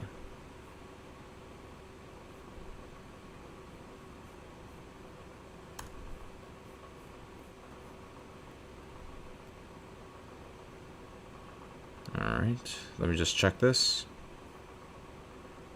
Alright, it passes all the test cases and submitting. Okay, so just to give a rundown and breakdown over space and time complexity for the following solution is that our time complexity for our solution is O of n, where n is the total length of all the strings in the input vector strs, and we iterate over each string once to concatenate their lengths and actual strings. The time complexity for decoding is also O of n, where n is the length of the encoded string, and we iterate over the encoded string once to split and reconstruct the original vector of strings. Meanwhile, the space complexity for encoding is O of n, where n is the total length of all the strings in the input vector strs, and we create the encoded string, which requires additional space. The space complexity for decoding is O of n, where n is the length of the encoded string, and we create the decoded vector of strings, which requires additional space. So yes, this was encode and decode strings in C++. Thanks again for taking time to watch this. If you found this helpful, feel free to like and subscribe. And if you have any other questions, feel free to put them in the comment section.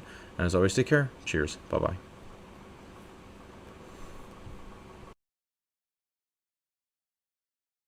Hello everyone, today we are going over the Blind 75 in C++, and today we are working with find median from data stream. Now, before we get started, whenever we are breaking down these questions, we always ask ourselves these 4 questions. If you are following along, feel free to pause the video to write them out. We always need to ask ourselves what the input's going to be, what data structure / algorithm / technique to use, what to do with the data, and finally, what our output's going to be. So, to go over the question, the median is the middle value in an ordered integer list. If the size of the list is even, there is no middle value, and the median is the mean of the 2 middle values. For example, for an array is equal to 2, 3, and 4, the median is 3. We know that. And for example, an array 2 and 3, the median is 2 plus 3 divided by 2 equal 2.5. Now, what we need to do is that we are given a median finder class, and then we need to initialize the median finder object, which will be right here. We have 2 other functions such as add num, which adds the integer num from the data stream to the data structure, and then a double find median returns the median of all elements so far with answers within 10 to the negative 5th power of the actual answer will be accepted. So we already know our constraints, and it looks like from the following question we are given a data stream of integers, and it looks like from what they want us to do from the output is that we will return the median of the numbers seen so far. If we want to go over the relationship between the input and the output, is that we have an input of median finder, add num, find median, add number, and find median. We are calling upon these following functions to be able to find the relationship between each of them. Since we have nothing to start with, we have 1 and 2, null and null, and then we have 1.5 accordingly, and then null leading to 2.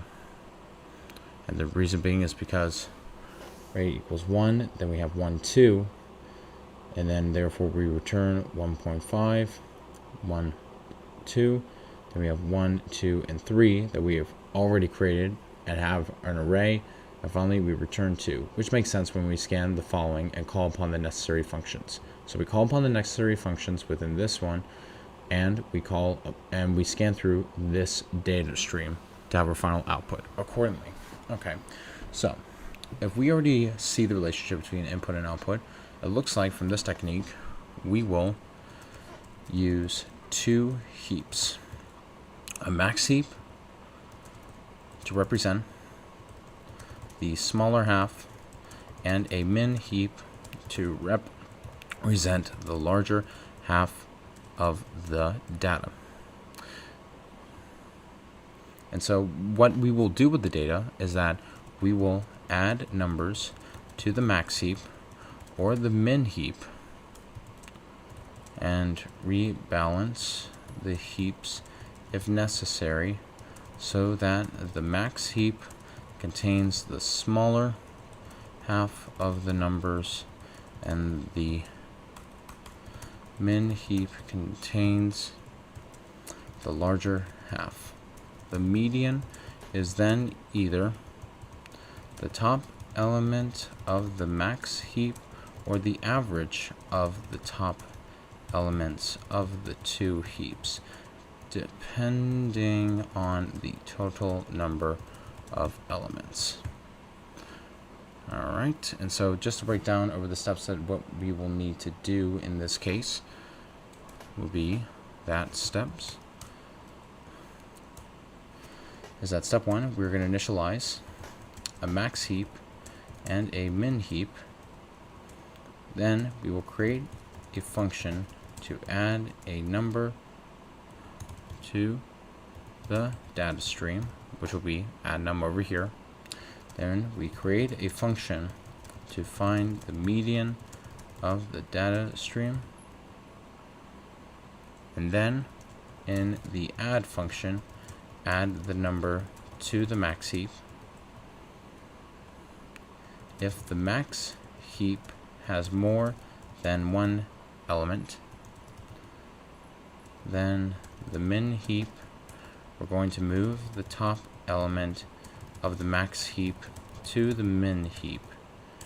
And if the top element of the max heap is greater than the top element of the min heap, we're going to swap the top elements of the two heaps. And then for the find median function,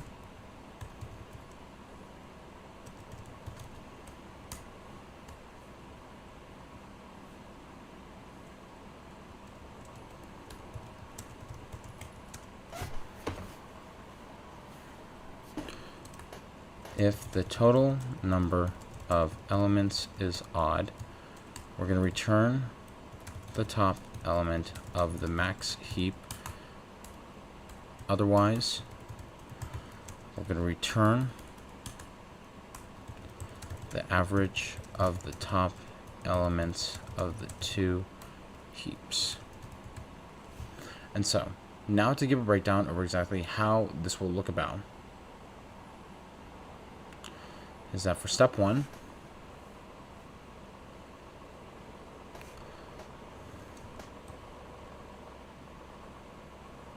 it looks like we've already done so.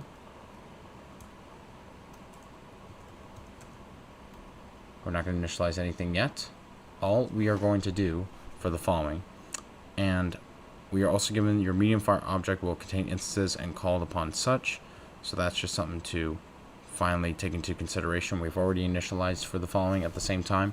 We're just going to be using the following to be able to create a function to find the median of the data stream. And so the way how we are just going to go about this is really just focusing on these two to start with. So entirely for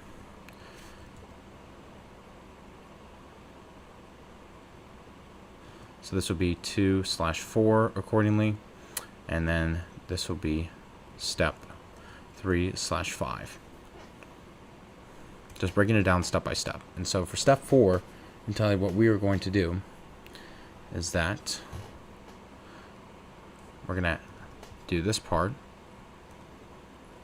So this will be A, this will be B, and this will be C, and this will be A, and then this will be B. These are just principles we need to take into consideration. So A, B, C. So A is going to be, the first part is that we are going to, in the add function, add the number to the max heap. And we do so by, since we were given low to begin with, we need to, in a to heap, we are also given a low and a high type of function accordingly. And so what we would need to do is that we need to go through step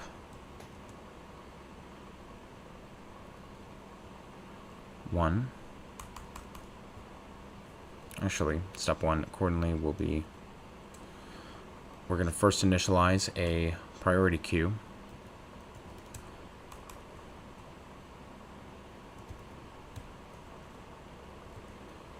This is how we do this. Int low. It's going to be our max heap. And we're going to call upon this upon the rest of our function. So step one accordingly. And then we will have a max, or min heap. So we have priority queue of int vector of another int as well. Then we will check if greater int for high. Alright, that's how we do it. And then we're going to call upon these priority queues accordingly, since for heaps in general, queues are the data structure to use. So I will also put the comments in the, I'll put all these comments in the comment section as well.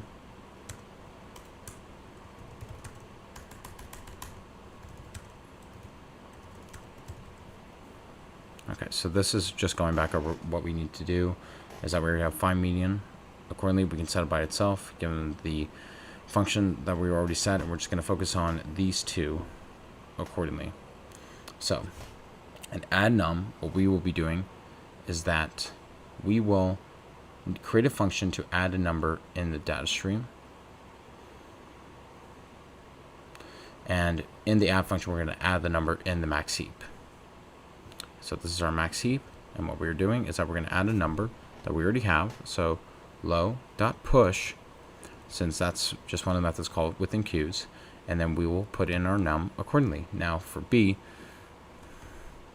if the max heap has more than one element, then the min heap, we're going to move the top element of the max heap to the min heap. So we do this by calling upon our min heap for push, and then we'll have our low, top, accordingly, and then we're going to pop the max heap. And if the top element of the max heap is greater than the top element of the min heap, we're going to swap the elements of the two heaps. And this will be C if low size is less than high size. We will swap low, push, high, top. This is how we do this with priority queues. Then high, pop. That's how we do that. Then moving over to step 3. For step 3, we need to find the median function. So find median function. We're focusing on this part, and we're just focusing on entirely in step 5. And in step 5, we're given if the total number of elements is odd, we're going to return the top element of the max heap. Otherwise, we'll return the average of the top elements of the two heaps. And we can just do this entirely in one line by just using the colon, really. It's useful for Boolean conditions. And since we were dividing up by 2, so what we will do is that we're just going to have a return. And we're just going to call upon our max heap and call upon our condition. If the total number of elements is odd, return the top element of the max heap.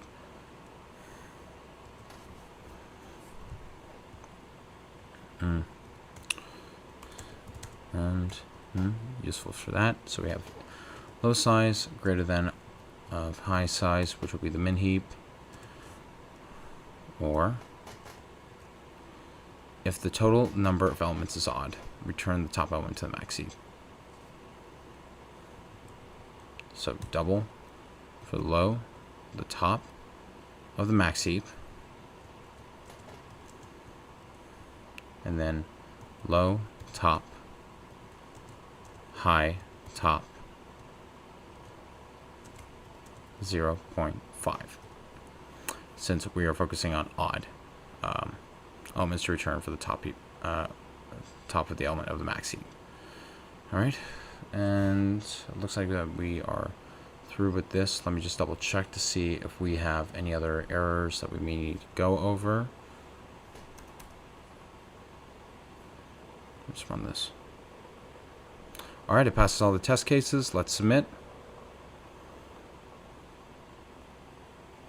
All right, now just to give a rundown and breakdown over space and time complexity for the following solution is that the time complexity of adding a number altogether is going to be O log of n, where n is the total number of elements, and the time complexity of finding the median is O of 1, since it is always at the top of the heaps. While meanwhile, the space complexity is going to be O of n, where n is the total number of elements, as all the elements end up in the heaps. So yes, this was find median from DataStream. Thanks again for taking time to watch this. If you found this helpful, feel free to like and subscribe. And if you have any other questions, feel free to put in the comment section. And as always, take care. Cheers. Bye-bye.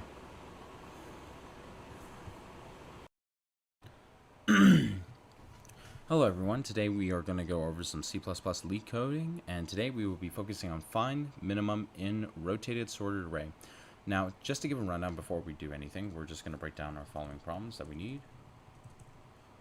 Alright, so we have our input, what data structure / algorithm / technique to use, and what are we going to do with the data, and then our output over what we need. So based on the question what we have, suppose we have an array length of n. So our input is pretty simple and straightforward. Given an array, we have sorted in ascending order between 1 and n times. For example, if the array is 0, 1, 2, 4, 5, 6, 7, might become 4, 5, 6, 7, 0, 1, 2 if it's rotated 4 times. And then 0, 1, 2, 4, 5, 6, 7 if it was rotated 7 times. And notice inside of the rotating array, that we are resulting in one-time result. So we would actually have an X amount of times rotated for a given array. So we need to figure out exactly how do we find the minimum regardless of the rotation. So based on the example that we have, it looks like the output that they want is just to give us a minimum of the element, the lowest element, so to speak. And I'm going to introduce a concept today for a technique to follow called binary search. And what we will be doing in this case over what we have is, all right, we'll be going over binary search. Is that simple? Just within the array of nums, we found that the output and lowmost is going to be 1. We need to figure out how we're going to get the lowest element inside of an array that was rotated X amount of times, which can be pretty arbitrary to start with, because we're really just more concerned about the output that we need to begin with. So binary search, just to give a rundown over what it is, it's a technique that actually allows people to take 2 different endpoints within an array. This is not confused with two-pointer. This is completely different because binary search really focuses on the midpoint and trying to find exactly where that midpoint is going to be located for our target. So say, for instance, we have an array of 10, 2, 4, and then 50 as well, just to keep it all. So if we were going to figure this out, we would need to figure out exactly where our midpoint is, which if we were to just give the average on this, that's going to be high minus low divided by 2. And there is going to be a technique that I need to follow up on so that way we can prevent overflow, but that's for later. And then therefore that is going to be 50 minus 2 divided by 4, which would then equal us 48 divided by 4, which therefore it's going to be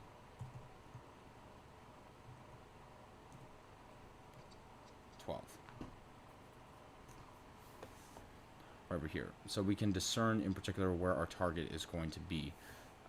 Could it be on the leftmost or the rightmost to start with? And oh yeah, there was a target that wasn't declared, so we can say our target is 10 to begin with. We were just given that.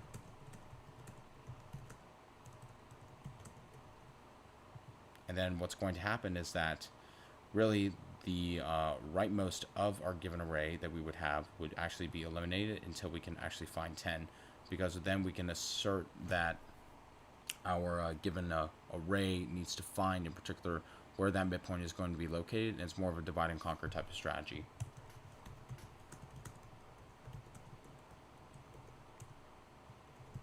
Works well with sorted arrays.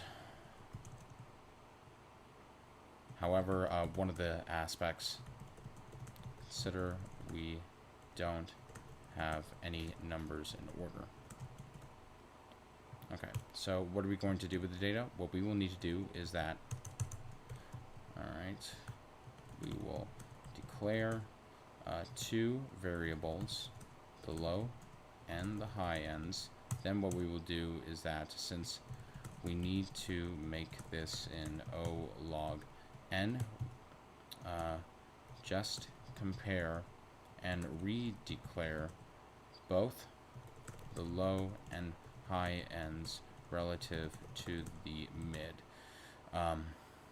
Relative to the mid we are finding. So I'm just going to go forward in this. So if we have int low is going to be equal to 0, this is how we initialize. Int high is going to be equal to nums. Let's minus 1, since we want the rightmost element to start with, and arrays typically start with 0. And then what we will do for O log of n time complexity, we're just going to be comparing between low minus, while low is relative to high, we're going to redeclare on the inside of what we have.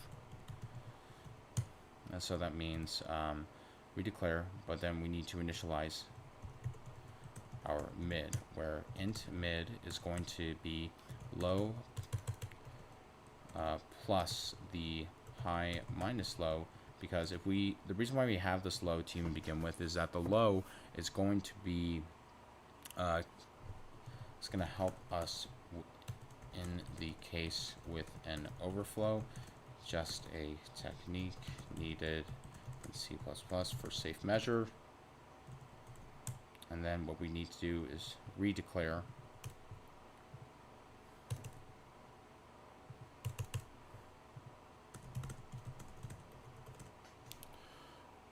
for low and high for if nums are for low and high, set the condition and ask ourselves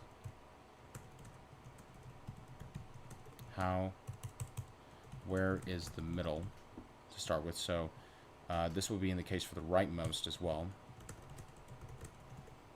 If nums of I is going to be greater than nums of the high point, we're going to assume that our low end is actually going to be in the rightmost, so we're going to have mid plus 1 already, since we already redeclared where our middle would be to begin with. But if not, then we're just going to declare our high is going to be mid already. And the reason why we do this is that we're just trying to find the lowest element inside of our given array to start with, and it will be easier for us if we were to declare our high endpoint, our mid, so that way we can be able to divide up the whole array in half, and that way we could divide and conquer within our array to ultimately find our minimum low end element that we need to be able to output. So then what we need to do is that after we have gone through this while loop, we then need to return our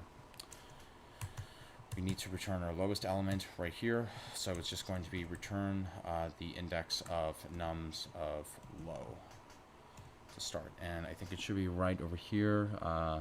This is just binary search.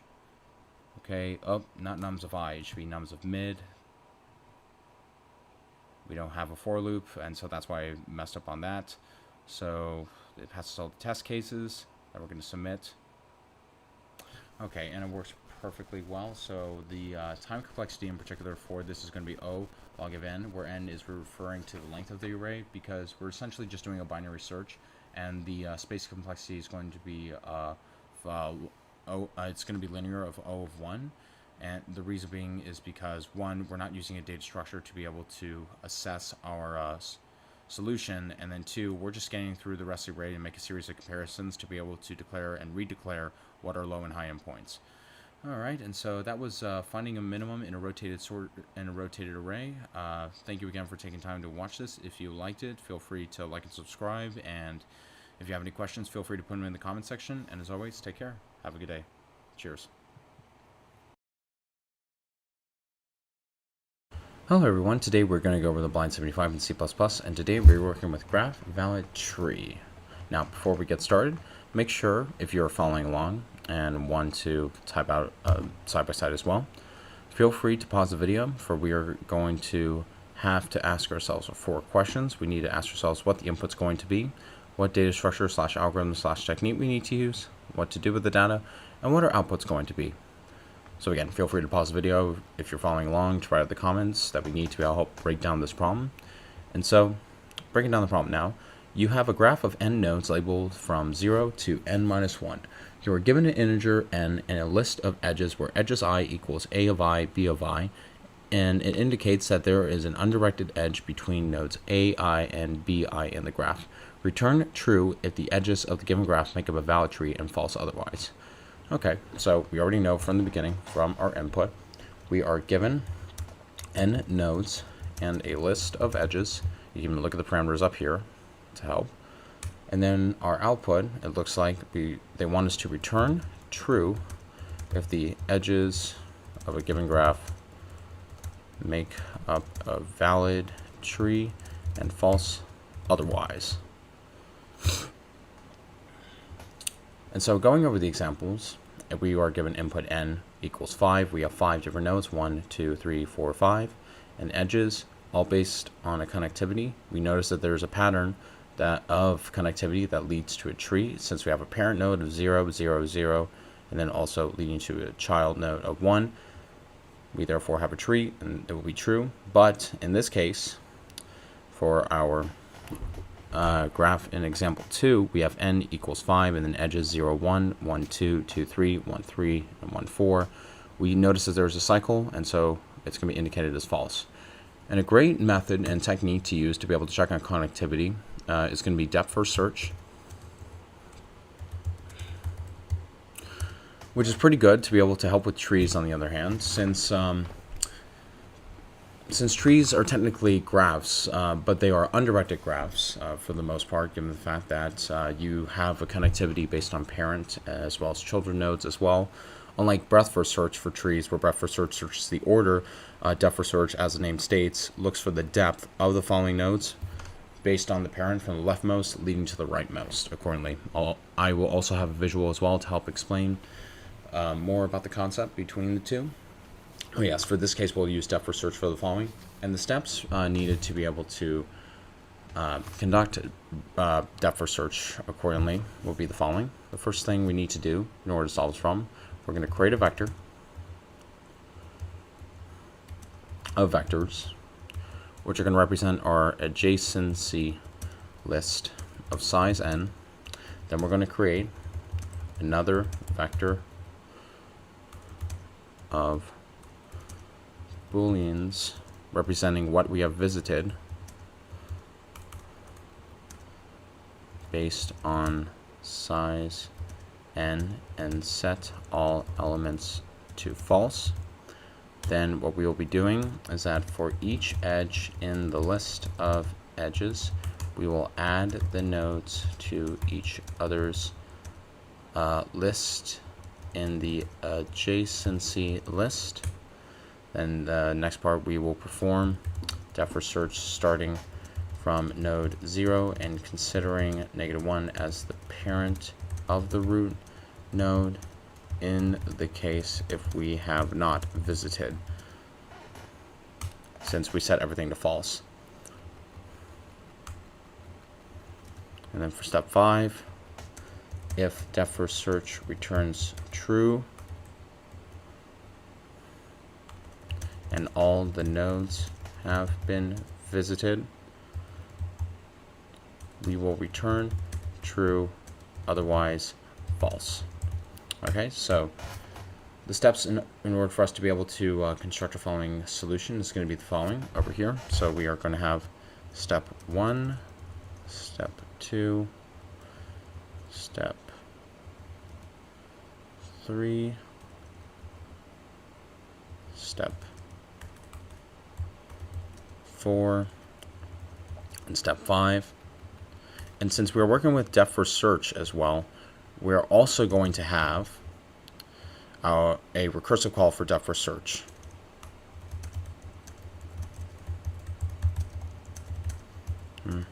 To create our depth first search function. And the way how we will actually construct our depth first search function is for the following. If the current node is already visited and it's not the parent node, we return false, for we have indicated a cycle is detected. This will be for the edge cases, and for our depth first search, then we're going to mark the current node as visited. And then for each unvisited neighbor of the current node, we're going to perform depth first search, and then if depth first search for any neighbor returns false, we return false.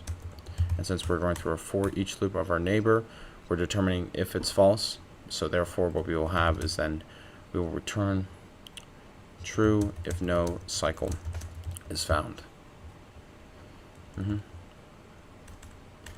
We have a depth first search function to check if there are cycles in our data for our graph. So now,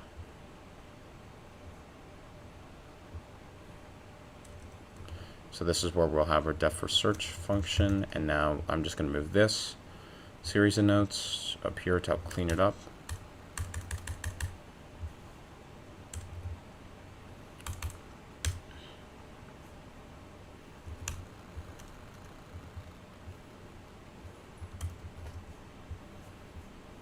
So, focusing on our solution.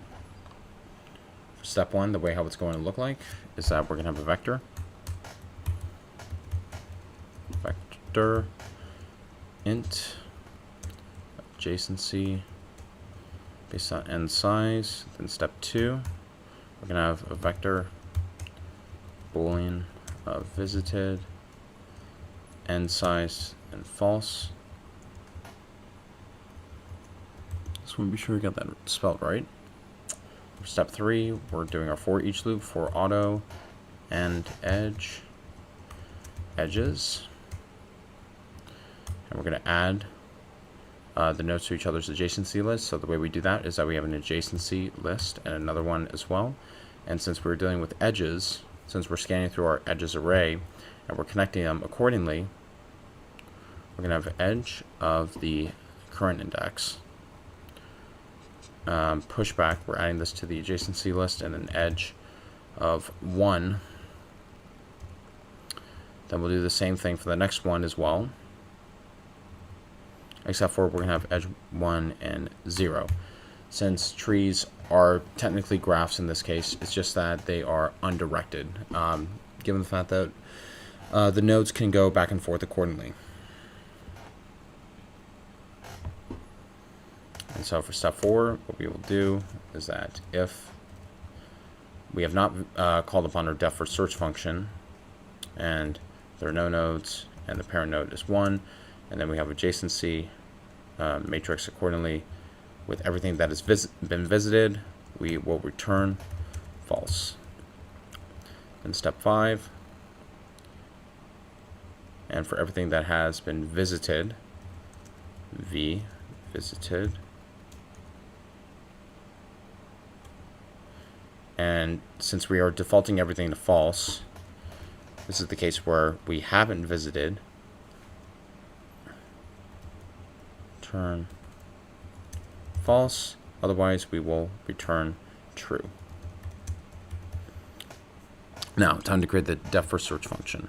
Now, our def for search function is going to be a private boolean def for search int node int parent, and we are going to have our adjacency list, which will be vector and then adjacency, and then we're going to have a vector of boolean for visited.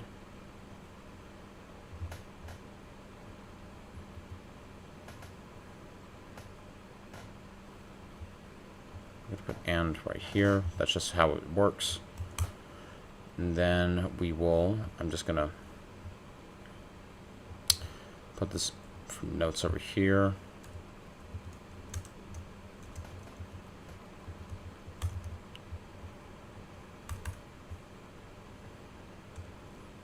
If visited node, we turn false, determining that we have a cycle detected. Otherwise, we're going to set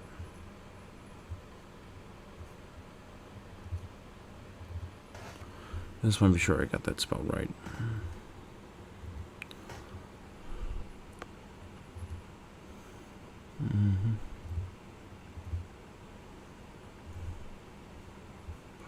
Visited node is going to be true in this case, and then we're going to have a for each unvisited neighbor int neighbor adjacency node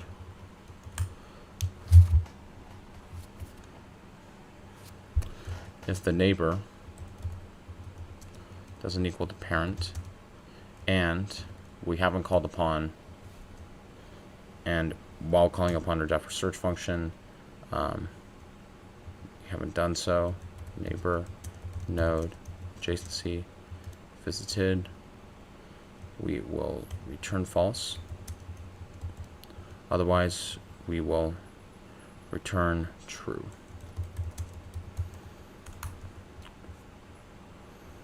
Okay, just making sure everything is already accounted for in parent vector and just run this. All right, it passes all the test cases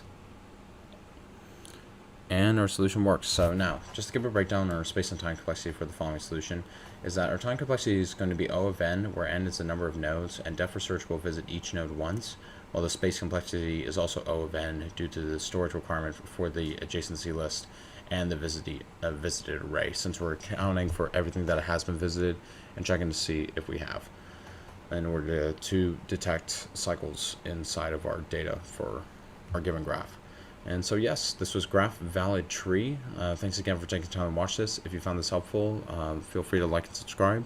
And if you have any other questions, feel free to put them in the comment section. And as always, take care. Cheers. Bye-bye.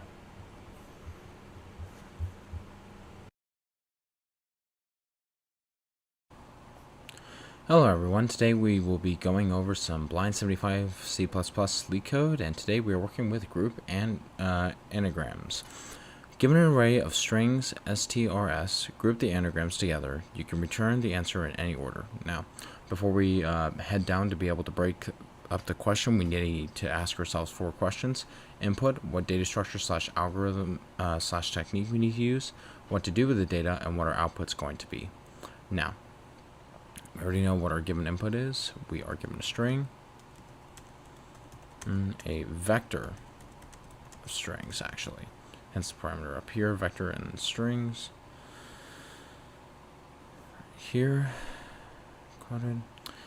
And to note, an anagram is a word or phrase formed by rearrange of letters of a different word or phrase, typically using all the original letters exactly once, like eat, tea, tan, ate, nat, bat. And then you're able to group them all together to see if they are. Alright.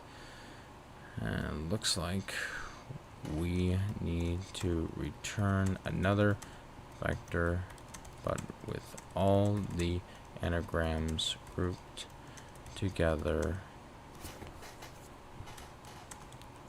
their respected characters and strings. And the algorithm technique that we're going to be using, and we're just going to be using this type of structure. It's going to be called we'll be using a hash map, like we have for strings before, in terms of keeping track of frequencies at the same time for valid anagram 2. Alright, and with our following hash map, what we will be doing is grouping the anagrams together. And what we will do with the following data is we will iterate through each string in strs, sort it, and then add it to the corresponding group in the hash map. And so what we will be doing for our following steps right here is 1, we need to initialize a hash map to store the groups of anagrams, where our parameters are going to be string and then vector of string. Then we will scan through the array, and then we will loop through, we will sort the string from beginning to end, add the sorted string to the corresponding group in the hash map,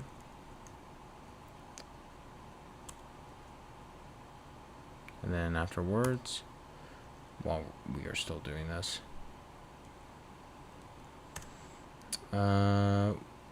we would initialize our result vector after we scanned everything and sorted it. And then what we will do is that for our result,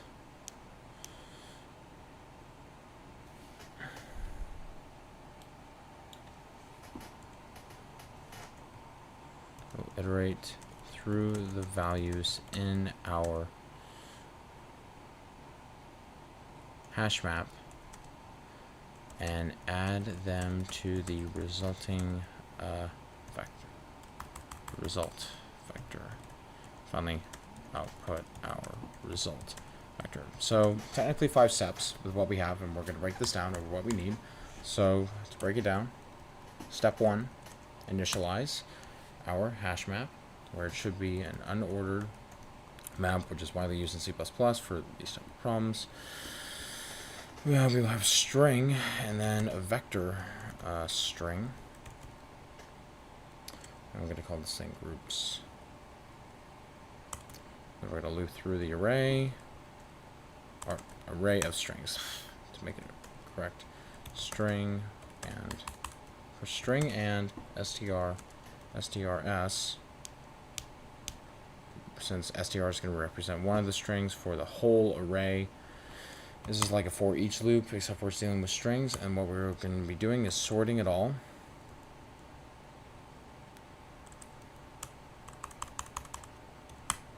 So that means string sorted equals str, and then we will sort our entire string from beginning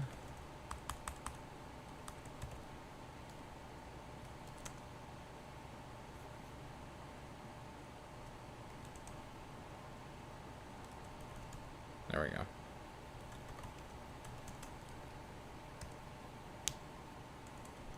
Then add the sorted string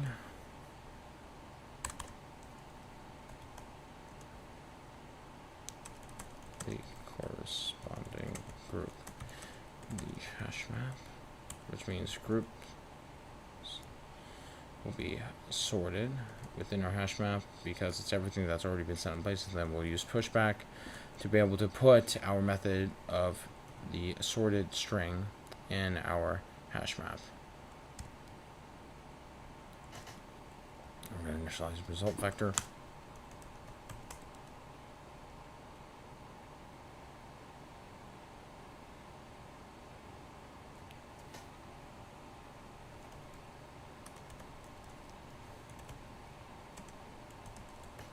And finally, what we will be doing for step 4, we're going to iterate through and then output a result. So to do that, it's just another for auto.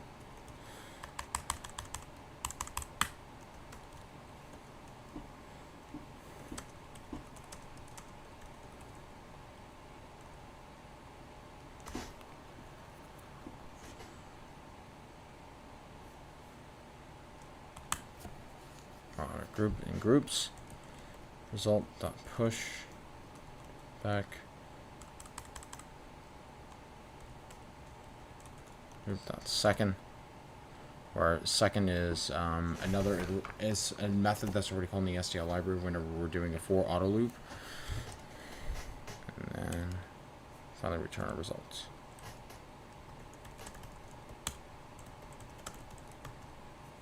So there we go. 5 different steps already set in place. Let's make sure everything's already lined up. It passes all the test cases. If not, then we have an error that we need to fix. Push back, not bash.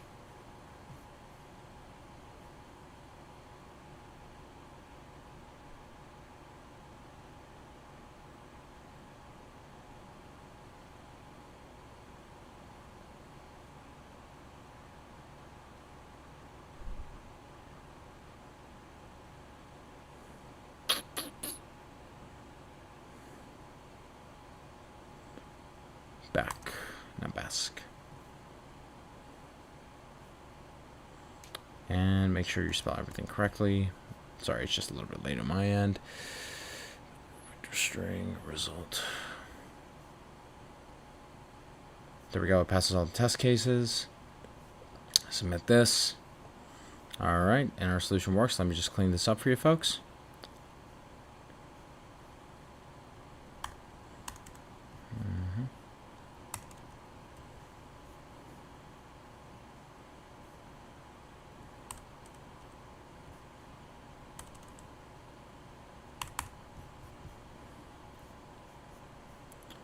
All right, there we go, and this is our solution right over here. Okay, so to give a breakdown in space and time complexity, our time complexity is actually going to be very unique to this. It's going to be O(n) times k log of k, where n is the number of strings in strs and k is the maximum length of a string in strs, hence given the constant time times the k, which represents the input of the following character of strings, and it's also because we iterate through each string once and sort it, and therefore take it as based on the complexity time. Now the space complexity is also going to be unique because k is going to represent the strings number. Is going to represent the number of strings inside of our string array. It's going to be O(n) times k. Where n represents the number of strings in the whole string array, and since it's going inward, since there's a string inside the whole string array, this would explain our space complexity at the same time, in that we're using a data structure to store everything, and so relative to the size of the data structure of our hash map, we will be corresponding and storing other strings as well inside of our hash map. So yeah, this was Group Anagrams. Thank you again for taking time to watch this. If you found this helpful, feel free to like and subscribe. If you have any other questions, feel free to put them in the comment section. And as always, take care. Cheers. Hello everyone, today we are going over the Blind 75 in C++, and today we are working with the problem House Robber. Now, before we get started, if you're following along at home or wherever, feel free to pause the video. For whenever we are dealing with these four questions, we always need to ask ourselves what the input's going to be, what data structure / algorithm / technique to use, what to do with the data, and finally what our output's going to be. So, just breaking down the problem right now. Again, feel free to pause the video if you're taking time to write these questions. You are a professional robber planning to rob houses along a street. Each house has a certain amount of money stashed. All houses at this place are arranged in a circle. That means the first house is the neighbor of the last house, Meanwhile, adjacent houses have a security system connected, and it will automatically contact the police if 2 adjacent houses were broken into on the same night. Given an integer array nums representing the amount of money of each house, return the maximum amount of money you can rob tonight without alerting the police. Okay, so we already know exactly what we have. We are given an integer array called nums.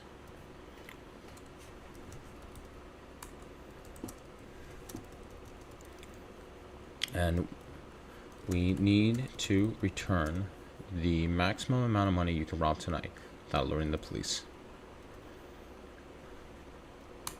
And so if we were to go over the example to help illustrate the point, I'll also have a visual in the video as well to help describe. So if we have a house, in this nums array, we have 3 houses with the amount of money 2, 3, and 2, and we need to find the maximum sum of all the following houses accordingly. And it looks like that we can only rob the house that has the amount of 3, given the fact that if we were to rob 2 and 3, that alerts the police, and 3 and 2, that also alerts the police, because we can't rob houses that are right next to each other. You cannot rob any neighboring houses. No, that's why in this example, it looks like we can only rob house 3. And then also, if we were to figure out the index of this following number, if we were to visualize in particular on the houses that are around in a circular fashion, we cannot rob houses that are right next to each other, for this will alert the police, and this will also alert the police, and then this will also alert the police as well. But house 1 and 3, you cannot alert the police, and 2 and 1, you can alert the police, but the maximum sum is 3 and 1. So therefore, when comparing the different sums of each of the following combinations inside of our array, we get 1 and 3, which is 4. Highlighting this example over here. And then we also have a following house as well. We will have 1, 2, and 3. Looks like the maximum amount of money that we can get out of one night is going to be 3. So the technique that we're going to be doing is going to be dynamic programming with 2 sets to scan the array in different fashions. Fashions meaning we will have one scan that will be separate from the other, and I'll explain more in the steps. So the steps for us to be able to generate this behavior as described before, since we need to find the maximum sum of the following house. I'll just give up these primary steps. What we'll do is that we will need to scan our following array and compare each of the values / sums. And so our steps to be able to replicate this entire behavior that we will have and return max are going to be as follows. Step 1, we're going to check if the array is empty. We will return 0 for our edge cases.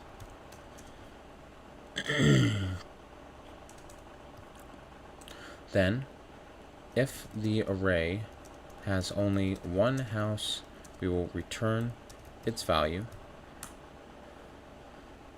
Then, if there are 2 houses, we will return the maximum value of the 2 houses. Now the next step that we will do is that we will create 2 dynamic programming arrays called DP1 and DP2, which are going to loop through each house from the first to second last. So we're going to be scanning our array, do this first scan from this to the second last, since we want to keep separate scans and we can't rob any houses next to each other. So we're going to do 1 and 3 first, for example, in this scan. Updating dynamic programming array 1, and then we will loop through each house from the second to very last element, updating dynamic programming array 2. And finally, we will return the maximum value between the last elements of dynamic programming 1 and dynamic programming 2 arrays. So, to be able to showcase the steps that we'll be doing, since we have 5 steps, following them over here. Step 1, where we deal with the edge cases, 0, 1, and 2 homes. Step 2, Step 3, Step 4, and Step 5. Step 1, we will handle our edge cases like this. So I'm going to first create n be the nums dot size. Then if n is equal to 0, we will return 0, and n, so n represents the num size, so this represents if the array is empty, we will return 0, and if the array only has one house, so that means n is representing the array's size. So we're going to transfer this to be 1, and we're going to return the very index that is over here. In fact, for clarity, I can just do this. Nums.size.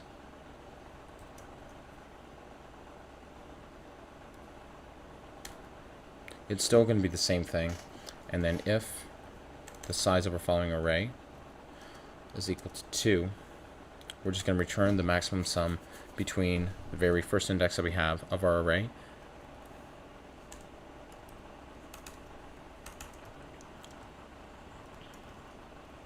nums of 0, and then nums of 1. So we do, and then for step 2, we are going to create our arrays vector int dynamic programming 1 based on the size of our following array, and then we will have our second dynamic programming array.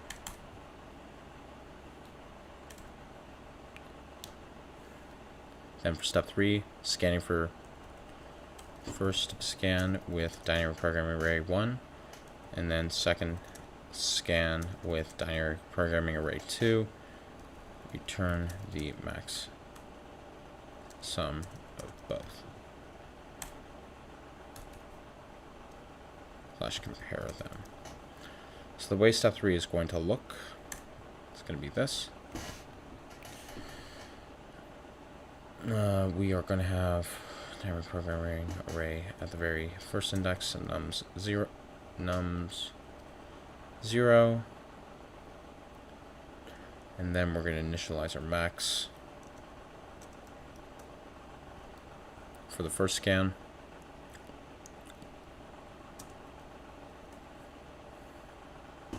And then for int I is equal to 2, I is going to be less than nums dot size I plus plus,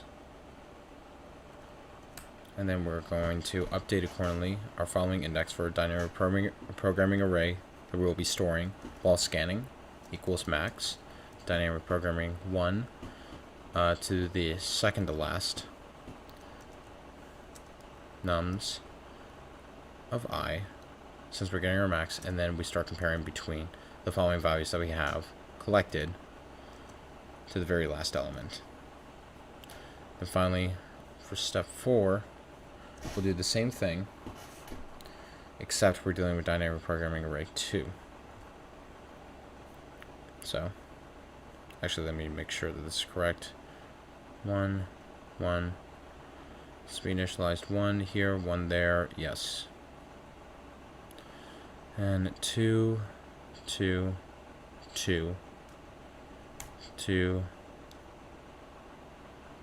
yep, 2, and then we're going to update our index, so our following will be 0 to start, and then we're going to have nums of 1. Make sure that we have our semicolons along the way. And then we will update.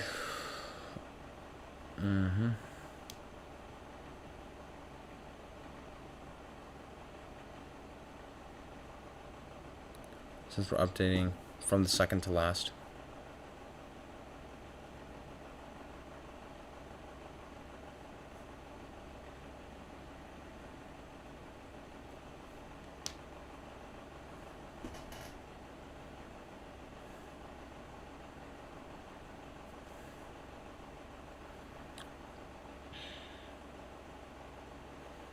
So we will have dynamic programming 2 array update with max dp2 I minus 2 nums of I dp2 I minus 1. Yep. Okay. That's one update, and then finally we'll return max within our 2 dynamic programming arrays with the very last element n minus 2, and then dynamic programming 2 n minus 1. Let me just double check to see if this is all correct. So just want to be sure about this. I've actually made mistake and size.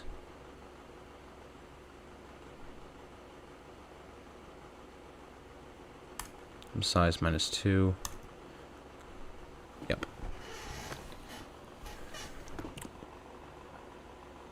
In fact, I can even just do the same thing. So int n is going to be num size, and then I can just make this cleaner.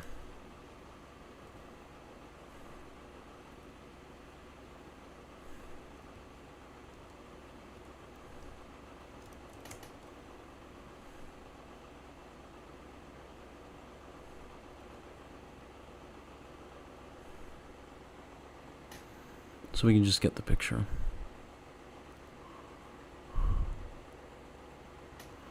There we go, that's better. Cleaner. Alright, now, just double checking on this. Let's close this, let's run it. Alright, it passes all the test cases, let's submit.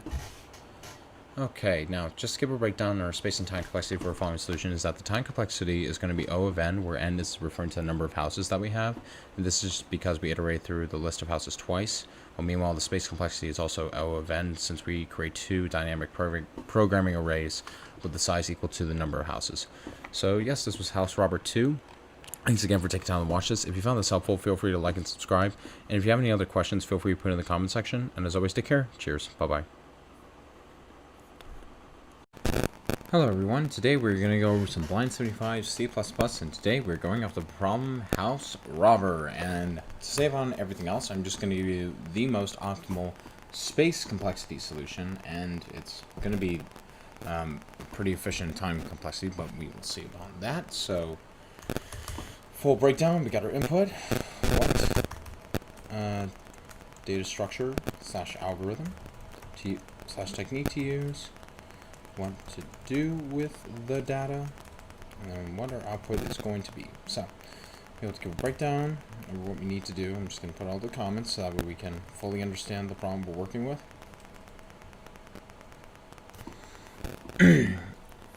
Alright. You are a professional robber planning to rob houses along a street. Each house has a certain amount of money stashed. The only constraint stopping you from robbing each of them is that adjacent houses have security systems connected and will automatically contact the police if 2 adjacent houses were broken into on the same night.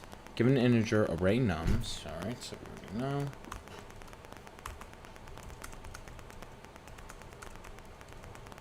Representing the amount of money of each house.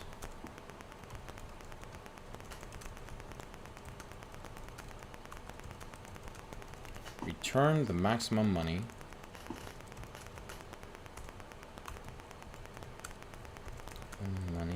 you can rob tonight without alerting police. Alright, so we are given an array with an output of 4, and rob house 1. How many houses can you rob without alerting the police? So, let's go over example 1. So example 1, 2, 3, and 1 is that we have a nums to start with of following houses. And the reason why the output is 4 is because robbing house 1 equals money 1, and then robbing house 3 equals money 3. You can total amount you can rob is going to be 4 for money. And let me see. Right, you can return that much of money. Okay, so we're returning the maximum amount of money we can get. And then robbing house 3, house 1, 2, 3.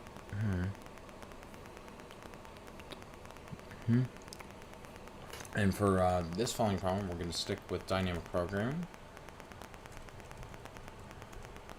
where it's going to expand upon the relationship of said variables as well, whenever we have already set in place. So instead of taking the whole problem by the whole, we're taking it bit by bit for each variable. So for example 2, just fully expanding upon this, we have 12 as our output.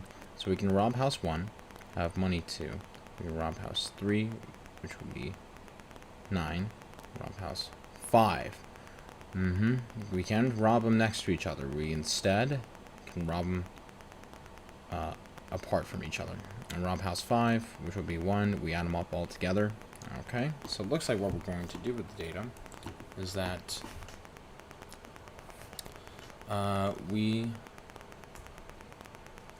will create 2 variables, preview 1 and preview 2, to keep track of the max amount of money that can be robbed up to the current house.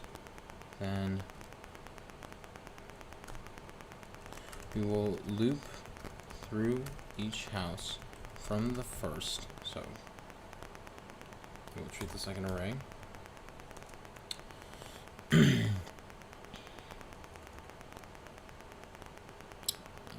But before then, let's do this. We need to edge case if the array is empty. That will return 0. If the array has 1 house, will return its value.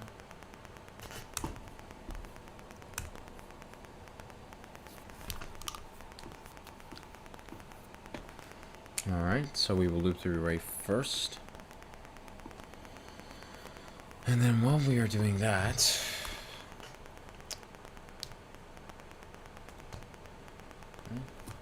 for each house, we're going to calculate the maximum value we can rob by either robbing the current house and the 2 houses before, or not robbing the current house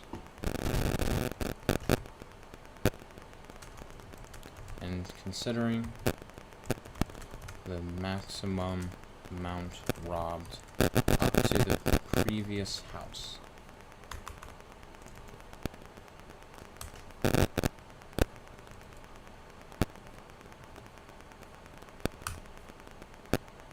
Alright, and then we're going to update preview 1 and preview 2. Finally, we're going to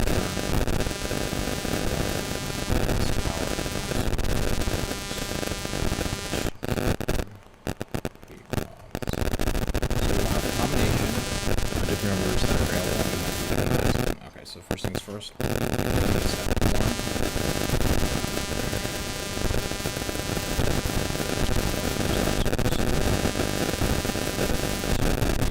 One is 0, and 2 is 0,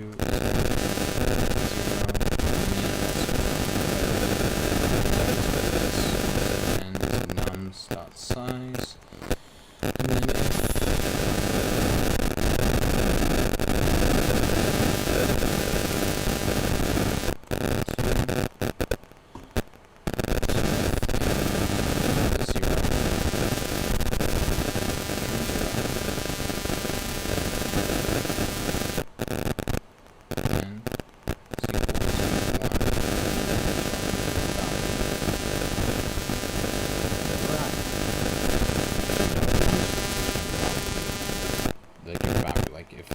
array in particular was 2.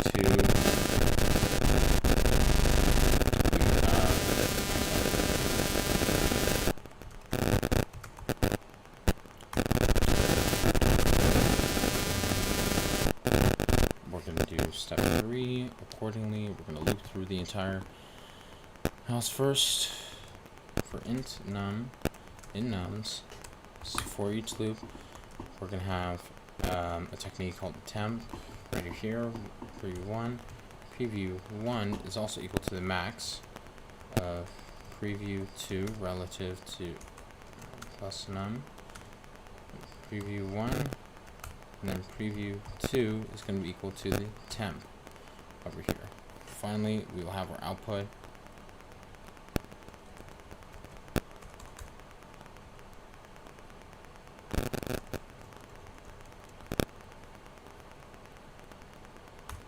From preview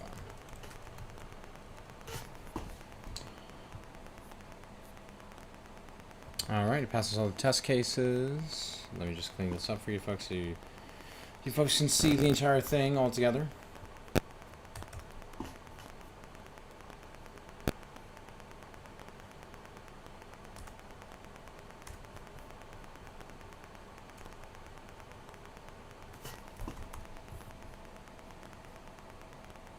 Okay, here we go, and it passes all the test cases, and it's pretty darn efficient. So, to be able to give a breakdown on what the time and space complexity is, so our time complexity is going to be constant, where n is representing the number of houses. This is because we iterate throughout the list of houses once. And then the space complexity is going to be linear O of 1, as since 1, we are not using a data structure to be able to store everything. We're just scanning throughout the array. And we're only using 2 variables to keep track of everything. So yeah, this was House Robber on Leetcode in C++. Thank you again for taking time to watch this. If you found this helpful, feel free to like and subscribe.